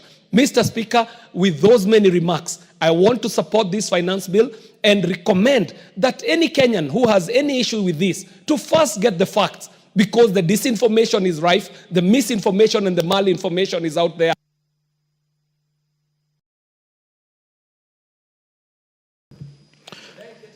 The Honorable Wilberforce Oundo will be followed by the Honorable Dr. Makali Mulu. And I would request you do under 5 minutes each because of time. Thank you, Honorable Speaker. Honorable Speaker, I stand here to support the Finance Bill 2025. Compared, you guys are worried. Compared to the 2023 Finance Bill and 2024 Finance Bill, whatever shortcomings are in this bill are curable. Unlike the past two, that were incurably defective. Honorable Speaker, as we stand here today, what we have that is published as due for debate is the finance bill here. The report of the committee is only material at the committee of the whole House. That's the point when this finance bill can be amended. And I want Kenyans to be very clear in their mind that what we are discussing here today, it is what has been published. The report of the committee based on the results of public participation will only be of material effect during the Committee of the Whole House when a bill read published can be amended. Honorable Speaker, I have perused through the report of the committee, and I must say the boys and the young guys of last year, 2024, have forced us as parliamentarians to start now listening. The previous years, we were impervious, we were immune to common mwananchi's views. But because of the event of June 2025, now the hubris is dropped, we have humbled ourselves, we can purport and pretend to listen, and I hope whatever we have listened will find its way through the Committee of the Whole House as we amend to make matters clearer and good for us. Honorable Speaker, allow me to go through a few issues that have been placed here. Honorable Speaker. What is out of order, Majority Leader? And remember, Honorable Undo has barely 2 minutes to conclude. Yes, Honorable Speaker, because the kind of unpalatable things he's saying about the House is not true. Because he is aware, as a member of Parliament, that last year the committee listened to people and brought amendments, Honorable Speaker. And as I certain that. And it is such careless talk by leaders, Honorable Speaker, that incites Kenyans. Honorable Speaker, I would beg that Honorable Udo says that, withdraws and apologizes to the House, because he cannot say that, knowing very well the process that that bill underwent last year, the same process this bill has undergone this year, Honorable Speaker. I beg that he withdraws and apologizes to the House. Honorable Undo, allow me to continue, Honorable Speaker. Is very right to make the presentation immediately. Allow me to continue if there will be time. Honorable Undo, continue. Your time was frozen. You have 2 minutes. Yeah, Honorable Speaker, and we need to be very clear at the opportune time, and I think the chair will need to clarify. When you look under clause 26 of the bill that is published here, and I need to be Kenyans to be very clear and listen clearly. The incentives or the waiver of income tax on gratuity and pension payments, Honorable Speaker, and the Kenyans must listen. It applies, it reads in the leading paragraph and substituting the following new paragraph. A, payment of gratuity. That presupposes, that means gratuity both in the public sector and in the private sector. My time has been eaten, Speaker, will have to add me. Honorable Speaker, thirdly, secondly, Honorable Speaker, other allowances paid under public pension scheme. The constructive word here is public pension scheme. And I hope the chair is listening, needs to clarify, because what he has said, what he has purported to say is that all pension schemes, but the constructive words used in this bill is public pension schemes, which we need to be very, very clear so that we avoid that misconception outside there. Honorable Speaker, as I wind up, because my time has been stolen, but I hope I will be added a half a second to complete. Honorable Speaker, the bill under clause 36 proposes to exempt very critical ingredients, raw materials in the manufacturing sector. Honorable Speaker,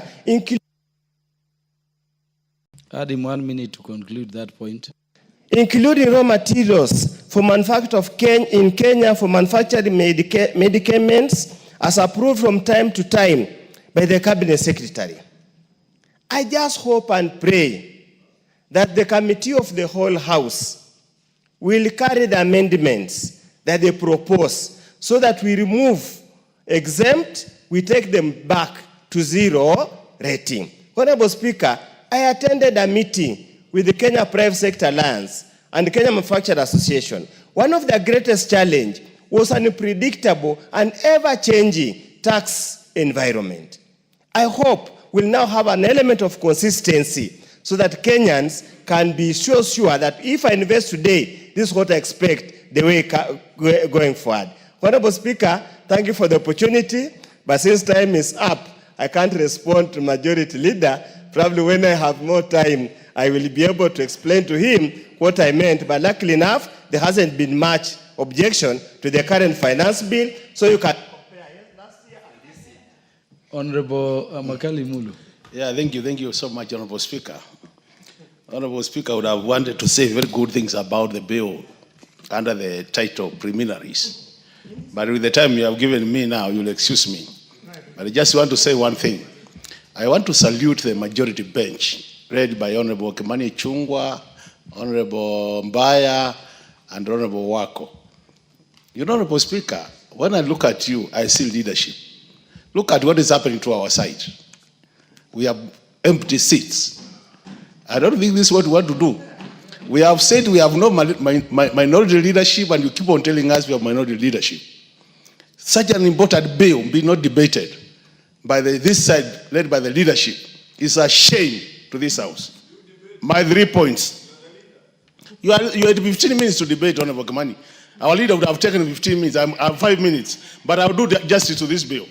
Honorable Speaker, the issue of tax, zero rating, tax exempt, is a very critical issue, Honorable Speaker.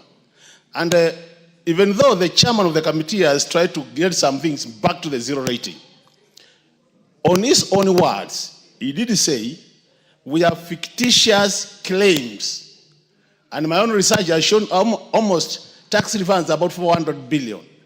Out of that, almost 50% fictitious claims. How I wish we come up with a methodology to ensure that we don't provide these manufacturers an opportunity to hire smart accountants to make more money other than doing the actual job. The second point, Honorable Speaker, I want to appreciate the issue of this personal data and trade secrets data.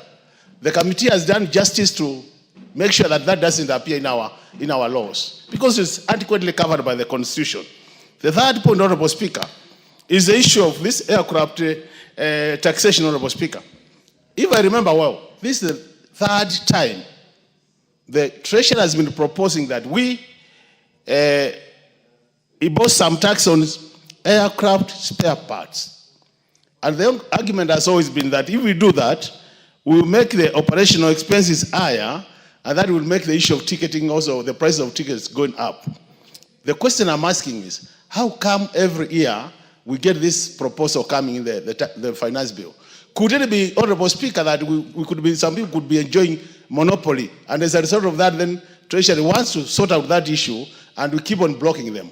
How I wish the Chair of Finance Committee could take time and sit with the Treasury and find out why year in, year out, we get this proposal coming to the tax bill.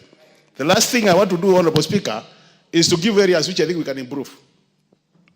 And Honorable Speaker, is unfortunate, a PhD in economics is given 3 minutes, CPAK is being given 10, 15 minutes. But let's continue. Honorable Speaker, these are my recommendations, 3 recommendations.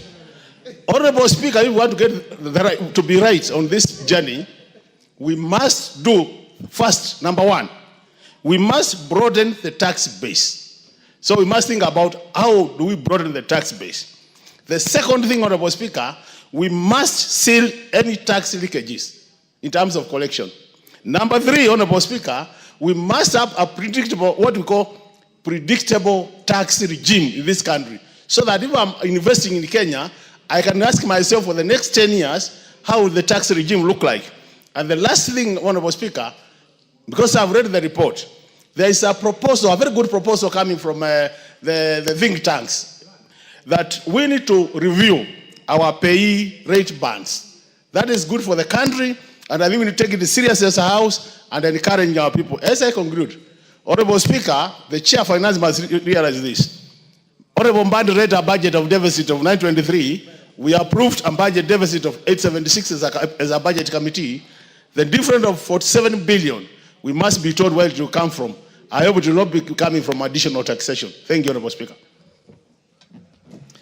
The Honorable Irene Mayaka will be followed by the Honorable Julius Meli and the Honorable Basil. 3 minutes each. Thank you, Honorable Speaker. Thank you for giving me this opportunity to also give my support to Finance Bill 2025. And Honorable Speaker, from the onset, I just want to thank the committee for doing a very fantastic job, Honorable Speaker. And Honorable Speaker, one of the things that has really come out of this particular finance bill is that it is not merely a revenue collecting tool. It is more driven by policy.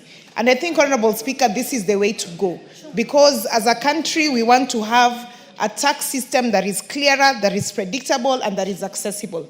And Honorable Speaker, one thing that we need to also tell the country is that this particular finance bill has been very modest in terms of ensuring that the local mwananchi has not been affected. Honorable Speaker, there are a couple of clauses that I have taken particular interest, and I just want to add my support to them in terms of especially the amendments that have been proposed by the committee. Honorable Speaker, clause 2 that speaks about exemptions on pension payment, not just for the monthly payment, but also for the lump sum payment. I think this is very welcome, Honorable Speaker, because we operate in a world that revolves around black tax. And for me, Honorable Speaker, enabling our pensioners to not pay taxes on their earnings really does a lot in terms of trickling down to even the people who are dependent on them. The second one, Honorable Speaker, is clause 8 that speaks about incentives to the people who are building stadiums and also the people who support our sports, especially the sponsors. Honorable Speaker, for me, this is very important because it speaks about ensuring that we are nurturing talent. Honorable Speaker, I also just want to also recommend the young man who spoke about e-committee. And I think, Honorable Speaker, as Parliament, this is one direction that we should all take because it helps us to actually save on using paper. Therefore, Honorable Speaker, with those few remarks, I would just like to support the Finance Bill 2025 and thank the committee for doing a fantastic job. I thank you. Honorable Julius Meli.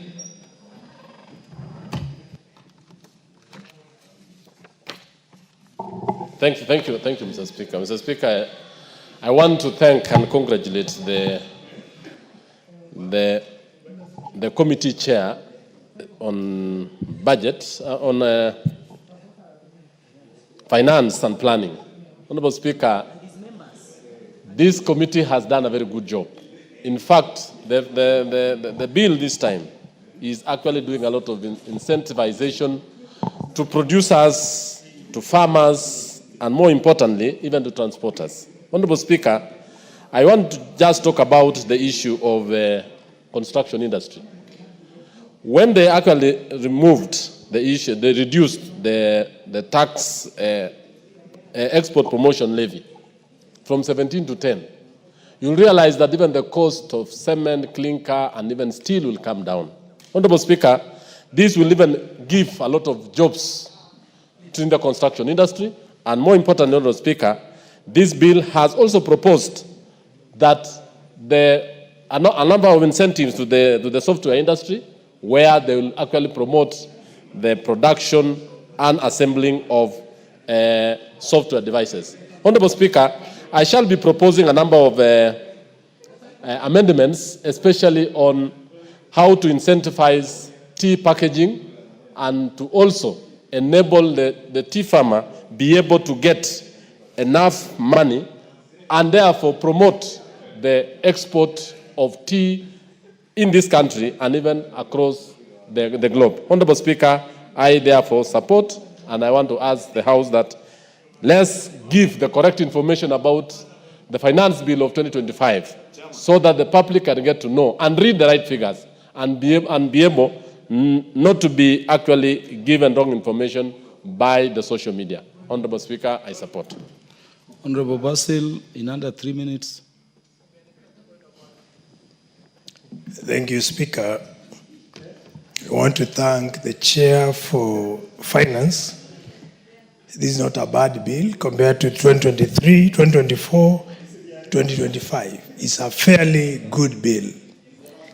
If you look at, for example, the pensioners and the retirees, who majority are actually aging population with a lot of related ailments that come with age, this particular bill withdraws or provide tax-free for gratuity and the pension funds for retirees, Mr. Speaker. This is going to support pensioners and the retirees, who majority of them are actually grappling with ailing, with the age-related ailment which I think once you reduce or you take away tax for them for gratuity and pension, you are supporting them, Mr. Speaker. When I look at the mortgage relief expansion, Mr. Speaker, this is going to promote the new house owners who will actually be able to get loan for construction of houses, Mr. Speaker. And since we have so many young people who are trying to get or to be house owners, with this particular bill, Mr. Speaker, and with the mortgage relief expansion, is going to support new house owners to be able to be house owners, Mr. Speaker. When I look at steel and iron imports, Mr. Speaker, this particular bill has reduced taxation from 17.5% to 5%. Basically, this means it's going to support construction, particularly when it comes to real estate. And this is going to generate employment for many young people, particularly skilled and unskilled laborers, Mr. Speaker. The only flaws I have with the bill includes the issues to do with data privacy, because we need to protect data privacy, Mr. Speaker. So allowing KRA to access our data is not a good thing about the bill.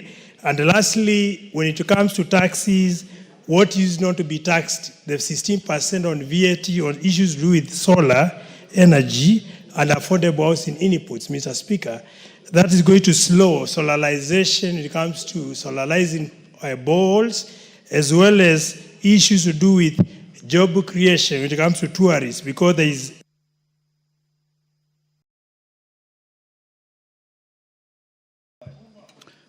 Mover will reply, there being no more interest or contributions. Honorable Speaker, with your indulgence, I beg to donate. Mover, you want to donate sometime? Yes, please. There is Honorable Mboko Milemba behind you and Honorable Zamzam Chimba. Yes, I would like to donate 1 minute to Honorable Mboka, 1 minute to my comrade Honorable Karemba, and 1 minute to Mheshimiwa Zamzam. Thank you, Honorable Speaker. The last year finance bill, having gotten the kind of receivership it got, was courtesy of partly what the workers did indicate that really drained their pay slips in terms of putting several taxes on the pay slips. But I'm happy for the workers, there's something coming up this time. The mortgage phrase and article that increases and expands the tax-free on mortgage, not only on commercial but also homes, is an advantage to workers. The Kenyanization, the introduction of the clause which indicates that the multinationals which invest in Kenya must have a certain percentage of workers being Kenyans, reminds me of the Kenyanization policy or Africanization policy of 1965, and that is great for the workers. The per diems, in terms of the tax levied on them, expanded to go to 10,000 from 2,000 is an advantage to workers. The pensions and gratuity has been emphasized, and I want to thank that particular proposal. The Honorable Eric Mushangi. Thank you, Honorable Speaker. The Finance Bill 2025, Honorable Speaker, is a very good document done by the Finance Committee. And it proposes no new taxes. The only proposal in it is expanding the tax bracket and ensuring that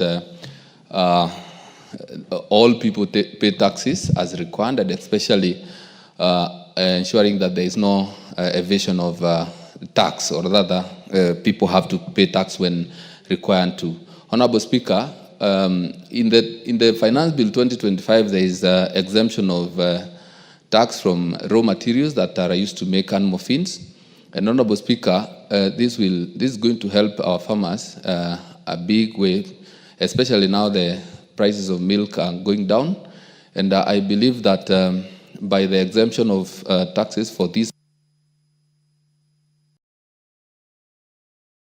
The Honorable Zamzam.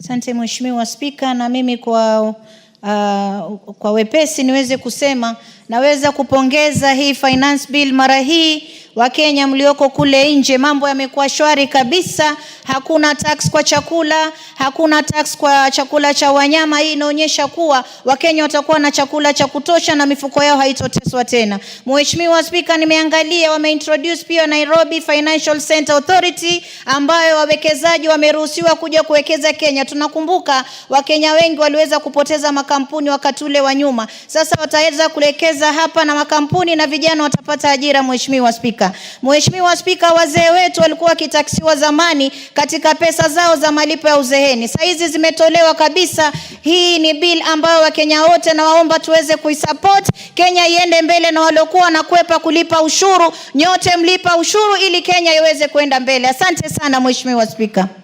Mover to conclude. Thank you very much, Honorable Speaker. Thank you, honorable members who have contributed to this discussion. I'd just like to respond to two particular matters, one raised by the Honorable Oudo. The clause 26 that's amending paragraph 53 of the first schedule of the Income Tax Act. If you read now that schedule, Honorable Speaker, it says that provided that this exemption shall only apply to payment of gratuity or other allowance paid in public schemes.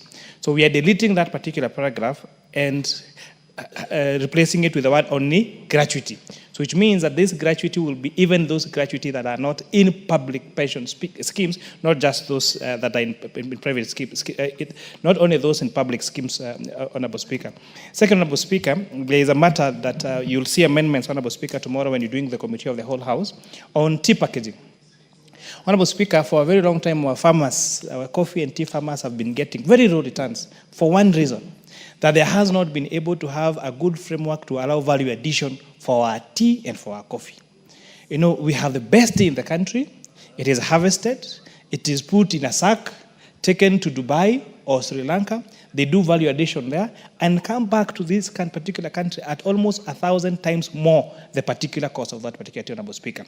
Now we are proposing a range of exemption, Honorable Speaker, to packaging materials for these particular teas, so that when this tea is being exported to this country, Honorable Speaker, it is exported in good packaging, Honorable Speaker, and gets to have a good value. Then that way, Honorable Speaker, we give a good return to our farmers, Honorable Speaker. It's quite a pity that the farmers that spend many years of growing this tea, of maintaining it, get the least, whereas brokers and people who just take it, export it, and bring it back, Honorable Speaker, get to make a lot of money, Honorable Speaker. In addition, Honorable Speaker, I am happy and unhappy about several amendments that I have seen, Honorable Speaker, on East African community tariffs, Honorable Speaker. And one of the recommendations that we did in national tax policy and National Treasury should adhere to is to bring those stays and those applications for stays for customs duty, Honorable Speaker, to this House for public participation and for approval, Honorable Speaker. One of the things I have liked is that they introduce import duty on imported teas, Honorable Speaker, and therefore that will make our tea more competitive in our market, Honorable Speaker. But I have also introduced some other rates, Honorable Speaker, that may disadvantage some of our local industry, Honorable Speaker, and it's therefore important that you oversight them and make sure that those customs CET rates, Honorable Speaker, come through this House for approval and go through public participation, Honorable Speaker. Again, I would like to correct the view that was raised by my good friend, Honorable Oudo. Last year we did an extensive public participation, and he knows for sure. The report that we tabled in this House had a very good bill, Honorable Speaker.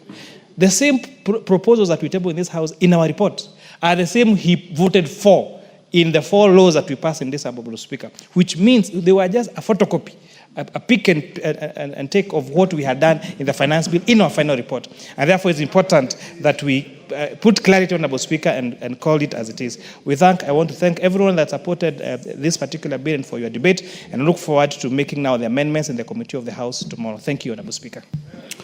Yes, Honorable Chair, I heard Honorable Oundo to say, though last year there was good public participation, today it was more intensive and more extensive. And that is what he was saying. And you'd agree, Chair, this year there is even a QR code. So everybody anywhere, including Kenyans out of jurisdiction, can communicate. I didn't hear Honorable Oundo to say there wasn't adequate public participation last year. And he confirms. Honorable members, unlike the other house, this is a decision and action house. And let me thank you for engaging up to this time so that we can make a decision. The question on this particular bill shall be put in future. Tomorrow or any other day, the House Business Committee will schedule it to be transacted again. Order, honorable members, be upstanding. Honorable members, the time being 19:07 p.m., this House stands adjourned until Wednesday, the 18th day of June 2025 at 9:30 a.m.